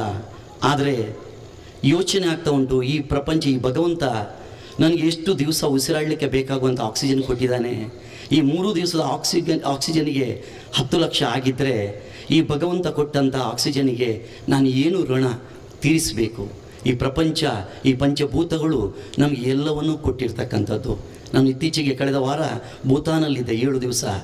ಆ 7 ದಿವಸದಲ್ಲಿ ಭೂತಾನಲ್ಲಿ ನನಗೆ ಕಂಡದ್ದು ಒಂದೇ, ಪಂಚಭೂತಗಳನ್ನು ಅವರು ಅಷ್ಟು ಪ್ರೀತಿಸ್ತಾರೆ. ಅಲ್ಲಿ ಒಂದೇ ಒಂದು ನಮ್ಮ ಬೌಂಡ್ರಿಯ ಗೇಟ್ ದಾಟಿದ ಕೂಡಲೇ ಒಂದೇ ಒಂದು ಕಸ ಇಲ್ಲ, ಒಂದೇ ಒಂದು ವ್ಯವಸ್ಥೆ. ನೀರನ್ನು ಪ್ರೀತಿಸ್ತಾರೆ, ನೀರನ್ನು ದೇವರು ಅಂತ ಅದರ ಬಗ್ಗೆ ಪೂಜೆ ಮಾಡ್ತಾರೆ. ನದಿ ಹತ್ತಿರ ಟೆಂಟ್ ಮಾಡಿದ್ದು ನಾವು, ಅದರಲ್ಲಿ ಮಳೆ ಬರ್ತಿತ್ತು. ನದಿ ಹತ್ತಿರ ಹೋಗಿ ಒಂದು 2 ಗಂಟೆ ನಾನು ಧ್ಯಾನಕ್ಕೆ ಕೂತ್ಕೊಂಡೆ. ಎಷ್ಟು ಪ್ರಶಾಂತವಾಗಿರ್ತಕ್ಕಂಥ ಭಗವಂತ ಕೊಟ್ಟಿರ್ತಕ್ಕಂಥ ನೀರನ್ನು ಒಂದೇ ಒಂದು ತೊಟ್ಟೆ ಅಥವಾ ಒಂದೇ ಒಂದು ಯಾವುದೇ ಒಂದು ಕಸ ಯಾವುದೂ ಇಲ್ಲದ ರೀತಿಯಲ್ಲಿ ಪೂಜೆ ಮಾಡ್ತಾ ಇದ್ದಾರೆ. ಅಲ್ಲಿ ನೋಡಿದೆ ಬುದ್ಧನ ವಿಗ್ರಹದ ಸುತ್ತ ಇರ್ತಕ್ಕಂಥ ನಮ್ಮ ಗರ್ಭಾವತರ ಕಲ್ಯಾಣದಲ್ಲಿ ಇರ್ತಕ್ಕಂಥ ಎಲ್ಲ ಕನಸು ಕಾಣುವಂಥ ಚಿತ್ರಗಳು, ಮಹಾವೀರರ ಸಮಕಾಲೀನರಾಗಿರ್ತಕ್ಕಂಥ ಬುದ್ಧನ ಒಂದು ತಾಯಿಯ ಗರ್ಭಾವತರ ಕಲ್ಯಾಣ ಆಗುವಂಥ ಆ ಗರ್ಭದಲ್ಲಿ ಮಗು ಹುಟ್ಟುವಾಗ ಆಗುವಂಥ ಕನಸಿನ ಚಿತ್ರಗಳು, ಎಷ್ಟು ಧರ್ಮಕ್ಕೆ ಧರ್ಮ ಒಂದು ಒಳ್ಳೆ ರೀತಿಯಲ್ಲಿ ಕೊಂಡಿಯನ್ನು ಕೊಟ್ಟಿದೆ ಅಂತ ಹೇಳುವಂಥದ್ದು. ಆದ್ದರಿಂದ ನಾವು ಯಾವತ್ತೂ ಪಂಚಭೂತಗಳನ್ನು ಪ್ರೀತಿ ಮಾಡ್ತಾ ಇದ್ದರೆ ನಮ್ಮ ಪಂಚೇಂದ್ರಿಯಗಳು ಕೂಡ ಎಲ್ಲವನ್ನು ಕೂಡ ಸ್ವೀಕರಿಸ್ತದೆ. ಭಗವಂತನ ಎದುರುಗಡೆ ಹೋಗಿ ನಿಂತು ಕೂಡಲೇ ನಮ್ಮ ಕಣ್ಣು ಭಗವಂತನನ್ನು ಪ್ರೀತಿಯಿಂದ ಸ್ವೀಕರಿಸ್ತದೆ. ಅಲ್ಲಿ ಯಾವುದೋ ಒಂದು ಗಂಟೆ ನಾದ ಬರ್ತಾ ಉಂಟು, ನಮ್ಮ ಕಿವಿ ಪ್ರೀತಿಯಿಂದ ಅದನ್ನು ಆಸ್ವಾದಿಸುತ್ತದೆ. ಅಲ್ಲಿರ್ತಕ್ಕಂತಹ ಒಂದು ಯಾವುದೋ ಒಂದು ಬೂದುಬತ್ತಿ ಅಥವಾ ಯಾವುದೋ ಒಂದು ಪರಿಮಳ ಕೊಡ್ತದ ಉಂಟು ಅಂತಂದರೆ ನಮ್ಮ ಮೂಗು, ಪಂಚೇಂದ್ರಿಯದಲ್ಲಿರ್ತಕ್ಕಂಥ ಮೂಗು ಅಷ್ಟು ಅದನ್ನು ಸ್ವಾದವನ್ನು ಆಸ್ವಾದಿಸ್ತದೆ. ಅಲ್ಲಿರ್ತಕ್ಕಂಥ ಯಾವುದೋ ಒಂದು ಗಂಧ ಕೊಟ್ಟರು ಅದನ್ನು ನಾವು ನಮ್ಮ ತಲೆಗೆ ಅಥವಾ ಹಚ್ಚಿಕೊಂಡ್ರೆ ನಮ್ಮ ಚರ್ಮ, ಪಂಚೇಂದ್ರಿಯದ ಒಂದು ಅಂಗ ತುಂಬ ಪ್ರೀತಿಯಿಂದ ಸ್ವೀಕರಿಸ್ತದೆ. ಅಲ್ಲಿರ್ತಕ್ಕಂಥ ಯಾವುದೋ ಒಂದು ಪ್ರಸಾದವನ್ನು ಕೊಟ್ಟರೆ ನಮ್ಮ ನಾಲಿಗೆ ಅಷ್ಟು ಪ್ರೀತಿಯಿಂದ ಅದನ್ನು ಸ್ವೀಕರಿಸ್ತದೆ. ಭಗವಂತನ ಹತ್ತಿರ, ಜಿನನ ಹತ್ತಿರ ಹೋದರೆ ನಮಗೆ ಎಲ್ಲದೂ ಸಿಗ್ತದೆ. ನಮ್ಮ ಆತ್ಮವನ್ನು ಕಲ್ಯಾಣ ಮಾಡಲಿಕ್ಕೆ ನಾವು ಎಲ್ಲೂ ಹೋಗಬೇಕು ಅಂತಿಲ್ಲ. ನಮ್ಮಲ್ಲಿರ್ತಕ್ಕಂಥ ಪರಿವರ್ತನೆ ಮಾಡಿಕೊಂಡ್ರೆ ಸಾಕು, ನಮ್ಮ ಪಂಚೇಂದ್ರಿಯಗಳು ಎಲ್ಲ ನಮಗೆ ಸಿಗ್ತದೆ. ಇಲ್ಲಿ ನಮ್ಮಲ್ಲಿರ್ತಕ್ಕಂಥ ಪಂಚ ಅಣುವೃತಗಳು, ಮಹಾವೀರ ಸ್ವಾಮಿ ಕೊಟ್ಟಿರ್ತಕ್ಕಂಥ ಪ್ರತಿಯೊಂದು ಅಲ್ಲಿರ್ತಕ್ಕಂಥ ಮಾತುಗಳು ನಮ್ಮನ್ನು ಪ್ರೇರೇಪಣೆ ಮಾಡ್ತದೆ. ನಮ್ಮಲ್ಲಿರ್ತಕ್ಕಂಥ ಕೋಪ ಅಂತ ಹೇಳುವಂಥದ್ದು ಈಗಾಗಲೇ ಹೇಳಿದರು ಮಹಾವೀರ ಇಜಲಂಪಾಡಿಯವರು ತುಂಬ ಚಂದ ರೀತಿಯಲ್ಲಿ ಸ್ವಾಮೀಜಿಯವರು ಹೇಳಿರ್ತಕ್ಕಂಥ ಮಾತಿಗೆ ಅಲ್ಲಿ ಒಂದಕ್ಕೊಂದು ಜೋಡಣೆ ಮಾಡಿಕೊಂಡು ಸ್ವಾಮೀಜಿಯವರು ಕೂಡ ಪಂಚೇಂದ್ರಿಯಗಳು ಅಥವಾ ನಮ್ಮ ಪಂಚತತ್ವಗಳನ್ನು ಎಷ್ಟು ಮಾರ್ಮಿಕವಾಗಿ ಪ್ರತಿಯೊಂದಕ್ಕೂ ಉದಾಹರಣೆ ಕೊಡ್ತಾ ಹೋದರು. ಕೋಪ ಅಂತ ಹೇಳುವಂಥದ್ದು, ಒಂದು ಊರಲ್ಲಿ ಒಬ್ಬನಿಗೆ ಏನು ಮಾಡಿದರೂ ಕೋಪ ಬರ್ತಾ ಇಲ್ಲ ಅಂತೆ. ಅವನು ಯಾವತ್ತೂ ಕೂಡ ನಿರಾಳವಾಗಿ ಬದುಕ್ತಾ ಇದ್ದ. ಯಾವುದೋ ಒಂದು ಹುಡುಗರ ತಂಡ, ಪೋಖ್ರಿ ಬುದ್ಧಿಗಳು ಅಂತ ಹೇಳ್ತೇವೆ, ಸೇರಿಕೊಂಡು ಅವನನ್ನು ಕೋಪ ಭರಿಸಲೇಬೇಕು ಅಂತ ಯೋಚನೆ ಮಾಡಿಕೊಂಡು ಅವನ ನೇಕಾರನಾಗಿದ್ದ ಅವನ ಅಂಗಡಿಗೆ ಹೋದರು. ಅಲ್ಲಿರ್ತಕ್ಕಂಥ ಬಟ್ಟೆಯನ್ನು ತೆಕ್ಕೊಂಡ್ರು. ಅಲ್ಲಿರ್ತಕ್ಕಂಥ ಶ್ರೀಮಂತ ಹುಡುಗರು ಹೋಗಿರ್ತಕ್ಕಂಥದ್ದು ಬಟ್ಟೆಯನ್ನು ತೆಕ್ಕೊಂಡವ್ರಿ, ಈ ಬಟ್ಟೆಗೆ ರೇಟ್ ಎಷ್ಟು ಅಂತ ಕೇಳಿದ್ರು. ಈ ಸೀರೆ ಉಂಟು, ಈ ಸೀರೆಗೆ ಎಷ್ಟು ರೇಟ್ ಅಂತ 10 ನಾಣ್ಯಗಳು ಅಂತ ಹೇಳಿದರು.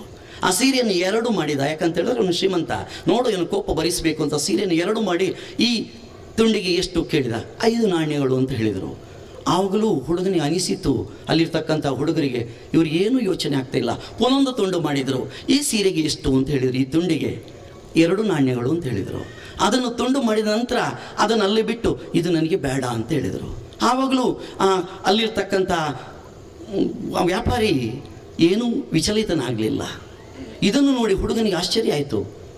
ಆವಾಗ ಹೇಳಿದರು, ನೋಡಿ ನಾನು ಇದಕ್ಕೆ ದುಡ್ಡು ಕೊಡ್ತೇನೆ ಅಂತ.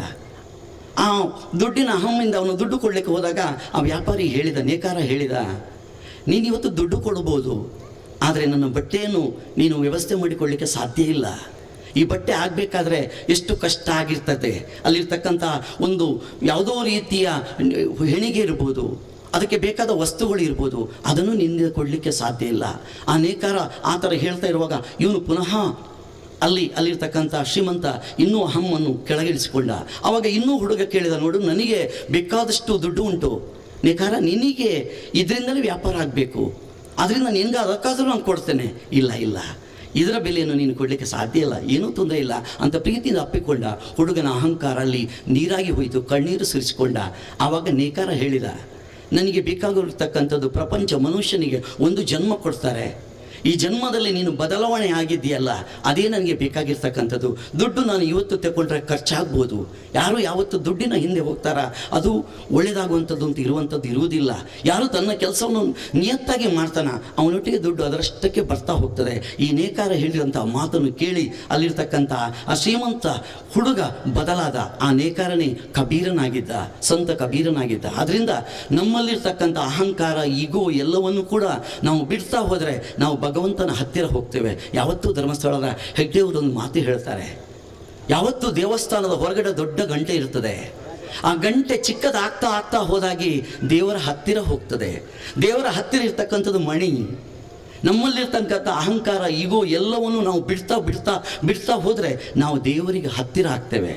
ಆದ್ದರಿಂದ ಮಹಾವೀರ ಜಯಂತಿಯ ಈ ಸುಸಂದರ್ಭದಲ್ಲಿ ಪರಮಪೂಜ್ಯ ಸ್ವಾಮೀಜಿ ದ್ವಯರು ನಮಗೆ ಕೊಡುವಂಥ ಆಶೀರ್ವಾದವನ್ನು ನಾವು ಪಡೆಯುತ್ತಾ, ನಮ್ಮಲ್ಲಿರ್ತಕ್ಕಂತಹ ಕಲ್ಮಶಗಳನ್ನು ನಾವು ಬಿಡುತ್ತಾ ಭಗವಂತನಿಗೆ ಹತ್ತಿರ ಆಗೋಣ ಅಂತ ಹೇಳ್ತಾ ಅವಕಾಶ ಕೊಟ್ಟಿರ್ತಕ್ಕಂಥ ಪ್ರತಿಯೊಬ್ಬರಿಗೂ ಕೂಡ ವಂದಿಸ್ತಾ ಜೈ ಜಿನೇಂದ್ರ. ಉಡುಪಿಯ ಪ್ರಸನ್ನ ಕುಮಾರ್ ಅವರು ನಮ್ಮ ಜೊತೆ ಇದ್ದಾರೆ. ಅವರು ಉಡುಪಿ ಈಗಿರುವುದು ಆದರೆ ನಿಜವಾಗಿ ನಮ್ಮ ಮೂಡುಬಿದಿರೆಯವರೇ. ಭಾರತೀಯ ಜೈನ್ ಮಿಲನ್ನಲ್ಲಿ ಹೊಸ ಶಾಖೆಗಳನ್ನು ಮಾಡೋದರಲ್ಲಿ ಅತ್ಯಂತ ನಿಸ್ಸೀಮರಾದವರು. ಧರ್ಮಸ್ಥಳದ ಸುರೇಂದ್ರ ಕುಮಾರ್ ಅವರಿಗೆ ಭಾರಿ ಆತ್ಮೀಯರು. ಅವರನ್ನು ಪೂಜ್ಯ ಸ್ವಾಮೀಜಿಯವರು ಗೌರವಿಸಬೇಕು ಅಂತೇಳಿ ಈ ಸಂದರ್ಭದಲ್ಲಿ ಅಪೇಕ್ಷೆ ಪಟ್ಟಿದ್ದಾರೆ. ಈಗ ಪ್ರಸನ್ನ ಕುಮಾರ್ ಅವರಿಗೆ ಪೂಜ್ಯ ಸ್ವಾಮೀಜಿಯವರಿಂದ ಸನ್ಮಾನ.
ಉಡುಪಿಯ ಮಠಾಧೀಶರಿಂದ ಹಾಗೆಯೇ ಬೇರೆ ಬೇರೆ ಗಣ್ಯರಿಂದ ನಾವು ಧರ್ಮದ ಬಗ್ಗೆ ಬೇರೆ ಬೇರೆ ವಿಚಾರಗಳನ್ನು ಇವತ್ತು ತಿಳ್ಕೊಂಡೆವು.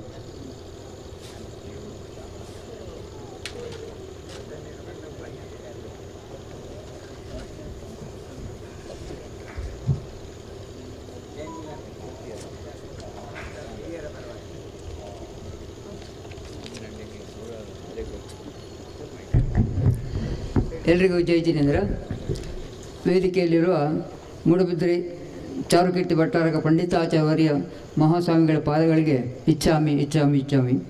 ಅದೇ ರೀತಿ ಉಡುಪಿಯ ಅಷ್ಟಮಠಗಳಲ್ಲಿ ಒಂದಾದಂಥ ಕಾಣಿಯೂರು ಮಠದ ವಿದ್ಯಾವಲ್ಲಭ ತೀರ್ಥ ಪಾದಗಳವರ ಕಾಣಿಯೂರು ಮಠ ಇವರ ಪಾದಗಳಿಗೂ ಇಚ್ಛಾಮಿ ಇಚ್ಛಾಮಿ ಇಚ್ಛಾಮಿ. ವೇದಿಕೆಯಲ್ಲಿರುವ ಗಣ್ಯರೇ ಮತ್ತು ಇಲ್ಲಿಯ ಧರ್ಮಬಂಧುಗಳೇ, ನನಗೆ ಬಹುಶಃ ಭಾಳ ಇವತ್ತು ದೊಡ್ಡ ಒಂದು ಕಾರ್ಯಕ್ರಮದಲ್ಲಿ ನಾನು ಪೂಜ್ಯ ಮೂಡುಬಿದಿರೆ ಸ್ವಾಮೀಜಿಯವರು ಮುಖ್ಯ ಅತಿಥಿಯಾಗಿ ಆಹ್ವಾನಿಸಿದ್ದಾರೆ. ನಾನು ಮೂಡುಬಿದಿರೆಯಲ್ಲಿ ಭಾರತೀಯ ಜೈನ್ ಮಿಲನ್ನ ತುಂಬ ಕಾರ್ಯಕ್ರಮಗಳಲ್ಲಿ ಭಾಗವಹಿಸಿ ಮಾತಾಡಿದ್ದೇನೆ.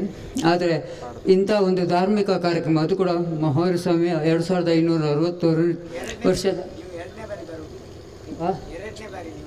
ಹೌದು ಮೊದಲು ಕೂಡ ಪುತ್ತಿಗೆ ಸ್ವಾಮಿಗಳು ಹಿಂದೆ ಪುತ್ತಿಗೆ ಸ್ವಾಮಿಗಳು ಬಂದಾಗ ನಾನು ಬಂದಿದ್ದೆ. 2563ನೇ ವರ್ಷ ಸ್ವಾಮಿ ಮಹಾವೀರ ಸ್ವಾಮಿ ಕಲ್ಯಾಣೋತ್ಸವದಲ್ಲಿ ಕೂಡ ನಾನು ಮುಖ್ಯ ಅತಿಥಿಯಾಗಿ ಭಾಗವಹಿಸ್ತಿದ್ದೆ. ಬಹಳ ಸಂತೋಷ ನನಗೆ.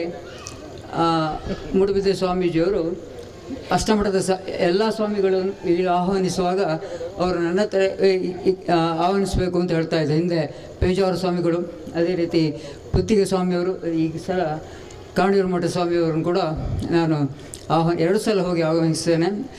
ಈ ಉಡುಪಿಯಲ್ಲಿ ಅಷ್ಟಮಠ ಅಂದರೆ ಬಹಳ ಶ್ರೇಷ್ಠ ಮಠ. ಎಲ್ಲ ಮಠದ ಸ್ವಾಮಿಗಳಿಗೂ ಇಡೀ ಉಡುಪಿಯವರು ಬಹಳ ಒಂದು ಶ್ರದ್ಧೆಯನ್ನು ಕೊಡ್ತಾರೆ. ಅವರು ಏನು ಹೇಳಿದ್ರೆ ಕೆಲಸವನ್ನು ಮಾಡ್ತಾರೆ. ಈ ಪರ್ಯಾಯ ಸಮಯದಲ್ಲಿ ಯಾರೇ ಪರ್ಯಾಯ ಕೂತ್ಕೊಳ್ಳಿ ಆ ಸ್ವಾಮಿಗಳಿಗೆ ಉಡುಪಿಯ ಎಲ್ಲ ಸಮಾಜದವರು, ಕ್ರಿಶ್ಚಿಯನ್ರಾಗಲಿ, ಮುಸ್ಲಿಮ್ ಆಗಲಿ, ಹಿಂದೂ ಧರ್ಮದ ಎಲ್ಲ ಮತದವರು ಕೂಡ ಏನು ಬೇಕಾದರೂ ಅದಕ್ಕೆಲ್ಲ ಬೇಕಾದಂಥ ಕಾರ್ಯಕ್ರಮ ಮಾಡ್ತಾರೆ. ಭಾಳ ವಿಜೃಂಭಣೆಯಿಂದ. ಬಹುಶಃ ದೇಶದಲ್ಲಿ ಅತಿ ದೊಡ್ಡ ಪರ್ಯಾಯ ಮೆರವಣಿಗೆ ನಡೆಯುವುದು ಉಡುಪಿಯಲ್ಲಿ. ದೇಶ ವಿದೇಶಗಳಿಂದ ಕೂಡ ಅಲ್ಲಿ ಆ ಕಾರ್ಯಕ್ರಮ ನೋಡಲಿಕ್ಕೆ ಬರ್ತಾರೆ. ಎಲ್ಲಿವರೆಗೆ ಅಂದರೆ ಬಾಂಬೆಯಲ್ಲಿರುವ ದೊಡ್ಡ ದೊಡ್ಡ ಹೋಟೆಲ್ನವರು ಪರ್ಯಾಯ ಎಲ್ಲಿ ಹೋಗ್ತದ ಅಲ್ಲೇ ಫ್ಲ್ಯಾಟ್ಗಳಲ್ಲಿ ಮನೆ ಎತ್ತುಕೊಂಡು ಇರ್ತಾರೆ. ಯಾಕೆಂದರೆ ನಾವು ಪರ್ಯಾಯ ಉತ್ಸವ ನೋಡಬೇಕು ಅಂತೇಳಿ ಅಷ್ಟು ವಿಜೃಂಭಣೆಯಿಂದ ನಡೀತಾ ಇದೆ. ಮತ್ತೊಂದಂದರೆ ಆ ಪರ್ಯಾಯ ಉತ್ಸವದಲ್ಲಿ ಎಲ್ಲ ಧರ್ಮದವರು ಕೂಡ ಮನೆಗೆ ಒಳಗಡೆ ಪೈಂಟ್ ಮಾಡಲಿಕ್ಕಿಲ್ಲ, ಆದರೆ ಕಾಂಪೌಂಡ್ನೊಳಗೆ ಹೊರಗಡೆ ಪೈಂಟ್ ಮಾಡ್ತಾರೆ. ಯಾಕಂದರೆ ಭಾಳ ಚೆಂದ ಕಾಣಬೇಕು ಅಂತೇಳಿ ಇಡೀ ನಗರವೇ ಶೃಂಗಾರ ಮಾಡ್ತಾರೆ. ಅಷ್ಟು ಈ ಉಡುಪಿ ಮಠದವರು ಎಲ್ಲ ಧರ್ಮದವರಿಗೂ ಜಾಗವನ್ನು ಕೊಟ್ಟಿದ್ದಾರೆ. ಕ್ರಿಶ್ಚಿಯನ್ರಿಗೆ ಚರ್ಚ್ ಕಟ್ಟಲಿಕ್ಕೆ ಕೊಟ್ಟಿದ್ದಾರೆ, ಮುಸ್ಲಿಮ್ಗೆ ಮಸೀದಿ ಕೊಡಲಿಕ್ಕೆ ಕೊಟ್ಟಿದ್ದಾರೆ. ಈ ರೀತಿ ಎಲ್ಲ ಧರ್ಮದ ಜೈನ ಮಠವು ಕೂಡ ಕೊಟ್ಟಿದೆ ಅಂತೇಳಿ ಕೊಟ್ಟಿದೆ. ಈ ರೀತಿ ಅವರಿಗೆ ಎಲ್ಲ ಧರ್ಮದವರು ಕೂಡ ಸಹಕಾರವನ್ನು ಕೊಡ್ತಾ ಇದ್ದಾರೆ. ಅದೇ ರೀತಿ ಏನೇ ಕಾರ್ಯಕ್ರಮ ಆಗಲಿ ಉಡುಪಿಯಲ್ಲಿ. ಮತ್ತೊಂದಂದರೆ ಅಲ್ಲಿ ಉಡುಪಿಯಲ್ಲಿ ಯಾವಾಗ ಹಬ್ಬ ಮಾಡ್ತಾರೆ ಅಂದರೆ ಕೆಲವು ಈ ವಿಟ್ಲಪಿಂಡಿ, ಗೋಕುಲಾಷ್ಟಮಿ 2 ವರ್ಷಕ್ಕೊಮ್ಮೆ ಏನೋ ಸ್ವಲ್ಪ ಬದಲಾಗ್ತದೆ. ಆವಾಗ ಉಡುಪಿಯವರು ಮಾಡೋದು ಮಾತ್ರ ಅದನ್ನು ಮಠದವರು ಯಾವ ಮಾಡ್ತಾರೋ ಅದೇ ಆ ಸಮಯದಲ್ಲೇ ಅವರು ಇದನ್ನು ವಿಟ್ಲಪಿಂಡಿಯ ಕಾರ್ಯಕ್ರಮವನ್ನು ಮಾಡ್ತಾರೆ. ಮಂಗಳೂರಲ್ಲಿ ಇದ್ದರೂ ಕೂಡ ಇಲ್ಲಿ ಉಡುಪಿಯಲ್ಲಿ ನಾವು ಉಡುಪಿ ಬಹುಶಃ ಜಿಲ್ಲೆಯಲ್ಲಿ ಉಡುಪಿ ಮಠದವರು ಮಾಡೋರು ಮಾತ್ರ ಮಾಡ್ತಾರೆ. ಮತ್ತೊಂದಂದರೆ ನಾವು ಎಲ್ಲೇ ಹೋಗಲಿ ಉಡುಪಿಯವರನ್ನು ಕೂಡಲೇ ಅವ್ರು ಫಸ್ಟ್ ಕೇಳೋದು ಅಷ್ಟಮಠ ಸ್ವಾಮೀಜಿಗಳು ಹೇಗಿದ್ದಾರೆ, ಅಷ್ಟಮಠ ಸ್ವಾಮೀಜಿಯವರು ಭಾಳ ಚೆನ್ನಾಗಿ ಕೆಲಸ ಮಾಡ್ತಾ ಇದ್ದಾರಲ್ಲ, ಇದೇ ನನಗೆ ಕೇಳ್ತಾ ಇದ್ದಾರೆ. ನೀವು ಪುಣ್ಯವಂತರು, ಬಾಲಕೃಷ್ಣನ ಊರಿನಲ್ಲಿದ್ದೀರಿ, ಅದೇ ರೀತಿ ಅಷ್ಟಮಠದ ಸ್ವಾಮಿಗಳು ಹತ್ತಿರ ಇದ್ದಾರೆ ಅಂತೇಳಿ. ಮತ್ತೊಂದು ನನಗೆ ಸಂತೋಷ ಅಂದರೆ ನಮ್ಮ ಮೂಡುಬಿದ್ರೆ ಸ್ವಾಮೀಜಿಯವರು ಕೂಡ ಇತ್ತೀಚೆಗೆ ಅಯೋಧ್ಯೆಗೆ ಬಾಲರಾಮನ ಪ್ರತಿಷ್ಠಾಪನೆ ದಿವಸ ನಮ್ಮ ಅಷ್ಟಮಠದ ಸ್ವಾಮಿಗಳು, ಕಾಣಿಯೂರು ಮಠದ ಸ್ವಾಮಿಗಳು ಒಟ್ಟಿಗೆ ಹೋಗಿದ್ದಾರೆ. ಅವ್ರ ನನ್ನ ಹತ್ರ ಹೇಳಿದರು, ಹೀಗೆ ನಾನು ಮಂಗಳೂರಿಂದ ಲಕ್ನೋವರೆಗೂ ನಾನು ಅವರೊಟ್ಟಿಗೆ ಇದ್ದೆ ಅಂತೇಳಿ. ಭಾಳ ನಮ್ಮ ಸ್ವಾಮೀಜಿಯವ್ರನ್ನ ಭಾಳ ಹೊಗಳಿದೆ, ಒಳ್ಳೆ ಒಳ್ಳೆ ಕಾರ್ಯಕ್ರಮಗಳು ಮಾಡ್ತಾಯಿದ್ದೆ. ಅದಕ್ಕಿಂತ ಸಂತೋಷವಾದ್ದು ನನ್ನ ಹತ್ರ ಭಾಳ ಚೆನ್ನಾಗಿ ಸಂತೋಷವಾಗಿ ಒಂದು 15 ನಿಮಿಷ ಚೆನ್ನಾಗಿ ಮಾತಾಡಿದ್ದಾರೆ.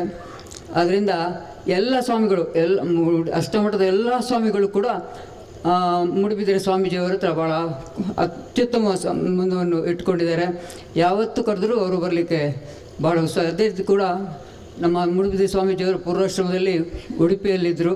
ಅವರು ಎಲ್ಲ ಅಷ್ಟಮಠದ ಏನೆಲ್ಲ ಕ್ರಮಗಳು ಎಲ್ಲ ಗೊತ್ತಿದೆಯೋ ಅದನ್ನೆಲ್ಲ ಅವರು ನನ್ನ ಹತ್ರ ಎಲ್ಲ ಹೇಳಿದರು. ಇವತ್ತು ಬಹುಶಃ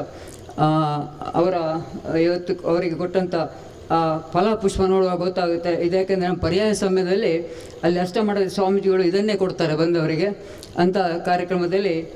ಇವತ್ತು ನಮ್ಮ ಸ್ವಾಮೀಜಿಗಳು ಕೂಡ ಬೇರೆ ನಮ್ಮ ಅಷ್ಟಮಠದ ಸ್ವಾಮಿಗಳಿಗೆ ಭಾಳ ಒಂದು ಉತ್ತಮ ರೀತಿಯಲ್ಲಿ ಸತ್ಕಾರ ಮಾಡಿದ್ದಾರೆ ಅಂಥೇಳಿ ನಾನು ಅವರನ್ನು ಭಾಳ ಸಂತೋಷ ಪಡ್ತೇನೆ. ನನಗೆ ಮಧ್ಯಾಹ್ನ ಫೋನ್ ಮಾಡಿ ಕೂಡ ಹೇಳಿದರು, ಭಾಳ ಒಳ್ಳೆಯದಾಯಿತು, ನಾನು ಅವರನ್ನು ಸತ್ಕರಿಸ್ತೇನೆ, ನನ್ನ ಹತ್ರ ಭಾಳ ಪ್ರೀತಿ, ನಾನು ತುಂಬ ಸಲ ಅವ್ರ ಹತ್ರ ಮಾತಾಡ್ತಾ ಇದ್ದೇನೆ ಅಂತೇಳಿ. ನಮ್ಮ ಮೂಡುಬಿದ್ರೆ ಸ್ವಾಮೀಜಿ ಕೂಡ ನಾನು ಇನ್ನೊಂದು ಕೇಳ್ತಾ ಇದ್ದೇನೆ, ಉಡುಪಿಯಲ್ಲಿ ಏನೇ ತಮ್ಮ ಕೆಲಸ ಇರಲಿ ನನಗೆ ಜವಾಬ್ದಾರಿಯನ್ನು ಕೊಡಬೇಕು ಅಂತೇಳಿ ಹೇಳಿ, ಮತ್ತು ಇನ್ನೂ ಇಂಥ ಒಳ್ಳೊಳ್ಳೆಯ ಕಾರ್ಯಕ್ರಮಗಳು ಅವರಿಂದ ನಡೀಲಿ. ನಮ್ಮ ಧರ್ಮವನ್ನು ಇಡೀ ಬೇರೆ ಧರ್ಮದವರಲ್ಲಿ ಜೈನ ಧರ್ಮದ ಸ್ವಾಮೀಜಿ ಅಂದರೆ ಯಾರಂದರೆ ಅವರು ಮೂಡುಬಿದಿರೆ ಸ್ವಾಮೀಜಿ. ಮತ್ತೊಂದು ನಾವು ಅವರಿಗೆ ಇನ್ನೊಂದು ಹೆಸರಿಡಿದ್ದೇವೆ, ಜೈನ್ ಮಿಲನ ಸ್ವಾಮೀಜಿ ಕೂಡ ಅವರೇ. ನಮ್ಮ ಎಂಥ ಕಾರ್ಯಕ್ರಮಗಳಲ್ಲಿ ಅವರನ್ನು ಕರೆದ ಕೂಡಲೇ ಅವರು ಪ್ರಥಮವಾಗಿ ಒಪ್ಕೊಳ್ತಾರೆ. ಆದ್ದರಿಂದ ನನಗೆ ಈ ಅವಕಾಶವನ್ನು ಮಾಡಿಕೊಟ್ಟಂಥ ಮೂಡುಬಿದಿರೆ ಸ್ವಾಮೀಜಿಯವರು ವಂದಿಸ್ತಾ ನನ್ನ 2 ಮಾತು ಮುಗಿಸ್ತೇನೆ. ಜೈ ಜಿನೇಂದ್ರ. ಶ್ರೀಮಠದ ಪರಮ ಪೂಜ್ಯ ಸ್ವಾಮೀಜಿಯವರು ಅನುಗ್ರಹ ಆಶೀರ್ವಚನವನ್ನು ದಯಪಾಲಿಸಬೇಕು ಅಂಥೇಳಿ ಅವರಲ್ಲಿ ಭಕ್ತಿಪೂರ್ವಕವಾಗಿ ವಿನಂತಿಸಿಕೊಳ್ತಾ ಇದ್ದೇನೆ. ನಮಃ ಶ್ರೀವರ್ಧಮಾನಾಯ ನಿರ್ಧೂತಕಲಿಲಾತ್ಮನೆ ಸಾಲೋಕಾನಂ ತ್ರಿಲೋಕಾನಂ ಯದ್ವಿದ್ಯಾದರ್ಪಣಾಯುತೆ. जय बोलो महावीर स्वामी भगवान की, जय बोलो चंद्रनाथ स्वामी भगवान की, जय बोलो चतुर्विंशति तीर्थंकर भगवान की, जय बोलो पार्श्वनाथ स्वामी भगवान की, जय बोलो गौतम गणधर स्वामी की, जय बोलो विश्व धर्म की, जय बोलो अहिंसा परमो धर्म की, जय बोलो सनातन धर्म की. ಸದ್ಧರ್ಮ ಸಮ್ಯಕ್ತ್ವ ಬಂಧುಗಳೇ, ಮೊದಲನೇದಾಗಿ ನಮ್ಮೆಲ್ಲರ ಪ್ರೀತಿಗೆ ಓಗೊಟ್ಟು ನಮ್ಮ ಸನಾತನ ಪರಂಪರೆಯ ಇಡೀ ಭಾರತದ ಒಂದು ವೈದಿಕ ಪರಂಪರೆಯಲ್ಲಿ ಶ್ರೇಷ್ಠ ಆಚಾರ್ಯ ಪರಂಪರೆಯಾದ ಮಾಧ್ವ ಸಂಸ್ಥಾನದ ಕಾಣಿಯೂರು ಮಠದ ವಿದ್ಯಾವಲ್ಲಭ ತೀರ್ಥ ಶ್ರೀ ಶ್ರೀ ಪಾದಂಗಳರವರು ನಮ್ಮ ಕ್ಷೇತ್ರಕ್ಕೆ ಪಾದಾರ್ಪಣೆಗೈದು ಒಳ್ಳೆಯ ಮಾತುಗಳನ್ನು ನುಡಿಯ ಆಶೀರ್ವಾದದ ನುಡಿಗಳನ್ನು ಹರಸಿದ್ದು, ಮಧ್ವಾಚಾರ್ಯರ ಸ್ವಾಮಿಗಳೇ ಇಲ್ಲಿ ಬಂದ ಹಾಗೆ ನಮಗೆ ಆನಂದವಾಗಿದೆ. ಹಾಗಾಗಿ ಒಂದು ಮಠ ಅಂತ ಹೇಳಿದರೆ ಅದು ಯಾವ ಪರಂಪರೆಯ ಸಾಧುಗಳಿದ್ದಾರೋ ಅದು ಜೀವಂತ ಅಂತ ಲೆಕ್ಕ.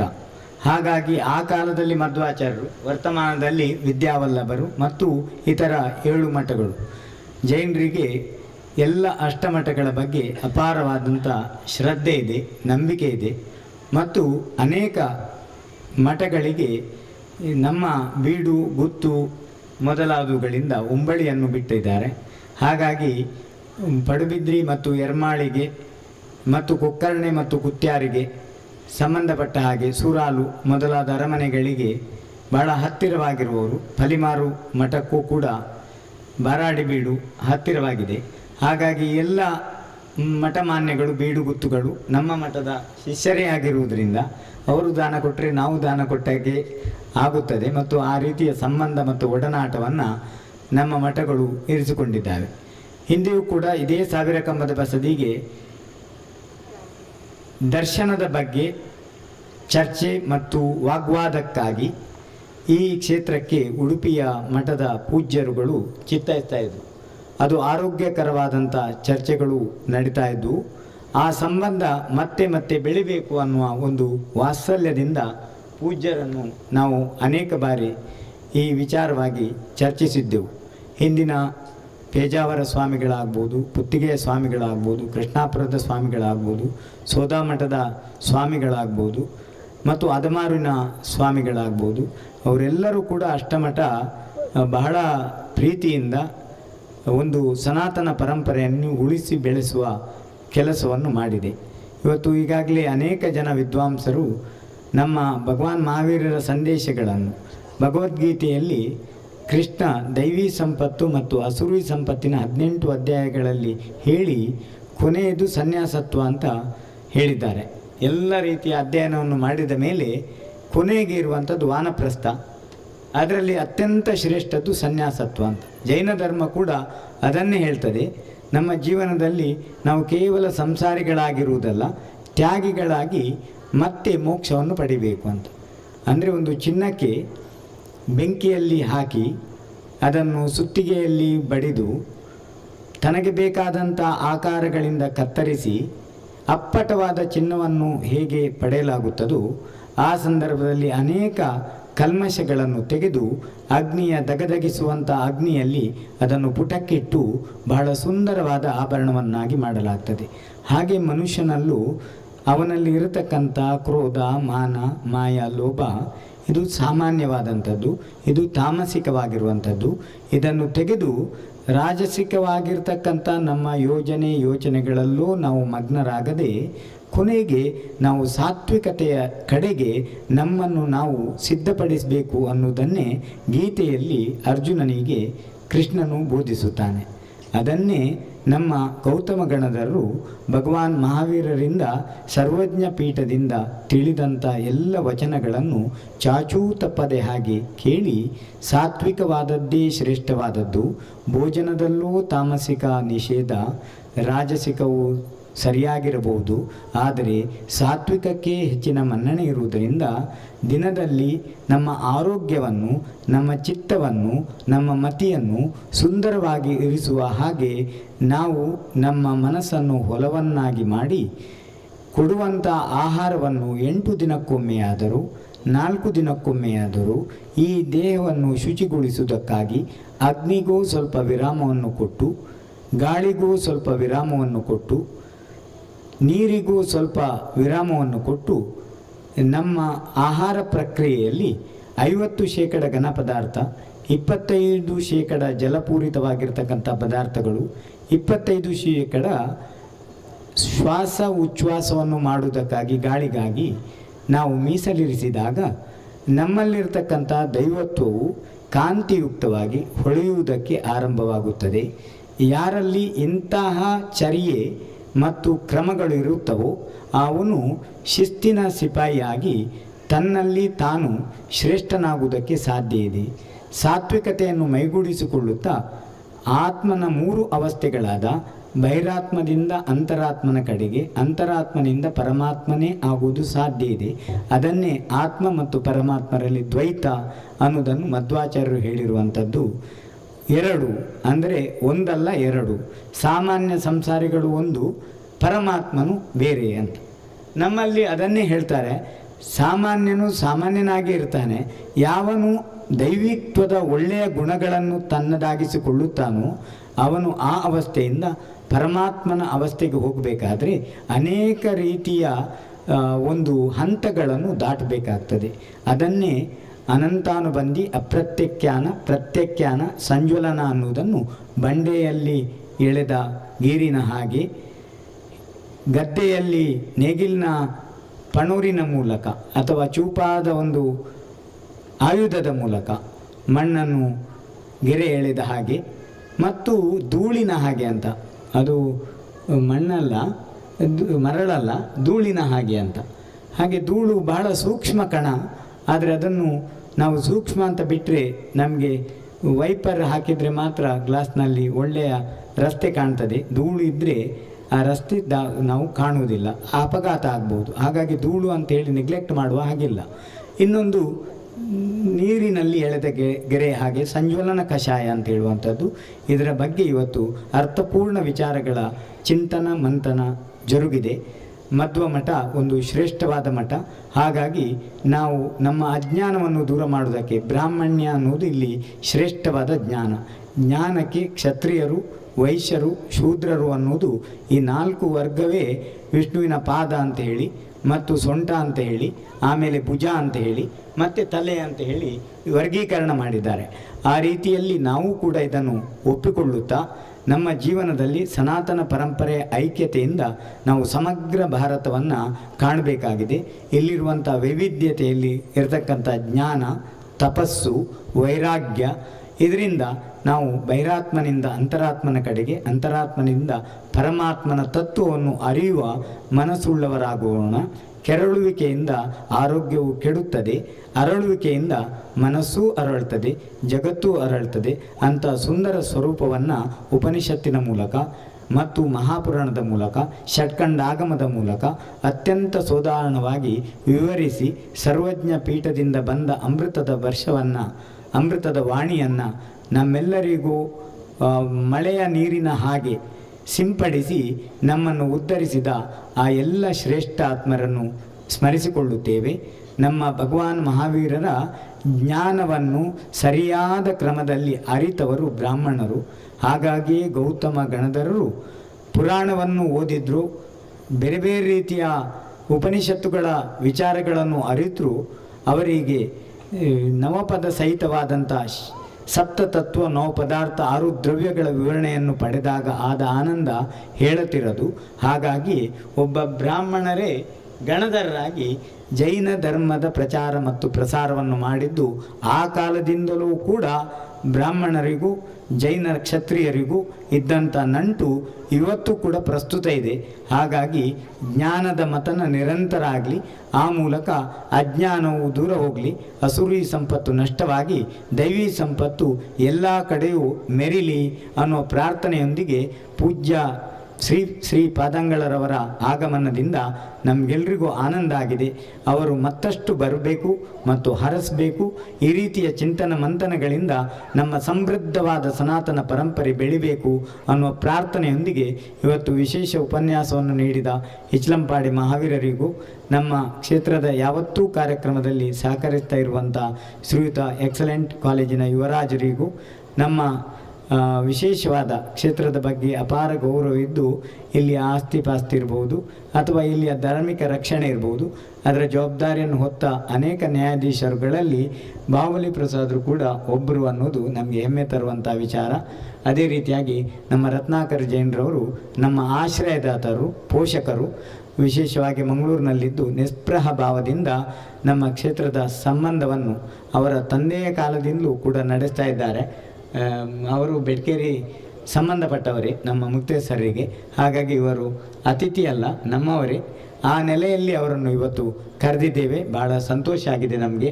ಅದೇ ರೀತಿಯಾಗಿ ಪ್ರಸನ್ನರು ಹೆಸರು ಹೇಳಿದ ಹಾಗೆ ಯಾವಾಗಲೂ ಅವರು ನಿಸ್ಪೃಹ ಭಾವದಿಂದ, ಪ್ರಸನ್ನ ಮುದ್ರೆಯಿಂದ, ಹಿಂದಿನ ಕಾಣಿಯೂರು ಮಠದ ಸ್ವಾಮೀಜಿಗೂ ಧರ್ಮಸ್ಥಳಕ್ಕೂ ಅಪಾರವಾದ ನಂಟು.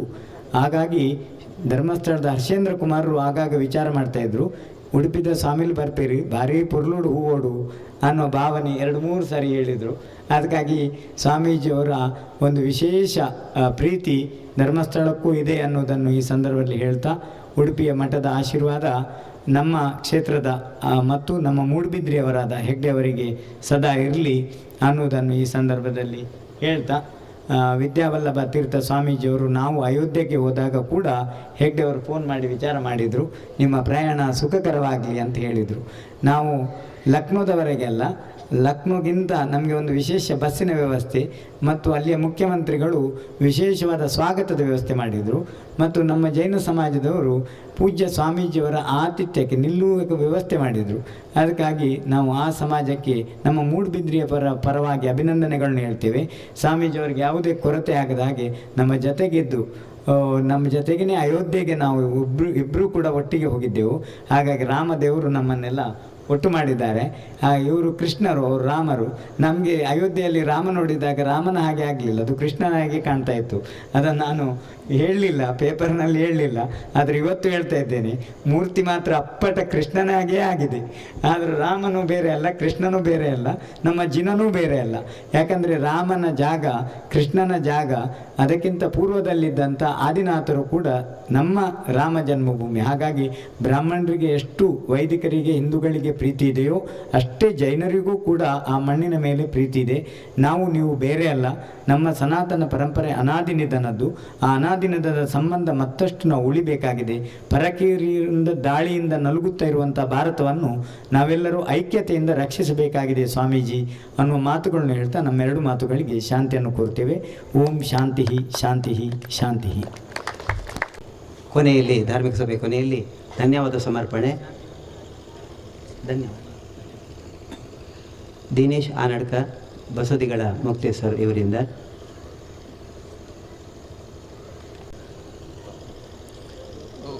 ಓಂ ಶ್ರೀ ಚಂದ್ರನಾಥಾಯ ನಮಃ. ಮೂಡುಬಿದಿರೆ 1000 ಕಂಬದ ಬಸದಿಯ ಕಿರಿಯ ರಥೋತ್ಸವ ಹಾಗೂ ಭಗವಾನ್ ಶ್ರೀ ಶ್ರೀ ಶ್ರೀ 1008 ಮಹಾವೀರ ಸ್ವಾಮಿ ಜನ್ಮ ಕಲ್ಯಾಣ 2024 ಇದರ ಈ ಒಂದು ಧಾರ್ಮಿಕ ಸಭೆಯಲ್ಲಿ ಪಾವನ ಸಾನ್ನಿಧ್ಯ, ಅಧ್ಯಕ್ಷತೆ ಮತ್ತು ಆಶೀರ್ವಚನವನ್ನು ನೀಡಿದಂಥ ನಮ್ಮ ಮೂಡುಬಿದಿರೆ ಜೈನ ಮಠದ ಜಗದ್ಗುರು ಡಾಕ್ಟರ್ ಸ್ವಸ್ತಿ ಶ್ರೀ ಚಾರುಕೀರ್ತಿ ಪಂಡಿತಾಚಾರ್ಯವರ್ಯ ಪಟ್ಟಾಚಾರ್ಯವರ್ಯ ಮಹಾಸ್ವಾಮಿಗಳು, ದಿಗಂಬರ ಜೈನ ಮೂಡುಬಿದಿರೆ, ಇವರು ನಮಗೆ ಇವತ್ತು ಆಶೀರ್ವಚನವನ್ನು ನೀಡಿ ಹರಿಸಿದ್ದಾರೆ. ಅವರಿಗೆ ನಿಮ್ಮೆಲ್ಲರ ಪರವಾಗಿ ಹೃತ್ಪೂರ್ವಕವಾದ ಅಭಿನಂದನೆಗಳನ್ನು ಸಲ್ಲಿಸುತ್ತಾ ಸಾಷ್ಟಾಂಗ ನಮಸ್ಕಾರಗಳನ್ನು ಮಾಡುತ್ತಾ ಅವರನ್ನು ಧನ್ಯವಾದವನ್ನು ಅರ್ಪಿಸ್ತೇನೆ. ಹಾಗೆಯೇ ಇಂದಿನ ಮಹಾವೀರ ಜನ್ಮ ಕಲ್ಯಾಣೋತ್ಸವದ ಈ ಉದ್ಘಾಟನೆಯನ್ನು ಮಾಡಿದಂಥ ಕಾಣಿಯೂರು ಮಠದ, ಉಡುಪಿ ಶ್ರೀ ಕಾಣಿಯೂರು ಮಠದ ಶ್ರೀ ಶ್ರೀ ವಿದ್ಯಾವಲ್ಲಭ ಶ್ರೀಪಾದಂಗಳವರು ನಮ್ಮ ಜೈನ ಧರ್ಮದ ಬಗ್ಗೆ ಅಪಾರವಾದ ಒಂದು ಗೌರವವನ್ನು ಇಟ್ಟು ನಮಗೆ ಅದರ ಬಗ್ಗೆ ಎಲ್ಲ ವಿಷಯಗಳನ್ನು ತಿಳಿ ಹೇಳಿಸಿದ್ದಾರೆ. ಅವರಿಗೆ ನಮ್ಮ ಜೈನ ಮಠದ ಪರವಾಗಿ ಹಾಗೂ ನಮ್ಮ ಧರ್ಮ ಬಂಧುಗಳ ಪರವಾಗಿ ಸಾಷ್ಟಾಂಗ ನಮಸ್ಕಾರಗಳನ್ನು ಮಾಡುತ್ತಾ ನಮ್ಮ ಧನ್ಯವಾದಗಳನ್ನು ಸಲ್ಲಿಸುತ್ತೇವೆ. ಹಾಗೆಯೇ ಇಂದಿನ ಈ ಒಂದು ಮಹಾವೀರ ಜ್ಯೋತಿ ಬೆಳಗುವಿಕೆಯನ್ನು ನಮ್ಮ ಮಂಗಳೂರಿನ ಉದ್ಯಮಿಗಳಾಗಿರುವಂಥ ಹಾಗೂ ಜೈನ್ ಮಿಲ್ಲನ್ ಅಧ್ಯಕ್ಷರಾಗಿರುವಂಥ ರತ್ನಾಕರ್ ಜೈನ್ ಇವರು ನೆರವೇರಿಸಿದ್ದಾರೆ. ಅವರಿಗೂ ನಿಮ್ಮೆಲ್ಲರ ಪರವಾಗಿ ಹಾಗೂ ಜೈನ ಮಠದ ಪರವಾಗಿ ಧನ್ಯವಾದಗಳನ್ನು ಅರ್ಪಿಸ್ತೇನೆ. ಪ್ರಧಾನ ಅತಿಥಿಗಳಾಗಿ ಆಗಮಿಸಿರುವಂಥ ಭಾರತೀಯ ಜೈನ್ ಮಿಲ್ಲನ್ನ ಕಾರ್ಯಾಧ್ಯಕ್ಷರಾಗಿರುವಂಥ ಉಡುಪಿಯ ಶ್ರೀ ಪ್ರಸನ್ನ ಕುಮಾರ್ ಅವರಿಗೂ ನಿಮ್ಮೆಲ್ಲರ ಪರವಾಗಿ ತುಂಬ ಹೃದಯದ ಧನ್ಯವಾದಗಳನ್ನು ಅರ್ಪಿಸ್ತೇನೆ. ಹಾಗೂ ನಮ್ಮ ಮೂಡಬಿದ್ರೆಯವರೇ ಆಗಿರುವಂಥ ಶ್ರೀಯುತ ಎಂ ಬಾಹುಬಲಿ ಪ್ರಸಾದ್ ವಕೀಲರು ಅವರಿಗೂ ನಿಮ್ಮೆಲ್ಲರ ಪರವಾಗಿ ಹೃತ್ಪೂರ್ವಕ ಧನ್ಯವಾದಗಳನ್ನು ಅರ್ಪಿಸ್ತೇನೆ. ಹಾಗೆಯೇ ನಮ್ಮ ಎಕ್ಸಲೆಂಟ್ ಕಾಲೇಜಿನ ಯುವರಾಜ್ ಜೈನ್ ಅಧ್ಯಕ್ಷರು, ಎಕ್ಸಲೆಂಟ್ ಕಾಲೇಜು ಕಲ್ಲಬೆಟ್ಟು, ಇವರು ನಮ್ಮ ಎಲ್ಲ ಕಾರ್ಯಕ್ರಮಗಳಿಗೆ ಪೂಜ್ಯ ಸ್ವಾಮೀಜಿಯವರೊಟ್ಟಿಗೆ ಸಹಕರಿಸುತ್ತಾ ಎಲ್ಲ ಕೆಲಸಗಳಿಗೂ ಎಲ್ಲ ಕಾರ್ಯಕ್ರಮಗಳಿಗೂ ನಮಗೆ ಸಹಕರಿಸ್ತಾರೆ. ಅವರನ್ನು ನಮ್ಮ ಜೈನ ಮಠದ ಪರವಾಗಿ ಹಾಗೂ ನಮ್ಮೆಲ್ಲರ ಪರವಾಗಿ ಹೃತ್ಪೂರ್ವಕವಾಗಿ ಧನ್ಯವಾದಗಳನ್ನು ಸಲ್ಲಿಸ್ತೇನೆ.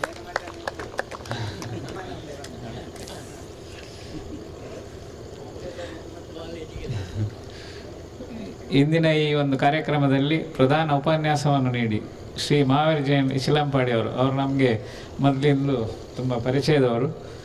ಉಜಿರೆಯಲ್ಲಿರುವಾಗಲೇ ನಾನು ಅವರ ಎಲ್ಲ ಉಪನ್ಯಾಸಗಳನ್ನು ಕೇಳಿದ್ದೇನೆ. ಅವರಿಗೆ ಒಂದು ಎಲ್ಲ ಸಣ್ಣ ಸಣ್ಣ ಕಥೆಗಳನ್ನು ಹೇಳುವಂಥದ್ದನ್ನು ಅವರಿಗೊಂದು ನನ್ನ ಅಭಿಪ್ರಾಯವನ್ನು ತಿಳಿಸಿದ್ದೆ. ನಾನು ಅದನ್ನೊಂದು ಸಣ್ಣ ಪುಸ್ತಕ ಮಾಡಿ ಒಂದು ಒಳ್ಳೆಯ ಎಲ್ರಿಗೊಂದು ಅದನ್ನು ತಲುಪುವಂತೆ ಮಾಡಬೇಕು ಅಂತ ಹೇಳುವಂಥ ಮಾತನ್ನು ಮಾಡುವಂಥ ನನ್ನ ಅಭಿಪ್ರಾಯವನ್ನು ತಿಳಿಸಿದ್ದೆ. ಇಂದು ಅವರು ತನ್ನ ಈ ಒಂದು ಉಪನ್ಯಾಸವನ್ನು ನೀಡಿ ನಮಗೆ ಎಲ್ಲ ತಿಳಿ ಹೇಳಿದ್ದಾರೆ. ಅವರಿಗೂ ಧನ್ಯವಾದಗಳನ್ನು ಅರ್ಪಿಸುತ್ತೇನೆ. ಹಾಗೆ ನಮ್ಮ ಪಟ್ನ ಶೆಟ್ಟರಾದಂಥ ಸುದೇಶ್ ಕುಮಾರ್ ಅವರಿಗೆ ಹಾಗೂ ಮುಕ್ತೇಶ್ವರರಾದಂಥ ಆದರ್ಶ್ ಅವರಿಗೆ ಹಾಗೂ ಈ ಒಂದು ಕಾರ್ಯಕ್ರಮವನ್ನು ನಿರ್ಮಿಸಿದಂಥ ಶ್ರೀಯುತ ನಮಿರಾಜ್ ಜೈನ್ರವರಿಗೆ ಹಾಗೂ ಸೇರಿರುವಂಥ ಎಲ್ಲ ಧರ್ಮ ಬಂಧುಗಳಿಗೆ, ಪತ್ರಿಕಾ ಪ್ರತಿನಿಧಿಗಳಿಗೆ ಹಾಗೂ ಮಾಧ್ಯಮ ಪ್ರತಿನಿಧಿಗಳಿಗೆ ಎಲ್ಲರಿಗೂ ಒಂದೇ ಮಾತಿನಲ್ಲಿ ಧನ್ಯವಾದಗಳನ್ನು ಹೇಳುತ್ತಾ ನನ್ನ 2 ಮಾತುಗಳನ್ನು ಮುಗಿಸ್ತೇನೆ.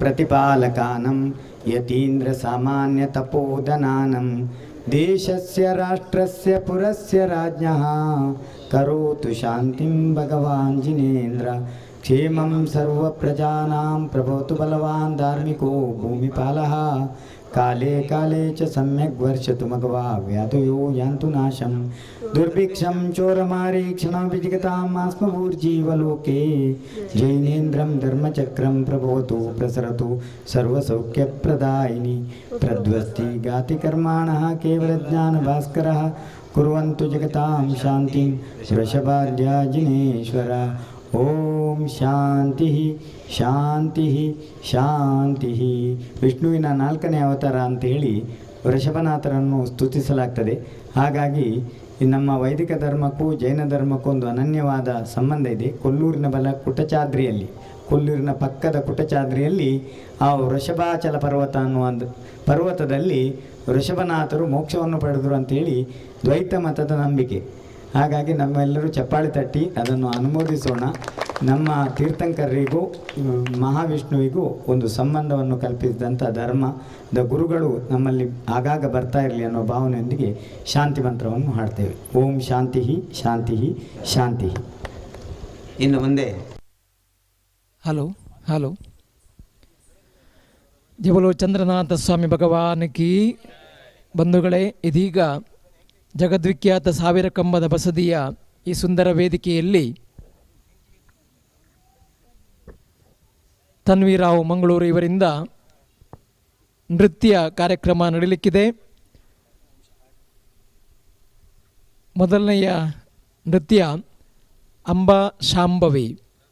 ಶ್ರೀ ಆದಿಶಂಕರಾಚಾರ್ಯರ ರಚನೆ, ರಾಗಮಾಲಿಕೆ ರಾಗದಲ್ಲಿ ಆದಿತಾಳದಲ್ಲಿ ವಿದುಷಿ ಗುರು ಶ್ರೀಮತಿ ಗೀತಾ ಸರಳಾಯ ಹಾಗೂ ವಿದುಷಿ ಗುರು ಶ್ರೀಮತಿ ರಶ್ಮಿ ಚಿದಾನಂದ ಇವರ ನೃತ್ಯ ಸಂಯೋಜನೆಯಲ್ಲಿ ಸರಸ್ವತಿ ದೇವರ ವರ್ಣನೆಯೊಂದಿಗೆ ಇದೀಗ ತಮ್ಮ ಮುಂದೆ ಅಂಬಾ ಶಾಂಭವಿ ನೃತ್ಯ ಪ್ರಸ್ತುತಗೊಳ್ಳಿಕ್ಕಿದೆ.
ಇದೀಗ ತಮ್ಮೆಲ್ಲರ ಕೈ ಚಪ್ಪಾಳೆಯೊಂದಿಗೆ ಅಂಬಾ ಶಾಂಭವಿ ನೃತ್ಯ.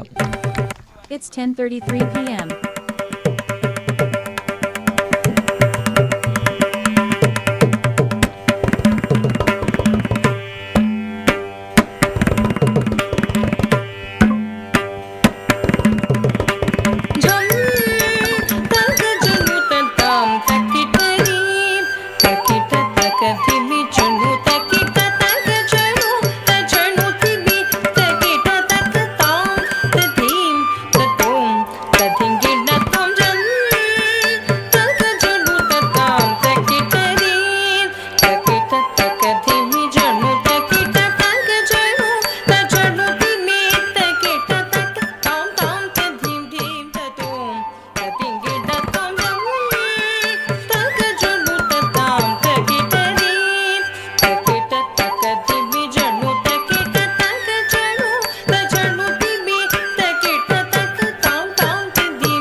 ಬಹಳ ಸುಂದರವಾದ ಅಂಬಾ ಭವಾನಿ ನೃತ್ಯದ ನಂತರ ಗುರವೇ ನಮಃ ಹೇಳುವಂತಹ ನೃತ್ಯವನ್ನು ತಮ್ಮ ಮುಂದೆ ಪ್ರಸ್ತುತಪಡಿಸಲಿಕ್ಕಿದ್ದಾರೆ ವಿದುಷಿ ತನ್ವೀರಾವ್ ಕದ್ರಿ ಇವರು.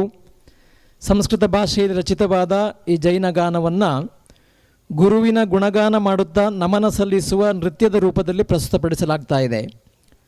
ಸಿದ್ಧ ಬುದ್ಧಿ ಕಲ್ಯಾಣ ರೂಪನಾದ ಗುರುವಿಗೆ ನಮನಗಳು, ಸುಖದ ಮೂಲ ರೂಪನಾದ ವಿಶ್ವಾದ್ಯಂತ ಪೂಜಿಸಲ್ಪಡುವ ಗುರುವಿಗೆ ವಂದನೆಗಳು, ವಾಣಿಯ ಅಧಿಪತಿ ವಾಣಿಯ ಭಂಡಾರವಾಗಿದ್ದು ಅತಿ ಗಂಭೀರ ವಾಣಿಯನ್ನು ಹೊರಸೂಸುವ ಮುಖಾರವಿಂದವುಳ್ಳ ಗುರುವಿನ ಚರಣಾರವಿಂದಗಳಿಗೆ ನಮೋ ನಮಃ. ಪರಬ್ರಹ್ಮರೂಪಿಯೂ ಬ್ರಹ್ಮಚಾರಿಯಂತೆ ಶುದ್ಧ ರೂಪನೂ ಆದ ಗುರುವಿಗೆ ನಮಸ್ಕಾರಗಳು. ಧ್ಯಾನ ರೂಪಿಯೂ ಆದ ಗುರುವಿನ ಚರಣಗಳನ್ನು ಸ್ಪರ್ಶಿಸುವುದೇ ಒಂದು ಉತ್ಕೃಷ್ಟ ಭಾಗ್ಯವಾಗಿದೆ. ಗುರುವು ಶುಭ್ರರೂಪಿಯೂ ಮಂಗಳ ರತ್ನರೂಪನೂ ಆಗಿರುತ್ತಾನೆ. ರತ್ನತ್ರಯಗಳು ಅಂದರೆ ನಂತೆ ತೇಜೋಮಯಿಯೂ ಆದ ಗುರುವಿಗೆ ನಮನಗಳು. ಶಾಸ್ತ್ರಗಳನ್ನು ಅರ್ಥೈಸಿ ಬೋಧಿಸುವ ಗೌರವಪೂರ್ಣನೂ ಮತ್ತು ಹುಟ್ಟು ಸಾವಿನ ಮಧ್ಯದ ಜೀವನದಲ್ಲಿ ಸಾಗಬೇಕಾದ ಆತ್ಮ ಸಾಕ್ಷಾತ್ಕಾರದ ಮಾರ್ಗವನ್ನು ತಿಳಿಯಪಡಿಸಿ ಮೋಕ್ಷದ ಮಾರ್ಗದರ್ಶಕನಾದ ಗುರುವಿಗೆ ಇದು ನಮನಗಳು. ಗುರುವು ಧರ್ಮದ ಮಾರ್ಗವನ್ನು ತೋರಿಸುತ್ತಾ ಸ್ವರ್ಣ ಮಹಾನದಿಯಂತೆ ಪರಮಾರ್ಥವನ್ನು ಬೋಧಿಸುತ್ತಾರೆ. ಶ್ರೇಷ್ಠ ಗುಣಕಾರಕರಾಗಿ ಜೀವನದ ಮೌಲ್ಯಗಳನ್ನು ಮತ್ತು ಅನುಭವದ ಜ್ಞಾನವನ್ನು ಹುಟ್ಟುಹಾಕಿ ಆಧ್ಯಾತ್ಮಿಕ ಬೆಳವಣಿಗೆಗೆ ಮಾರ್ಗದರ್ಶನ ನೀಡುತ್ತಾರೆ. ಜ್ಞಾನಯುಕ್ತ ಜ್ಞಾನಸಾರವನ್ನು ಹಂಚುವ ಗುರುವಿಗೆ ನಮಸ್ಕಾರಗಳು. ಯೋಗ ಚಂದ್ರನಂತೆ ಯೋಗದ ಸಾರವನ್ನು ತಿಳಿಯಪಡಿಸುವ ಗುರು ಚರಣಾರವಿಂದಗಳಿಗೆ ಹೃತ್ಪೂರ್ವಕ ನಮನಗಳು. ಜೀವನದ ಸ್ಫೂರ್ತಿಯ ಚಿಲುಮೆಯಾಗಿರುವ ಗುರುವಿಗಿದು ಸಾಷ್ಟಾಂಗ ನಮಸ್ಕಾರಗಳು. ಇದೀಗ ನಿಮ್ಮೆಲ್ಲರ ಕೈ ಚಪ್ಪಾಳೆಯ ಮೂಲಕ ಗುರವೇ ನಮಃ ಸಿ.ಎ. ದೇವಾಂಶ ಜೋಶಿ ಅವರ ಗಾಯನ, ದೇವಾಂಶ ಅಕ್ಷಯ ಆಕಾಶ್ ಅವರ ಸಂಗೀತ, ವಿದುಷಿ ತನ್ವೀರಾವ್ ಕದ್ರಿ ಮಂಗಳೂರಿನ ನೃತ್ಯ ಸಂಯೋಜನೆ ಮತ್ತು ಪ್ರಸ್ತುತಿ ಇದೀಗ ತಮ್ಮ ಮುಂದೆ.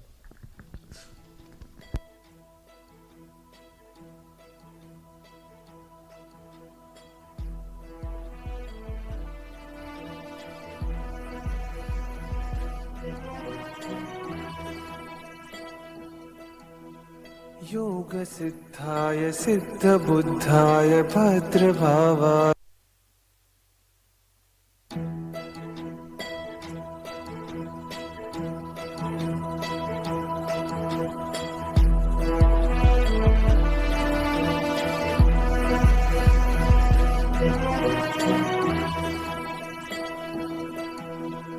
योग सिद्धाय सिद्ध बुद्धाय भद्रभावाय ही नमः.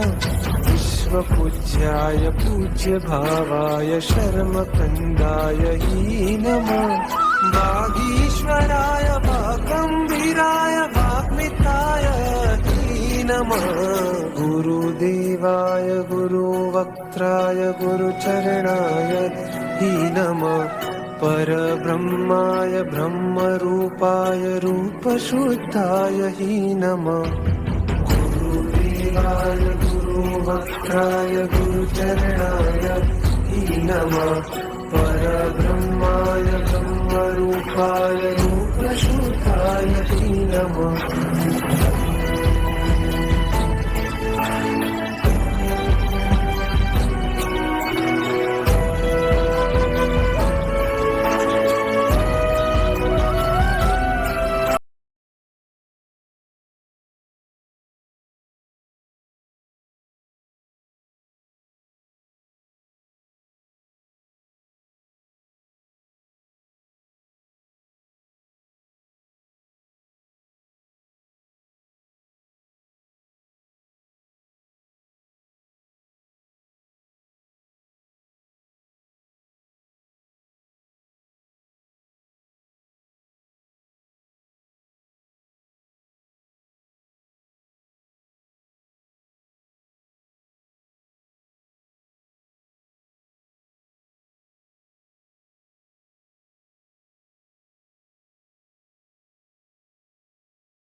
रूपशुद्धाय नमः।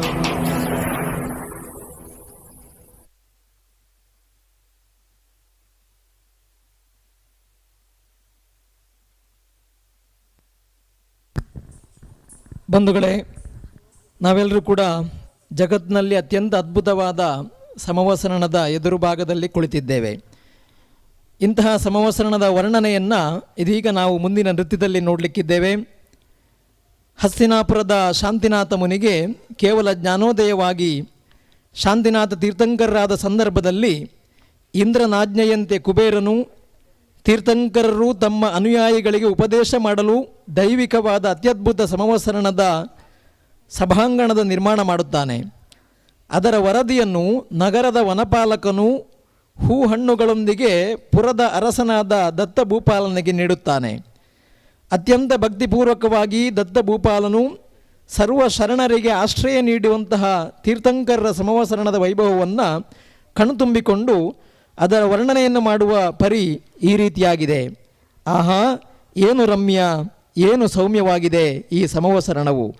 ಗಗನದಲ್ಲಿ ರಾರಾಜಿಸಿ ನಾಲ್ಕೂ ದಿಕ್ಕುಗಳಿಗೆ ಶಾಂತಿಯನ್ನು ಪಸರಿಸಿ ಸರ್ವೋತ್ಕೃಷ್ಟ ಶಿವಸೌಖ್ಯವನ್ನು ನೀಡುವ ಹೇಮರೂಪಿಯ ರತ್ನಮಯವಾದ ಕೋಟೆಯಲ್ಲಿ ಕಾಮಧೇನು ಕಲ್ಪವೃಕ್ಷಕ್ಕೆ ಜಗತ್ತಿನಲ್ಲಿ ಏನಾದರೂ ಸಾಟಿ ಇರುವುದೇ? ಅಶೋಕ ವೃಕ್ಷದ ಪುಷ್ಪವೃಷ್ಟಿಯಲ್ಲಿ ಮೆರೆಯುವ ಸುಗಂಧಭರಿತ ಗಂಧದ ಕುಟಿಯಲ್ಲಿ ಕಮಲದಳವನ್ನು ಸೋಂಕದೆ ಆಸೀನರಾಗಿರುವ ತೀರ್ಥಂಕರರು ಫಲಪುಷ್ಪಗಳ ಕಂಪಿನಿಂದ, ತರುಲತೆಯಿಂದ, ಮೊರೆಯುವ ತಂಗಾಳಿಯಿಂದ, ಶುಕ ಪಿಕಗಳಿಂದ ಆವೃತಗೊಂಡಿರುವ ನೋಟವು ಕಣ್ಮನ ಸೆಳೆಯುತ್ತಿದೆ. ತೀರ್ಥಂಕರರನ್ನು ಸ್ತುತಿಸುತ್ತಾ ಅಪ್ಸರೆಯರು ಮೈಮರೆತು ನರ್ತಿಸುತ್ತಿದ್ದಾರೆ. ಎಲ್ಲೆಲ್ಲೂ ಜೈಕಾರ, ವಾದ್ಯಘೋಷ ಮೊಳಗುತ್ತಿದೆ. ಅಬ್ಬಬ್ಬಾ, ಸರ್ವಲೋಕವನ್ನು ಪರೆವ ತೀರ್ಥಂಕರರ ಸಮವಸರಣದ ವಿಹಂಗಮ ದೃಶ್ಯವು ವರ್ಣನಾತೀತ. ಇಂತಹ ಸುಂದರ ಸಮವಸರಣದ ವರ್ಣನೆಯ ಹಾಡನ್ನು ರಚಿಸಿದವರು ಮಾತೃಶ್ರೀ ಹೇಮಾವತಿ ವಿ ಹೆಗ್ಗಡೆಯವರು.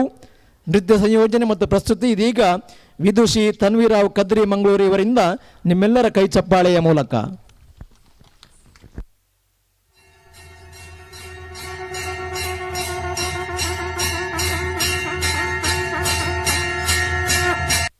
ಹಸ್ತಿನಾಪುರದ ಸಹಸ್ರಾಂಬ ಎಂಬ ವನದಲ್ಲಿ ಪರಮಪೂಜ್ಯ ಶಾಂತಿನಾಥ ಮುನಿ ಮಹಾರಾಜರಿಗೆ ಕೇವಲ ಜ್ಞಾನೋದಯವಾಗಿ ಶಾಂತಿನಾಥ ಮುನಿಯು ಶಾಂತಿನಾಥ ತೀರ್ಥಂಕರರಾಗಿದ್ದಾರೆ. ಸೌಧರ್ಮೇಂದ್ರನ ಆಜ್ಞೆಯಂತೆ ಕುಬೇರನಿಂದ ಸಮವಸರಣದ ನಿರ್ಮಾಣವಾಗಿದೆ. ಓಂಕಾರ ದಿವ್ಯಧ್ವನಿಯು ಮೊಳಗುತ್ತಿದೆ. ಆ ಪ್ರದೇಶದ ಸಮಸ್ತ ಭವ್ಯ ಜೀವಾತ್ಮರು ಸಮವಸರಣದೆಡೆಗೆ ಸಾಗುತ್ತಿದ್ದಾರೆ. ನಗರದ ಸಮಸ್ತ ಉದ್ಯಾನವನದ ತರುಲತೆಗಳು ಅಕಾಲದಲ್ಲಿ ಫಲ ಪುಷ್ಪಗಳಿಂದ ಕಂಗಳಿಸುತ್ತಿದ್ದವು. ಎಲ್ಲೆಲ್ಲೂ ಸುಖ, ಶಾಂತಿ, ನೆಮ್ಮದಿ, ಸಮೃದ್ಧಿ ಮನೆ ಮಾಡಿತ್ತು. ಆ ಪ್ರಾಂತ್ಯ ಸುಭೀಕ್ಷವಾಗಿತ್ತು. ನಗರದ ವನಪಾಲಕನು ಪುರದ ಅರಸ ದತ್ತ ಭೂಪಾಲನಲ್ಲಿಗೆ ಬಂದು ನಮಸ್ಕರಿಸಿ ಅಕಾಲದಲ್ಲಿ ದೊರೆತ ಫಲಪುಷ್ಪಗಳನ್ನು ಅವನ ಸನ್ನಿಧಾನಕ್ಕೆ ತಂದು ಅರ್ಪಿಸುತ್ತಾನೆ. ಆ ಅಕಾಲದಲ್ಲಿ ದೊರೆತ ಫಲಪುಷ್ಪಗಳನ್ನು ನೋಡಿದ ದತ್ತ ಭೂಪಾಲನು ಅಚ್ಚರಿಗೊಂಡು ವನಪಾಲಕನಲ್ಲಿ ಹೀಗೆ ಕೇಳಿದನು: ಕಾಲವಲ್ಲದ ಕಾಲದಲ್ಲಿ ಈ ಫಲಪುಷ್ಪಗಳು ಹೇಗೆ ಎಲ್ಲಿ ದೊರೆತವು? ಆಗ ವನಪಾಲಕನು, ಮಹಾಸ್ವಾಮಿಗಳೇ, ನಮ್ಮ ನಗರದ ಸಹಸ್ರಾಂಭವನದಲ್ಲಿ ಶಾಂತಿನಾಥ ಮುನಿಗೆ ಕೇವಲ ಜ್ಞಾನವಾಗಿದೆ. ಅವರು ವರ್ತಮಾನ ಕಾಲದ 16ನೇ ತೀರ್ಥಂಕರರಾಗಿ ಸಮವಸರಣದಲ್ಲಿ ವಿರಾಜಮಾನರಾಗಿದ್ದಾರೆ. ಓಂಕಾರ ದಿವ್ಯ ಧ್ವನಿಯು ಮೊಳಗುತ್ತಿದೆ. ಹಾಗಾಗಿ ಆ ಕಾಲದಲ್ಲೂ ತರುಲತೆಗಳಲ್ಲಿ ಫಲಪುಷ್ಪಗಳು ಸಂಪದ್ಭರಿತವಾಗಿ ಬಿಟ್ಟಿವೆ. ಈ ಮಾತನ್ನು ಕೇಳಿದ ತಕ್ಷಣ ದತ್ತ ಭೂಪಾಲನು ತನ್ನ ಸಿಂಹಾಸನದಿಂದ ಮೇಲಕ್ಕೆ ಎದ್ದು 7 ಹೆಜ್ಜೆ ಮುಂದೆ ನಡೆದು ಶಾಂತಿನಾಥ ತೀರ್ಥಂಕರರಿಗೆ ತ್ರಿಭಾರಿ ನಮೋಸ್ತುಗಳನ್ನು ಮಾಡುತ್ತಾ ವಂದಿಸಿ ಸ್ವಪರಿವಾರದೊಡನೆ ಅಷ್ಟದ್ರವ್ಯಗಳ ಸಹಿತ ಭಗವಂತನ ಜೈಕಾರ ಮಾಡುತ್ತಾ ಸಮವಸರಣದೆಡೆಗೆ ನಡೆಯುತ್ತಾನೆ. ಏನು ರಮ್ಯ ಏನು ಸೌಮ್ಯ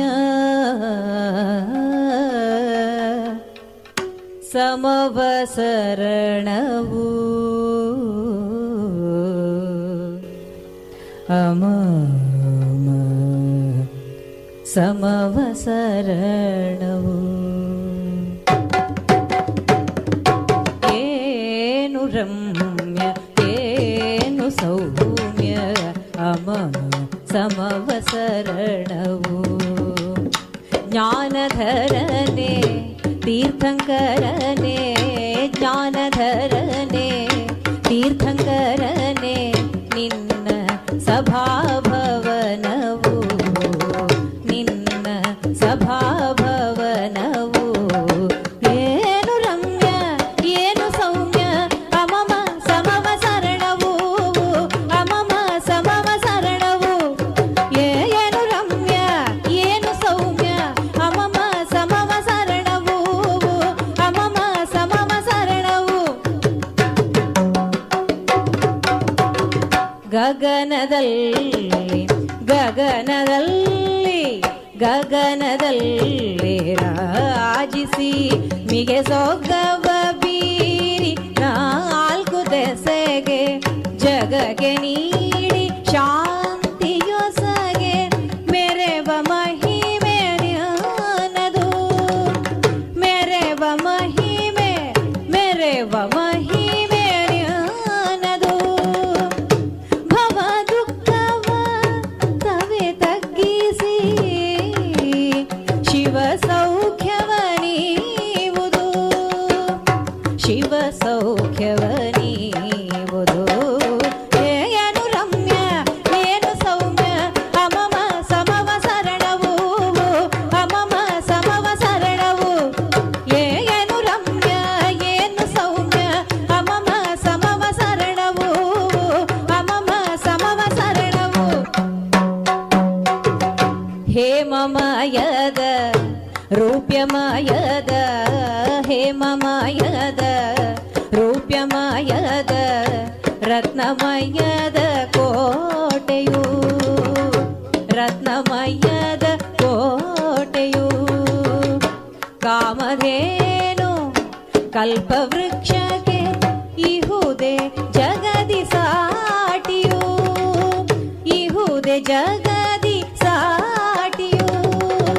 ವರ ಅಶೋಕ ತರುವಿನಲ್ಲಿ ಸುರಿವ ಕುಸುಮ ವರುಷದಲ್ಲಿ ವರ ಅಶೋಕ ತರುವಿನಲ್ಲಿ ಸುರಿವ ಕುಸುಮ ವರುಷದಲ್ಲಿ ಮೆರೆವ ಗಂಧ ಕೂಟಿಯೊಳಲ್ಲಿ ಮೆರೆವ ಗಂಧ ಕೂಟಿಯೊಳಲ್ಲಿ ಕಮಲದಳವ ಸೋಂಕದೆ ಕಮಲದಳವ ಸೋಂಕದೆ ಕಮಲದಳವ ಸೋಂಕದೆ. ಶೌರ್ಯದಲ್ಲಿ ನೀನೆ ಓರ್ವನಲ್ಲದೆ ನೀನೆ ಓರ್ವನಲ್ಲದೆ. ಏನು ರಮ್ಯ ಏನು ಸೌಮ್ಯ ಅಮಮ ಸಮವಸರಣವು ಅಮಮ ಸಮವಸರಣವು. ಏನು ರಮ್ಯ ಏನು ಸೌಮ್ಯ ಅಮಮ ಸಮವಸರಣವು ಅಮಮ ಸಮವಸರಣವು. ಸೊಂಪನೀವ ಸೊಬಗನೀವ ತರುಲತಾ ಸಮೂಹವು ತರುಲತಾ ಸಮೂಹವು. ಕಂಪನೀವ ಪೆಂಪನೀವ ಫಲಗಳ ಸಂದೋಹವು. ಸುಮನ ಸುರಭಿ ಗಾಳಿಯೋ ಮೊರೆಯುವ ಭೃಂಗಾಳಿಯೋ ಸುಮನ ಸುರಭಿ ಗಾಳಿಯೋ ಮೊರೆಯುವ ಭೃಂಗಾಳಿಯೋ. ಶುಕದ ಪಿಕದ ಕೇಳಿಯೋ ಶುಕದ ಪಿಕದ ಕೇಳಿಯೋ